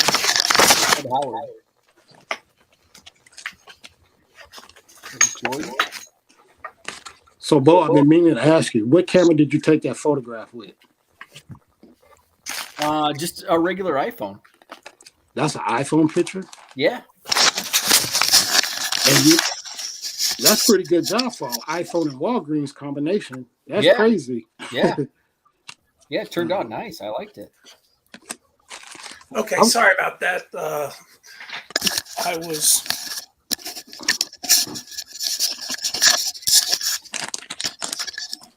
I'd like to actually get a real camera. I might have to message you about it because I'd like to get a nice camera to take like some shots at spring training next year. What iPhone do you have? I don't even know. Like the 10. 12, 13? I don't even know if I don't even think it's that new. I think I got it in 2018. Well, I just upgraded from a 7 to a 13 Pro. Not, was it last year or whatever. But the cameras on the iPhone, you can, if you shoot RAW in the camera settings, big country. I ain't seen him in a while. Okay, sorry about that. Okay. Yes, Cooter, yes, I do. Or I think I do. I'm pretty sure I still have one of those cards. There were 500 of those cards made. So that was how Beckett tested everything about how the I don't want to say the procedure, but how the process of grading would go. And let me see. Give me a minute, and maybe I can find it. So hold on a sec. So what I was saying about is you can get lenses that fit on the back of your iPhone. Oh, really? Yeah, you could save. Let me pull some stuff out here in a minute. You could save a lot of money if you're familiar with the iPhone instead of trying to learn a new system. Yeah. Just put on a lens. This Muggsy Bogue sells a lot. Don't know why. People love Muggsy Bogue. It sells a lot. Yeah, I've never heard that. That's the first time I've heard of that, Brian. Is it just like something that you buy as like an accessory for your? Yeah, hold on. Let me grab. I got camera equipment everywhere. All right, guys, I'm heading out. Hey, thanks, Hey, Ed. Thanks, Ed. Eyelids again, very heavy. Thanks again. I appreciate it. Pleasure being on with all of you. Mark, good seeing you. Good to see you, Ed. And I'll see you guys or speak with you guys in the chat going forward. Dan, take care. Rich. Happy holidays. Andrew, Brian, Couchmaster. Happy holidays, everybody. Thank you. Merry Christmas. Merry Christmas. So, like I said, I have regular Fuji cameras, but the way they make iPhones and stuff now, they have adapter kits that you can buy, and you don't have to spend $2,000 or $3,000 for a good camera. Oh, that's you already got $1,000 Brian. camera in your pocket. Yeah. You just need the right lenses for it. Interesting. Well, hold on, I'll show you what I'm talking about. Come on, George. George, What's going on, guys? Yeah, it's All better right. than we're talking buying like cameras right now. yeah. Yep. I'm actually out walking down the street, about to go shoot a bit on some plastic craptastics here. You know, like I got to blow through these rolls of film. That's the problem. Yeah. So how's it going? I've actually been watching all morning. Oh, good. By the way, I'm taking a photo right here, so you got to saw me in action. You got to see me in action right there. So, you know, as I'm walking down the street. But yeah, so no, like, yeah, I've been listening all morning, but I've been busy. Like, Sunday morning is my house cleaning day, so laundry day, like cleaning house day, all of that kind of stuff. So, you know, been living life, and then just now getting out to go take some photos because right now it's about 20 degrees right now, so 20 Fahrenheit here, so a little chilly, but 35 yeah. here. So, by the way, you can see like the different the Korean. By the way, I'm like this right here. So, I am actually trying a gimbal on my phone. I've never used one of these before, so kind of interesting. So, anyway, What kind of gimbal, George? this one right here is like just a cheap company, Hohem. Is the name of it. But yeah, so basically just trying it out because I wanted to do some walking around videos, like where I'm walking around, taking photos, things like that. So, you know, but what phone are you using? This is a Galaxy S10. Well, S10 Plus actually. But does it have stabilization in it? Yeah, it does. It does. Yeah, I was taking a photo there, so yeah, it's got stabilization and everything. Like everything's good. It's just that when I was walking around trying to do this before with just like the phone or the camera, the footage was just too shaky. Like it was just, I mean, like it was just too much movement. So like when I would put it up, like or try to put it up. Yeah, it'd basically make you sick almost trying to watch it. So anyway, that's how when I first started watching Bo before he got his internet fixed, I'm like, he's making my head hurt. Exactly. Like, oh my God, I can't watch this. He's got so much good information, but I can't watch it. Bo's internet connection, like his video quality was like Sport Flicks, and I know Dan is like a fan of Sport Flicks, but yeah, Sport Flicks, man, that stuff would make me vomit, get me all dizzy and stuff. So Andrew, can you see these? Yeah, I can see that. So how does that actually attach to the phone then? Is it? So where's my phone? So this is my phone, and I got a little piece that goes in here, and they just screw on over whatever lens you want. So cool. This actually turns your phone into a better camera than some, spending $2,000 or $3,000 for. If you're not a professional photographer, you don't need a camera like that. But if you want good pictures, all you got to do is get good lenses for your camera. That's awesome. I never even knew about that. That's amazing. Yeah. So I got all different kinds: wide angle, telephoto, macro. I'm a nerd that way.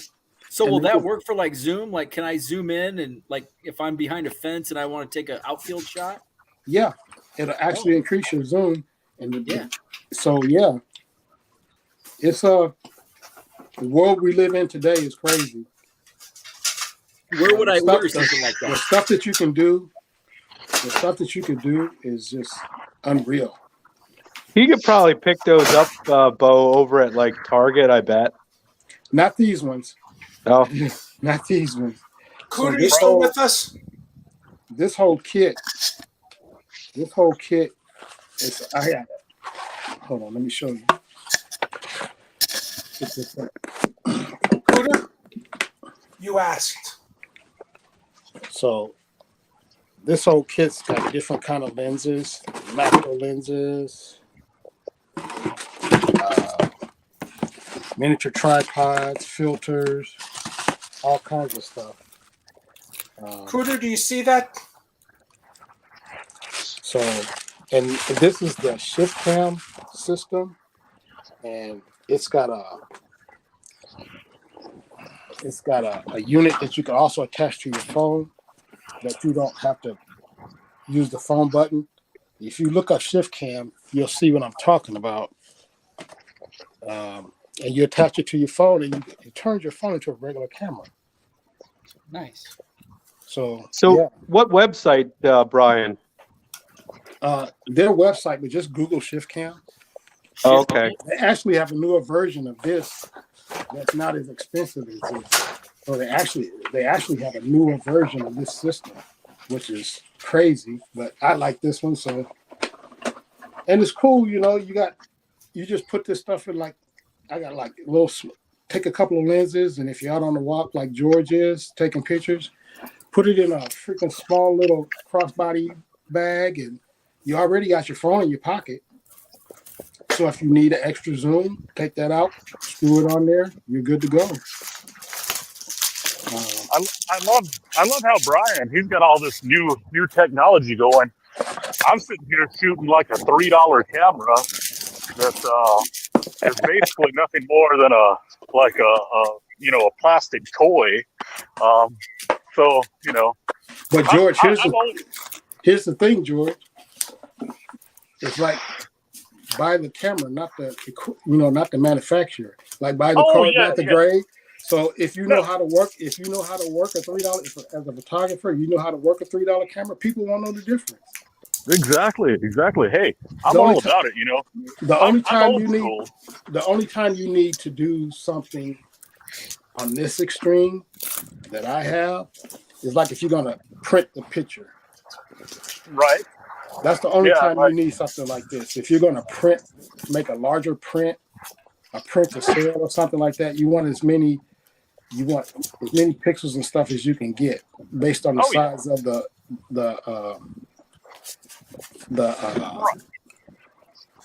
I'm drawing a blank. A sensor based on the size of the sensor of the camera. No, exactly. So, but you don't need an iPhone. To me, they have the best cameras. Oh yeah. And I'm speaking from a photographer perspective. Right. So you don't need all this extra crap. You got a $1,000 camera in your pocket. You know what you have? You have a camera that answers phone calls. It's not a phone that has a camera. You got a camera that answers phone calls in your pocket. And you do a deep dive on how to do learn the settings and all of that stuff. You don't need all of this crap. No, I'm a nerd. I'm a nerd, so that's why I have it. Because for night photography and landscapes.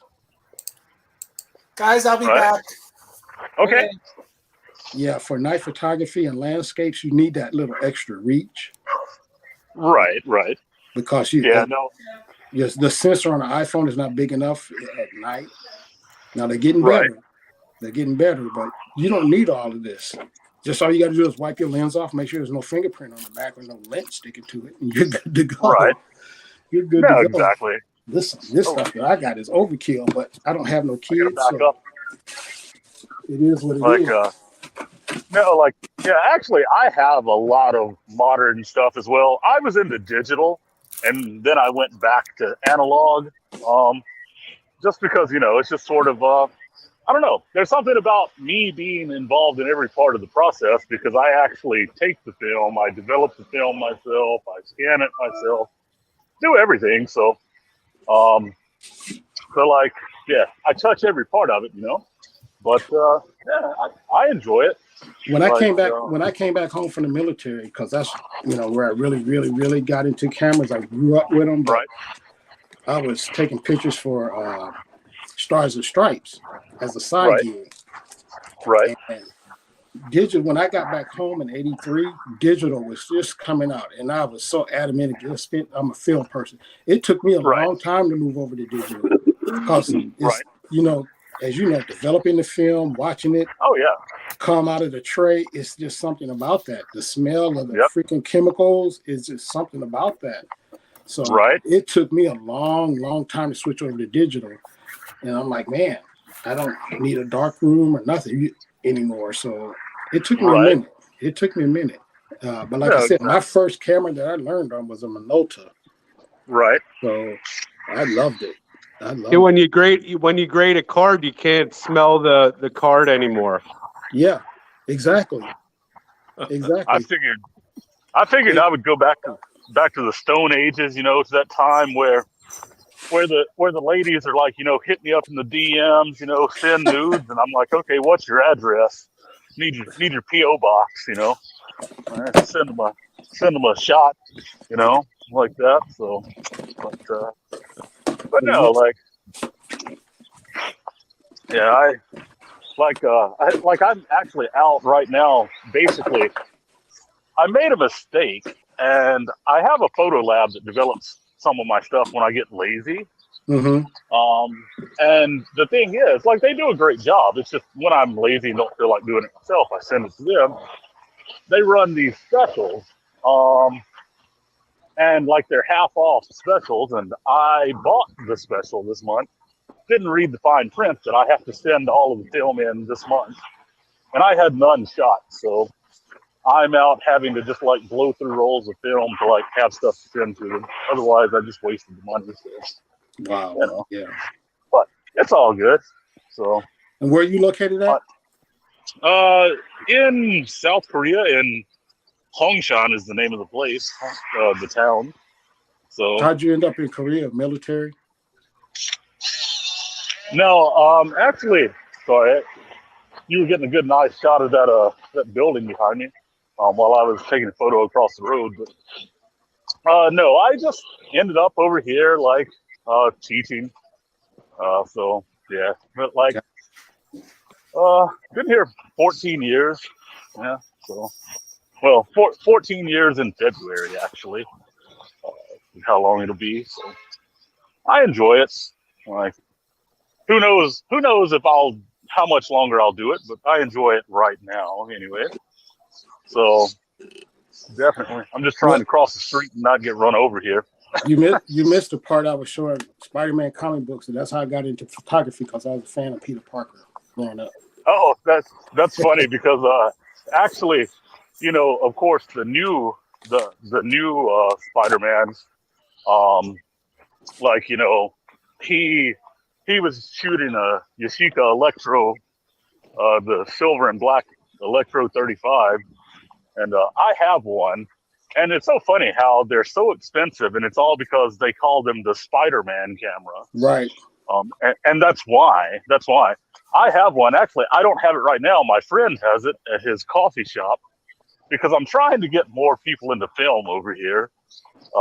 Because, you know, I want to share some of this stuff with other people here. So that's why, you know, like, because, well, like I said, I mean, my friend owns a coffee shop. I've actually started developing my black and white film using coffee. So I don't even use chemicals to develop my black and white film. I just use coffee. You know, things like that. So I like to experiment, play around with things. So, you know. Cool. But of course, this is color that I'm shooting right now because, like I said, I've got and I develop color at home as well. I just like it's a little bit more sensitive to the process than the black and white, like temperature wise, things like that. So yeah. So anyway, sometimes I'm lazy. But, we all are, especially when you get up in age like me. Like, holy crap. Exactly. But no, man. Mark knows about photography. Yeah, my dad was a photographer. Yep, exactly. He used to pay me a nickel a print to print black and white in the basement. That's awesome. See, that's how you got that collection started, man. Yeah, really. That's how I bought my cards. Nickel Yep, print. exactly. Yep. Hey, that's a good deal, man. Good deal. Hey, Mark, I tell you what. I'll give you the spare room in my apartment. I'll bring you over here, give you the spare room. You do it in nickel a print, man. I'll take you in. It would take me a while to buy a pack now. The packs are only 10 cents. Exactly. You won't get very many packs at a nickel a print. Oh man. But no, so yeah, like I said, I've been listening all morning, and I was like, well, I wanted to jump on, but I was busy doing all of my stuff there. And What do you teach? Just English, just an English teacher. Okay. So yeah, it's Well, that's cool. it's not bad. Yeah, it's not bad. And then of course, like right as I was getting ready to leave, I heard Brian had come on, and I was like, Brian and we talk in the chat about photography sometimes. I'm like, it'd be cool Just to like jump we on. just like we just hijacked this stream. We did. But actually, I would just turn the camera around and just show like the street. But unfortunately, StreamYard doesn't work like that. Right. Like StreamYard, you got to like pick the camera and all that. So like I'm kind of stuck with this. You're stuck with this view for now, unless I logged out and changed my camera around. So. Or if you turn the camera around. Let me ask you this. Turn the camera around. Exactly. One more camera question, George. So when you was talking about uploading your videos, what do you use as an editor? Like I'm actually just getting into doing the Actually, I haven't uploaded a photography video yet.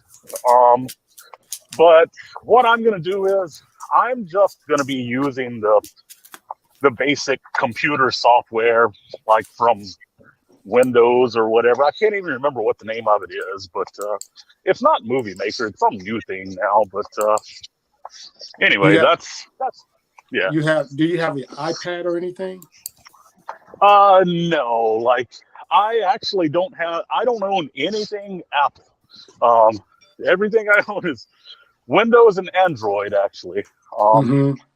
And it was, and people are like, oh, why? And I'm like, well, Apple and things like that were always something different that I was going to have to learn, and I didn't want to learn it. So I was like, I already knew Android and Windows. So right, I run both.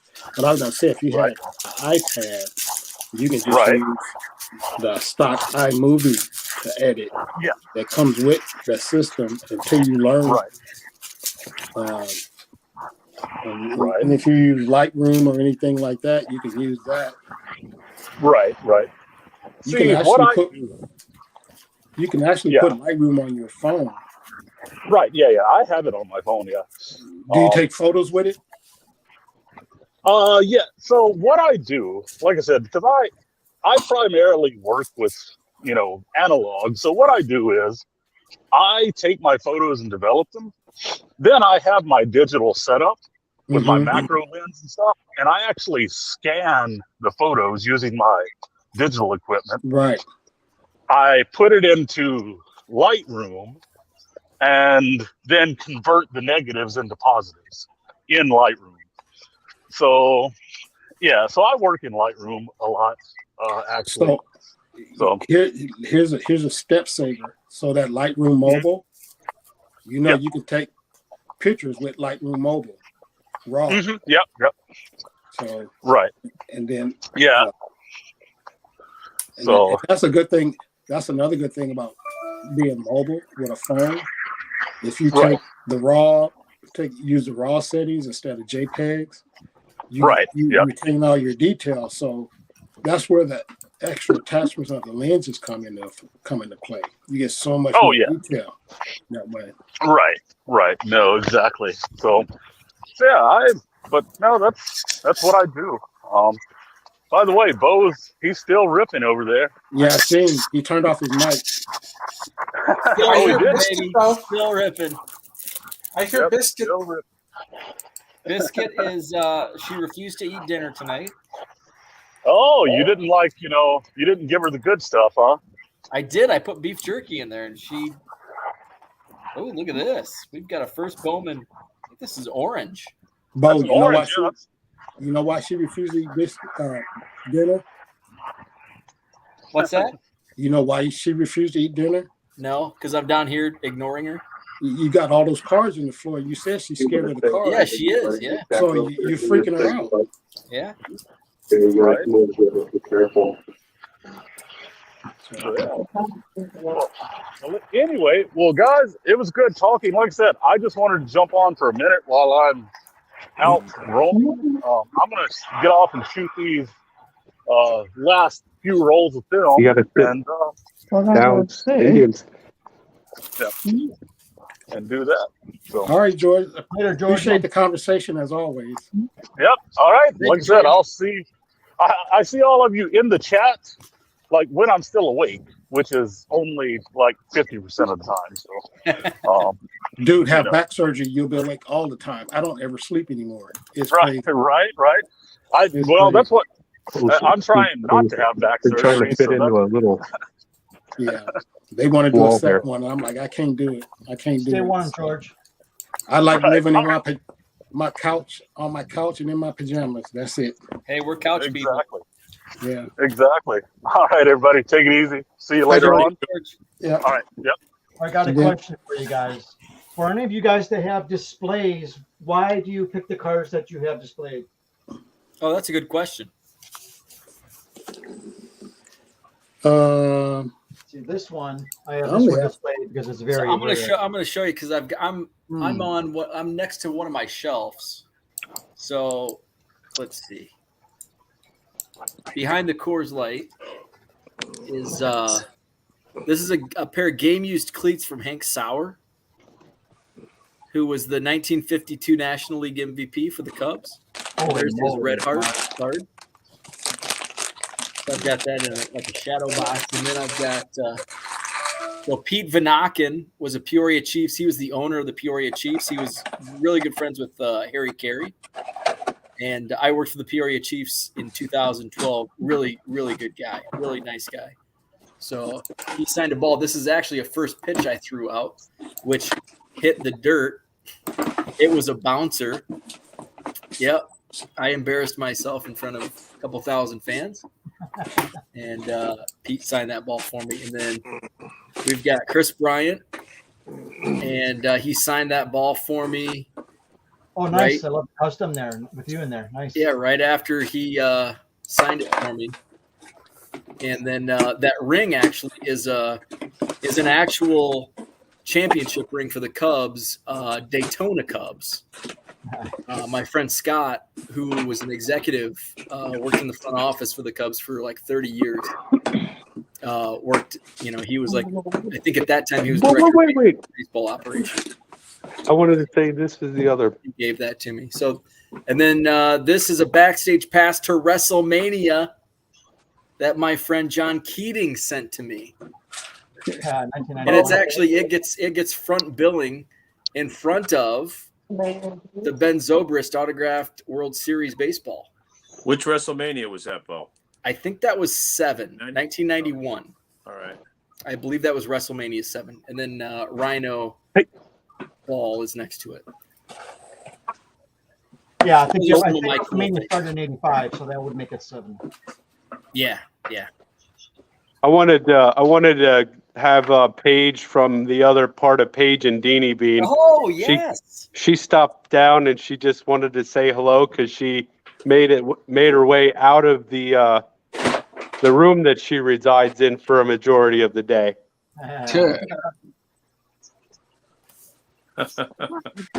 Say hi. What's up, Paige? What's up? That's all you're getting. So we get to see Paige and Deanie Bean tonight. Yeah. Well, Paul, I'm wondering if you could ever interview Scott or have him on. Yeah, he actually wants to do a podcast. Oh, that'd be good. And I just kind of dragged my feet on it. And he wants to do a podcast with he wants to have former players on and kind of do conversations that they not necessarily would have had during their playing days. But I'm kind of dragging my feet just because you know how I am with technology. Okay, so when you do move into your new house, we're gonna have a ball wall and a ball wall video, right? Yes. Okay.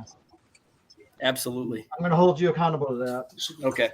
But yeah, So- I'm probably going to go to Scott's house again in the next couple months because he's got, and I've talked about this, where he's just got an insane amount of stuff and he wants to get it cleaned out. And I want to see, he's got like paperwork from his 30 years working in the front office, like scouting reports, draft reports.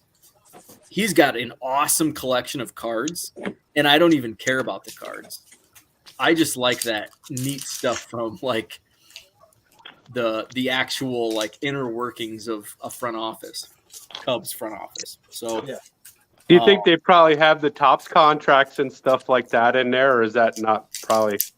so most of that's usually, I don't even know. I mean, I think players would usually have that.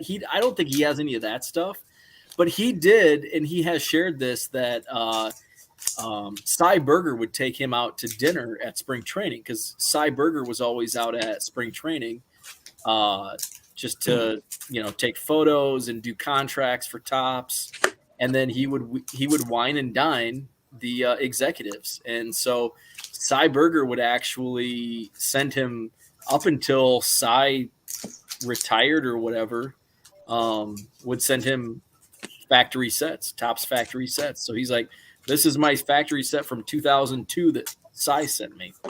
And so he speaks very highly of Cy Berger.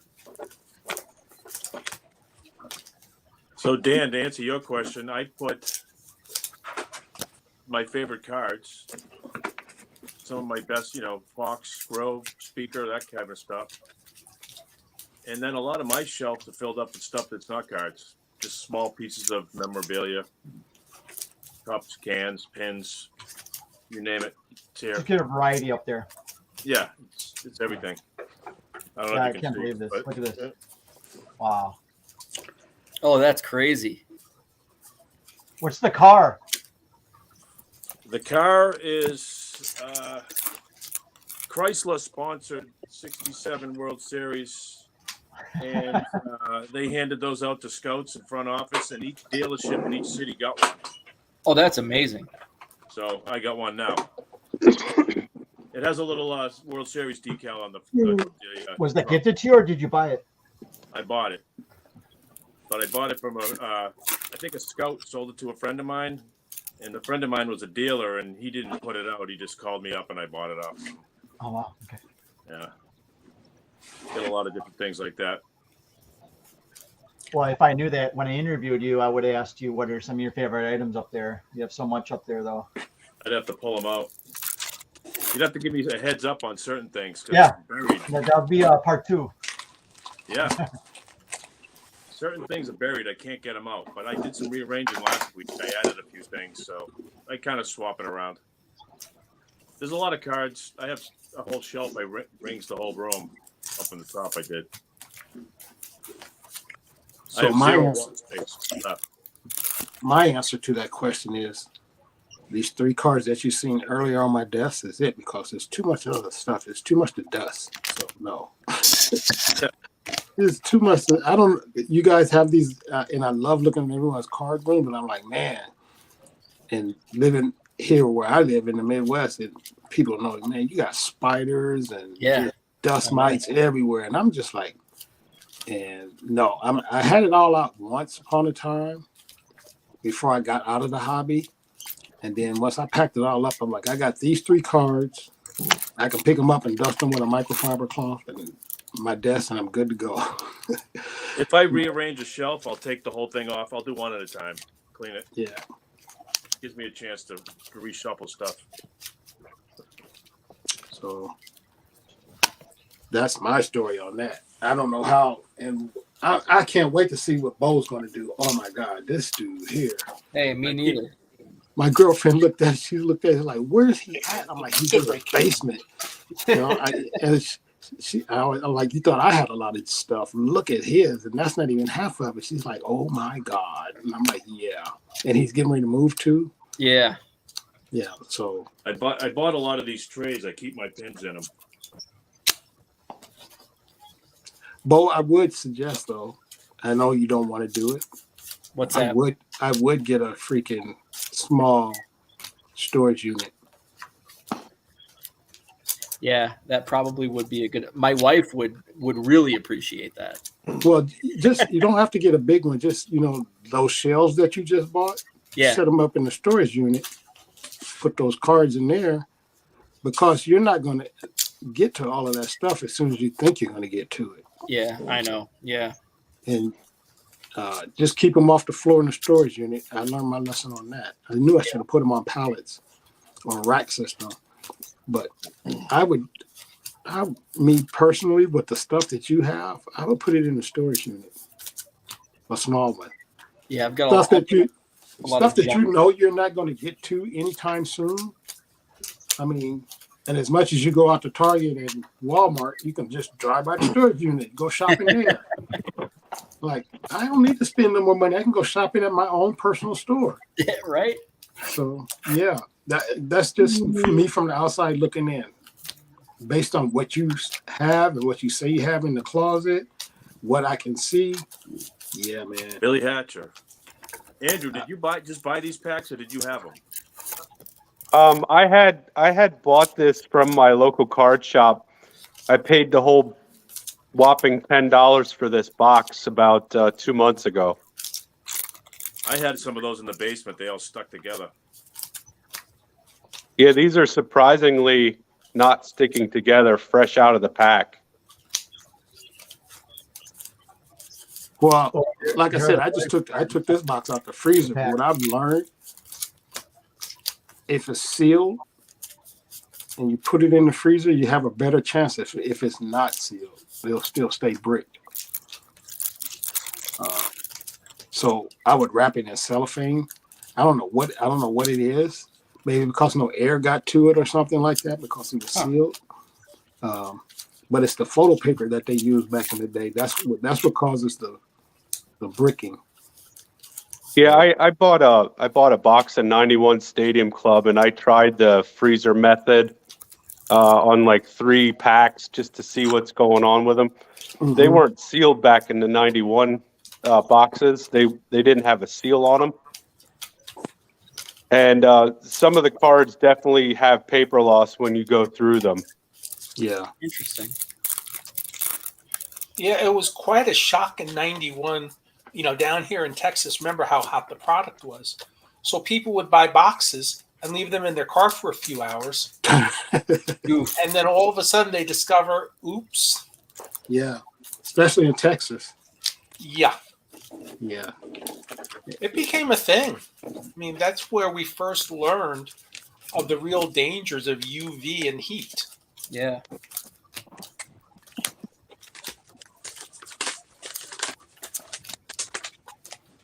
So I'm kind of really fortunate to have a card shop that's actually selling them for. I mean, $10 that's a steal in my opinion. Mm-hmm. Yeah. Is that Derek May? Yes. Yeah. Good I'm eye. just showing them. I didn't. Paul O'Neill.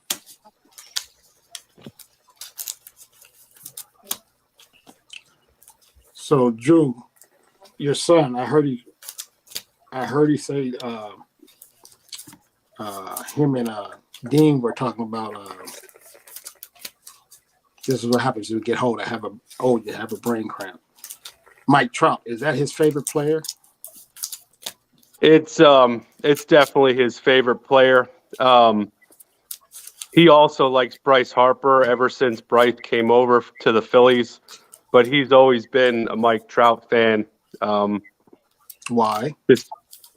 I think it's just the way the guy plays the game, and he watches the game, and the guy puts on the show almost every time he's out on the field. So it's just that I feel like he averages around 50 games a year. I'm just curious. For the last couple of years. Yeah. Don't get me wrong. I like what he does, but man, he can't stay healthy. Same way with Lamar. He got hurt in the pocket again. In the pocket. Like, And that I think the Angels are wasting his talent, Trout and Shohei's talent. And that's another guy that he's starting to like too. I mean, now he'll watch an Angels game, and then Shohei comes around, and now, he started off with Trout. Maybe Trout, he was playing when Trout was in his absolute peak performance, and then along comes Shohei.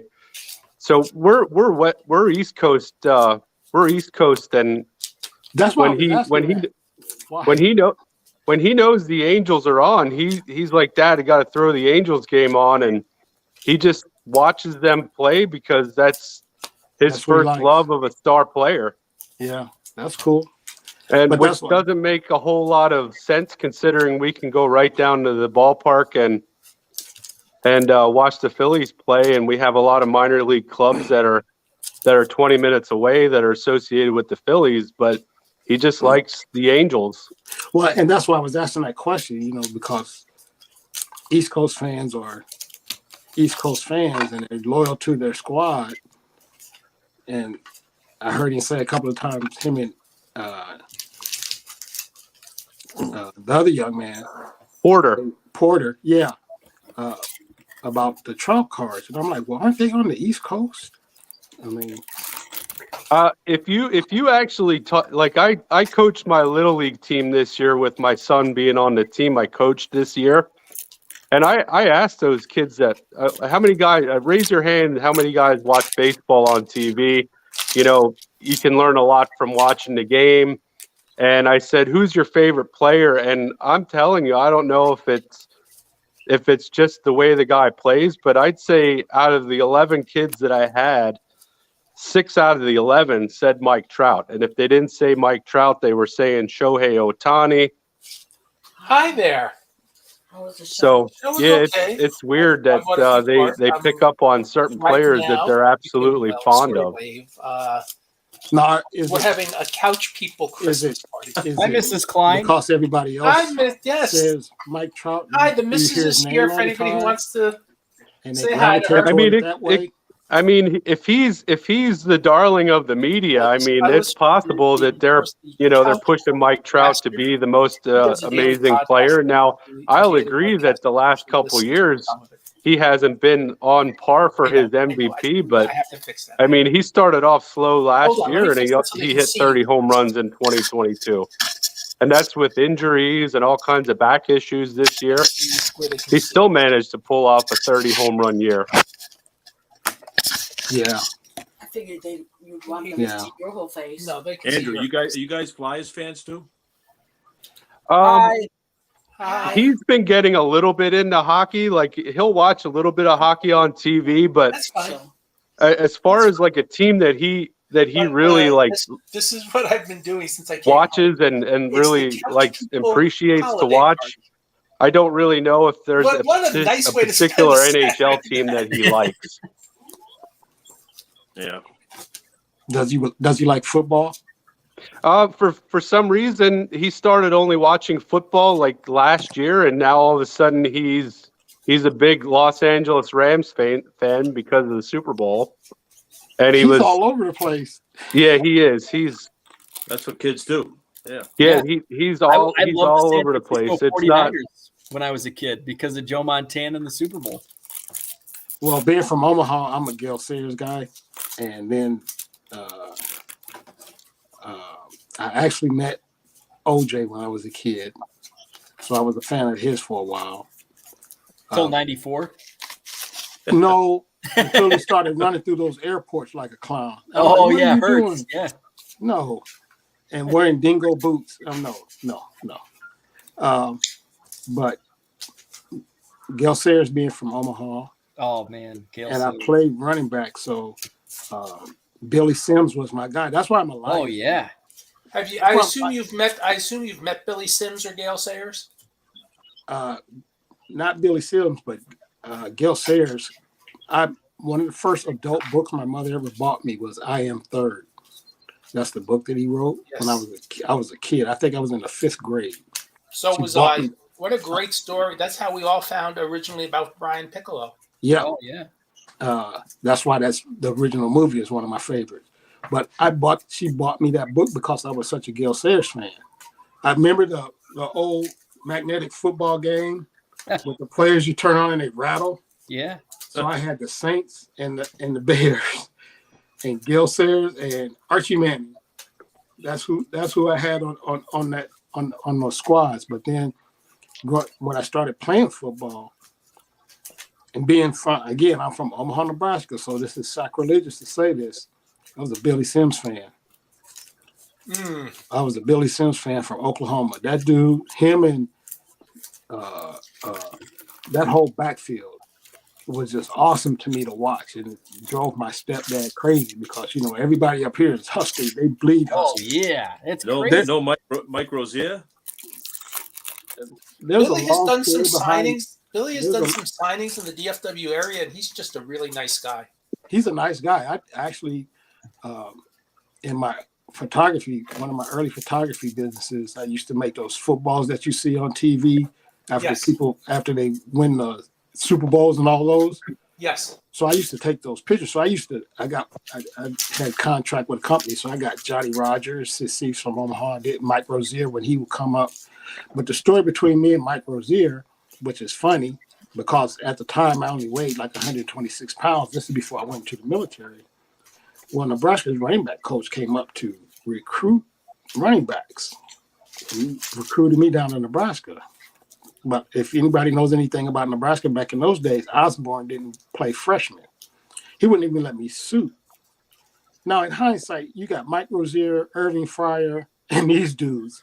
So, but my 17, 18-year-old brain wasn't thinking that way. I'm like, your running back coach came up to all my games, blah, blah, blah. That's how I ended up in the military because I wanted to go there, and there's no way I was going to beat out Mike Rozier because I was, like I said, 126 pounds at 17 years old. Fast, but that was about it. But my 17-year-old brain didn't think like that. So Billy Sims was my guy. And then, of course, I watched Walter. Love me some Walter. But when Barry Sanders hit the scene, that just changed it all for me. I have autographed footballs of him. I like Edgerrin James, too. Autographed mini helmet of his. But Barry Sanders, just the way he carried himself, the workload that his college and the Bears and the Lions put on him was just crazy to me. And to think that he ran behind Thurman Thomas. Unreal. That's crazy to me. That's like Frank Thomas and Bo Jackson. People don't realize they were in the same backfield for a brief moment. Can you imagine that?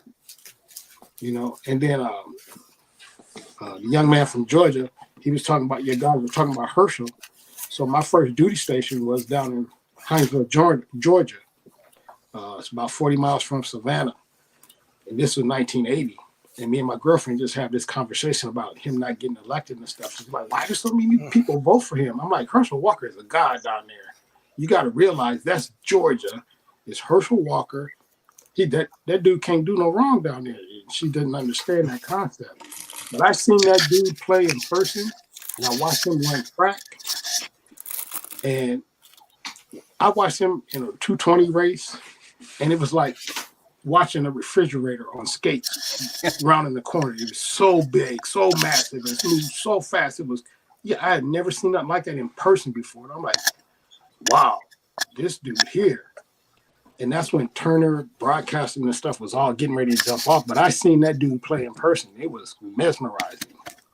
Well, Brian, you bring up a really good point about watch him, like my son. Like I'll go on and put YouTube on TV in front of him here on this TV in the living room, and I'll type in Barry Sanders highlights, and he's mesmerized by the way the guy cut through and just made defensive players look foolish, and he's absolutely starstruck instantaneously because you're seeing what the guy could do at any given moment when he got the ball.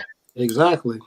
So you show a kid the highlight of Barry Sanders, like you see that clip with other running backs, sure, but there's just something. Just you have you have running backs that could perform, and then you had Barry Sanders. Exactly.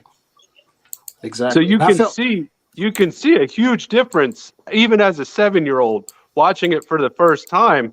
They can show highlight reels. Yeah, they don't think it's real.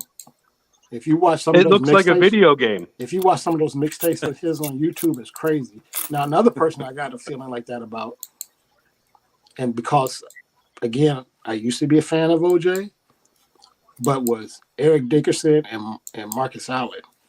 Lean, tall backs that could just flat out run. I used to love watching them play. The one running back that I did watch, speaking of San Francisco, was Roger Craig, because I liked the way he ran with his knees up to protect himself. Football's not the same as it used to be. I get so disappointed at football games now. Sometimes I have to turn them off. I'm like, this is not football to me. I don't know how you guys feel, but it's so much different. It's such a different game. It's soft. And I was a two-way player, so I played offense and defense. And the defense can't do anything now. No, I mean, and I understand for safety reasons, but it's not. We used to talk about Bounty Gate. Our main mission on defense was see how many helmets we could crack. Yeah. That's the way. If you could crack a helmet or break a face mask, that's the way we played. And like I said, at one time, and I kid you not, I used to like to play. My coach would let me play because I was so small, defensive end, because I was quick enough to get around the edge, go up, square off, and see how many helmets you could crack, and try to get the ball at the same time. That's it, all out. And then, people are sitting out games for hangnails. And I'm like, what is this about? I don't understand. Is that their agent doing that for them, or what is that? I got a hangnail, so I can't play. Yeah, I don't know what you guys think about this, but next year with that shift being gone, I think the averages for batters is going to go up significantly. Yeah. Bo, that's the worst product ever. I hate those cards. Illusions? Yeah, and I bought a bunch of it, and they just don't scan right. They're just nasty. They're just nasty.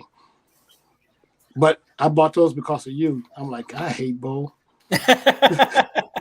I'm not buying no more. Hey, look at this though. LaMelo Ball, rookie reflections. That's a good card. He hasn't played a game all year. LaMelo hasn't. I think he got a broke foot. Oh, shows you how much I pay attention to basketball. So I haven't opened these. Yeah, I got a bunch of them sitting over here on this desk now. I'm like, and that's another thing. I'm through with modern for a while. I'm gonna start putting up in my store the more stuff from back in my day. Cause this modern stuff, the quality of it, man, I have to clean so many cards and buff so many cards because of the scratches and the glue. And I'm like, who is doing quality control at these companies? I'm like, what is that about? I don't know if I'm the only one feeling like that, but no, my buddy who was here earlier, Mark, he picked up a card and he's like, Jesus, it was one of the cards I pulled from one of the rips, and I think it was Julio Rodriguez. And he looks at it, and he's more into grading than I am. And he goes, what in the hell? He goes, it's not even centered. He goes, this card 2021. How can companies today, with all the technology, not be able to center, like, and we're not talking 50-50, like just better than 70-30. I mean, some of these cards are just not centered. In some of the Panini cards looks like some of the miscuts from the 70s, like when they were manually cutting cards. I don't know if you can see this, but look at this Sam Ellinger card right here on the right. Look at all that junk that's on that card. Oh, yeah. That's straight out of a pack. I'm like, are you kidding me? This is a prism. Look at that. Where my finger's at. Yeah. That spot there and that spot there. This is straight out of a pack. This is a black prism. Did you guys see that Jackie Robinson 52 that has a sliver of the mantle on it? Yeah. That's different though. That's now. See what they wanted for it? Yeah. What they want That's for one. That's one card. That might be that. That might be that Holy cheap. shit! Gosh, damn. That It's might a be that Jackie cheap. card with just like an eighth of an inch of the mantle rookie. That's unreal. Yeah. But stuff like this is just so disappointing. And yeah, it's a $20 blaster box or whatever. But I mean, not that I wanted to sell it, but this is a freaking black prism. But you just wonder how it happens, like with all the Yeah. technology these companies have today. And I'm sure it's laser cut or. And then I got a couple of cards. If you go to my store now, one of them actually sold, but I have to put on there because I scan them at 600 and 300 DPI when I first look at them to look for any imperfections. And one of those lease cards, it might have been a Prestige, one of the two. They got roller marks on it, but you can't see them with the naked eye. But if somebody buys that card and sends it to get graded, and they're gonna wonder why it got dinged, so I have to put that in the description, like, hey, it is this card. If you buy it, this is what's on this card, and I can't get the roller mark off of it. Yeah. But it's an autographed number card that people are buying. Yeah. And they sell, but I have to put that in the description. I'm like, this is crazy. This is straight out of a pack. Straight out of a pack. So I'm going back to metal basketball and football, and I got a whole bunch of stuff over here. Some more Shaq metal. So I'm redoing my whole store. And then I'm gonna get rid of this. I heard somebody talking about I was cracking up when y'all was talking about Cal Raleigh autograph with Ripken's autograph. Yeah, I got one of his rookie numbered, purple, whatever this is. So I got this. It's just sitting here. Rookie of the year. It's a numbered out of, I don't have my glasses on, 250. This is 17 out of 250. But I'm like, man, how come I couldn't get Cal Ripken Jr.'s autograph on this? So, and then I heard Bo talking about one day last week, he hates Gypsy Queen, but I see he's got Gypsy Queen in the store. What is that about, Bo? Gypsy Queen? Yeah. You You said you didn't like Gypsy Queen, but you have some in your store. Oh yeah, I bought Julio. So I bought like 30 monster boxes of baseball rookies and commons, modern commons. And so there's a ton of Gypsy Queen. So I'm like, you know what? Screw it. I'm just going to list all these. I love the photos of them. They've actually sold really well. Yeah. I mean, for commons. Any Gypsy Queen that I put up, it would always say, but I love the photos of them. You know. Yeah, I mean, personally, I don't like Gypsy Queen, but. And you know what's weird? You was talking about Allen Ginter. I like Allen and Ginter. Yeah, I do too, but I can't find them in none of the Targets or Walmarts in Omaha. Can't find them. They have all this other crap, Score and all of that stuff, but you can't find Allen and Ginter here for some reason. Huh? Never been able to find it. I always have to order it. So, but that's my story. That's my time, guys. I appreciate this, Bo. Like I said before. Yeah. Hey, thanks for coming on. I appreciate it. Like everybody else said, man, this is cool of you to do this. Pull the community, this little segment of the community that you have together where nobody's arguing and trying to ego everybody. It's just the love of sharing this thing we call sports cards. Pictures of men on cardboard. Exactly. Crazy. That's all it is. And I like it. And I think we all do. I know we all do. I'm so glad you got your internet fixed. Now I got to get you a couple of more tools so you know how to take tape off of a monitor. And, right. But yeah, man, I'll be watching. You're not going on tomorrow, right? Yeah, I'll be live tomorrow. Man, you killing me with the 7 o'clock time, even though I don't sleep. This 7 o'clock, my girlfriend's like, put you up tomorrow. It won't be 7 tomorrow because I'll sleep in. It's Sunday. I'll sleep in, so it might be like 9 tomorrow. My girlfriend's like, why are you up at 7 o'clock watching? I'm like, well, since he got his computer fixed and his freaking internet is not giving me a headache, I can watch him now. Man, dude, it's some shows that I want to watch based on the titles. When I go back in your catalog, but I just like the internet the way it is, I can't watch it. It's just like gives me a headache. And I'm like, what? I used to curse at the screen. Why does this guy not fix his internet? What is up with that? I'm like, because you have so much good information that you were willing to share, and I'm like, dude. And I like the visual. I have a photographic memory, so I like the visual. So listening to it would just drive me nuts, and I can't watch it because he's shaking all over the place and pixelated and stuff. And I'm like, oh my God. And then I found out he has a Phillips screwdriver, a flathead screwdriver, a hammer, and a ladder. That's it. I'm like, that's it. That explains a lot. that explains a lot. So again, man, I appreciate it. Thank you for doing what you're doing. This is so cool. Everybody that joins in on the chats and stuff, I appreciate your commentary. It's so cool because, like I said, I just turned 61 yesterday, but I'm never too old to learn anything. So happy birthday. Happy belated birthday. Thank you. I went out bow and had Culver's for my birthday because I was here by myself, so I can't stand up long enough to cook. And Culver's is I can drive about five minutes in my truck. So I'm like, I haven't had Culver's since I had my operation. I'm going to have Culver's for my birthday, so that's what I went and got. Nice. Did you have custard? No, dude, I don't do no milk products. Okay. No milk products. I only use milk when I cook. You don't see a grown lion still drinking milk, do you? No. There's a reason for that. You don't see grown gorillas still drinking milk. It's called being weaned. There's a reason for that. That's why you always belch in the morning drinking that freaking cream.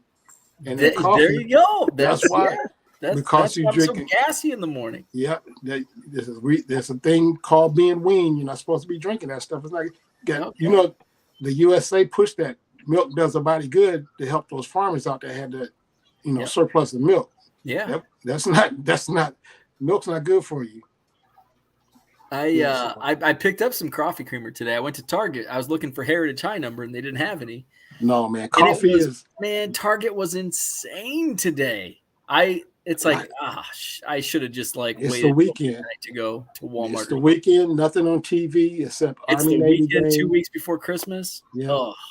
But coffee, you don't need no creamer. All you need is half a teaspoon of sugar, and that's it. I can't do sugar. What do you think's in the creamer, Bo?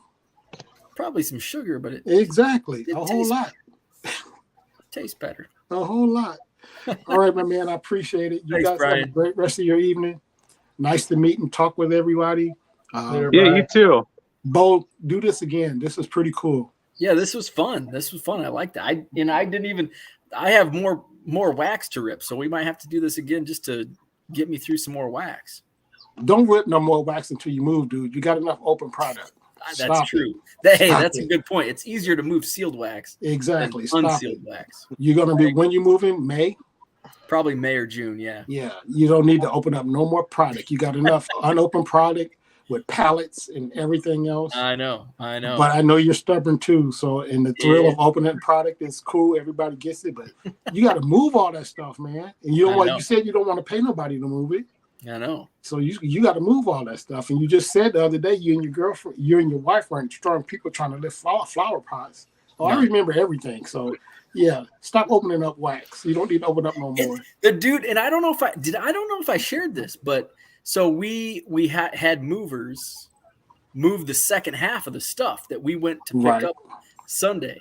So I went and we're storing this stuff in my mother-in-law's garage. So I met with the real movers like Wednesday, and one dude, and of course he's like 25. This freaking flower pot that my wife and I struggled together with, like it's on wheels, and we struggled to get it into the moving truck.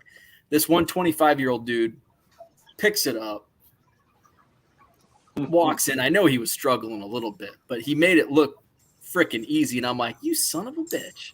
Well, that's why I have back problems, because it's a short man complex. I used to try to outlift my weight by 3 or 4 times, Yeah.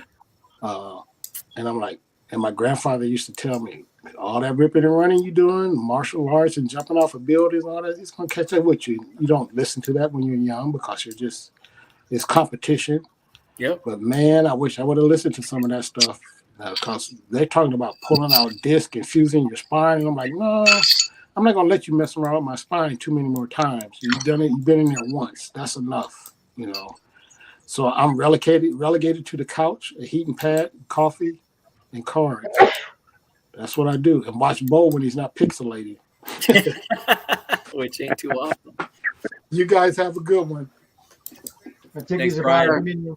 Have a good one, Bye, guys. Brian.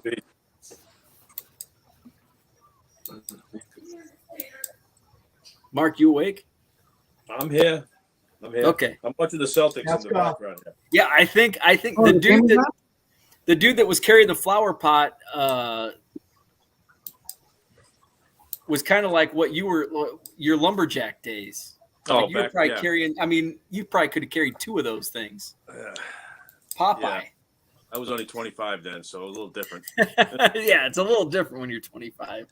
Cooter had a good question. What do you say? He was asking, where did it go? What are the collecting goals for 2023? Yes. Let me see if I can I pop that on the screen? Oh, Cooter, sorry. Oh, and Herman says you guys still at it. Anybody want to take this first? I'll make mine real quick. My whole goal is to educate Dean on older players, get him more involved in maybe putting some sets together from the 80s, and kind of maybe even get into the 90s, and just getting him to work himself backwards a little. I know it was tough for me when I was collecting with learning some of the older players, but if I would have known somebody that had, older cards, it would have been a whole lot easier to know who's good and who's not good. But yeah, that's my goal, is just to continue to, keep him engaged in the hobby as much as he possibly can, barring all of his sports that he plays. Awesome. I just got to get the rest of my stuff organized. I'm getting rid of some stuff too. Trying to thin it out a little bit, keep the collection compact and just what I want. I am continuing to collect Spurley, Easton Yup, Korean player. I want to buy one of those wall displays. I think they're like $100 here, which is about the same price as back home. I want to put up some cards up there. And some more MPB vintage. I want to continue to collect Cubs, especially vintage. And I got 2 players who are not Cubs who I collect, and that's Joey Bart and Evan Longoria. Just continue to collect those guys. Hopefully next week at the show. Madison Card Show, John Nolan Drive. Have a drink. Yeah. No. My goal for 2023, hit 1 million. 1 million Cubs cards.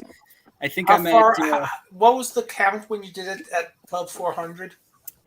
800, about 839,000. And I have behind me all of. There's those large flat rate boxes from Richard. There's about probably 15 to 20,000 Cubs cards from Richard. And then there's I've got a 4-row box and probably another 4-row box. So I'm probably around 860,000. Does that math work out? 838. 865. So I'm probably around 865,000. So my goal was to hit 900,000 by the end of this year, which probably won't hit since it's December 10th already.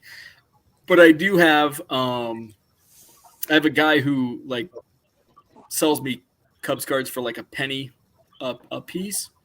And last time we did a deal was probably February or March, and I think I got 60,000 from him. So it's kind of like in one easy transaction, I can boost that number pretty quickly. But I'm hoping the goal is to be very close to 1 million by the National, which is in Chicago, Rosemont, in July. So that's what I'm kind of pushing for, is to get close to 1 million at the National next year. Very cool. Party. Do you have any goals, Rich?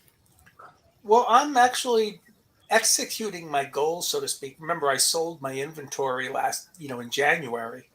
So I basically started fresh. And I decided the first thing I did is I bought a Topps box. Actually, I bought a Topps box and a Topps jumbo box because I wanted to do the first things, even though it wasn't financially worthwhile. I said the first things I'm going to do with that money, or the small portion I put into cards, was to revert back to being 8 years old again and buying a Topps. Yeah. Which I did. And then I bought Heritage, which this year was 73. So that's in my childhood. That's the end of my childhood, and just before I got into the hobby, the childhood zone. So that was a good way to start. And now basically I just do what I always do, which is scour through value box. I guess the term is value boxes at shows. And today I buy unopened when it's reasonably priced. There was the minor league Heritage box I picked up at 40 today, which matched your price. Yeah. Which, as we discussed, was a very safe price to be in on those cards. Love it. Absolutely. Your downside is so minimal. If you buy a case, you're probably going to get a good hit. So, and then there should be somebody who breaks out long term. So for you, it's like, that's better than the Topps Chrome at 1600. Oh, for sure. That you can just, and if you don't want to do it, you can pile everybody into your quarter box anyway. Yep. Your quarter box, your dollar box, and $1.50 on eBay. I don't want to say it's a slam dunk, but it's a pretty darn good, guarantee that you're going to do okay. Yeah. And so today I went to the card show and I posted a, and hopefully I can find it in the morale. I still have a 800 count box to, finish going through. I spent probably $75, $80 on cards today with no card costing more than a quarter. Nice. Wow. Which is pretty impressive. And some of them are cool and some of them are, it was $12 for $1 in a box. So I spent 2 hours. My friend Raymond, who does the front desk at Kyle's Arlington show, lives like 5 minutes from here. So I drove down with him. So I had a 2-hour head start on hitting his dime boxes. And he puts them on somebody's table, and that was $35. And then there's a father and son combo, but it was the son's birthday today. So father had the tables to himself. Son is a struggling college student. And I saw a photo of your son. Yeah, his friends took him out so they could have fun. I go, okay, that's fine. They're 20 years old. Let them have fun. And then I spent most of the rest of the day at his table. And there were a whole bunch. There were like 7, 8 people going through his stuff, including me. And I only did baseball. And I didn't really hit other sports. And I spent maybe another $25, $30 with him. And so it's kind of fun, with nickel and dime. And eventually, like if Kyle starts running small 40 table shows, I'll do a quarter box, $1 box, and then $3 cards and $5 cards. That's it. I don't want to do, I'll save for if and when the time comes to do bigger shows, the better, anything better. And so as a dealer, that's my goal. Remember, I don't really collect, to be honest. I'm not really a collector. I have the collector gene in me and I understand collecting. But at this point in my life, I shouldn't say everything I do. Because when I go through the dime box, I still pull out the cards of people who spell their names similar to me. And I also pull out people I know who share my birthday. I found some Brock Holt cards, okay. And there are 2 guys who went to my high school, Pedro Alvarez and Harrison Bader. Okay, I'll pull their cards out of the dime box. So I actually do collect in a way. And unfortunately, when I sold everything, I told the guy you could have my backup inventory, and I never pulled those cards into separate boxes. They all left. So I'm just like restarting again, and it's fun. I call this restarting. And how often does one get a chance to restart for like the third time? That's good. I'm at about 2% now. I'm going to die on this, so we're about. Yeah, I think this is a good stopping point. This was a lot of fun. Where I said about 9 p.m. we would cut it off. I've got a lot of wax still to rip, so Well, you don't have to do it tonight, Bo. You save it for a rainy day. That's what I'm thinking. We'll save it for a rainy day. I might dive into a couple boxes just because I'm kind of on a roll. So I think this worked out better. I think this worked out better than you even thought it would. It did. It was a lot of fun. Yeah. I mean, my original plan was I'm just gonna rip some boxes, and then I was let's just open up a stream, and this was a lot of fun. And we did the Secret Santa, so thanks to Herman who organized that. We had a lot of fun exchanging gifts, so it was a lot of fun. I like Jenny's idea. New Year's Eve, yeah. I don't know if I can do that New Year's Eve. Well, I know that my brother-in-law is having a party New Year's Eve, but I'm not staying very late there, so I might hop on before heading over there. He's all of 5 minutes away, and I don't drink anyway. So, but I do my since my lovely wife she was gonna join us tonight, but then her and her mom received tickets to see the Temptations. She did say she'll join my mom for a stream, so maybe around Christmas. And I know Christmas is kind of tough because, with family obligations and all that. So we'll just kind of play it by ear, and if there's enough interest, maybe Christmas Eve night or Christmas night, because my mom will be up for both nights. And my wife said, well, maybe you should have your mom after she has a couple Michelob Ultras. And I'm like, yeah, that's probably a good idea. I'll have a couple Coors Lights or Bud Lights, and yeah, we'll have a good time. So my wife, so she said, if when your mom comes up and you do it, I'll join, and we can be all three be on. So we'll do that maybe Christmas if everyone's interested. Cool. Good. So it was a lot of fun. It was a lot of fun. Yep. Thank you. Thanks for jumping on. I you, appreciate everybody. And yeah, it was a lot of fun. I appreciate it. Good night. All right. So yeah, with that, thanks for the Couch People Christmas party. I'll be on live tomorrow morning, 7 a.m. or actually 7 a.m. on a Sunday. I am not going to be live on not 7 a.m. 7 No. No, I will not be live at 7 a.m.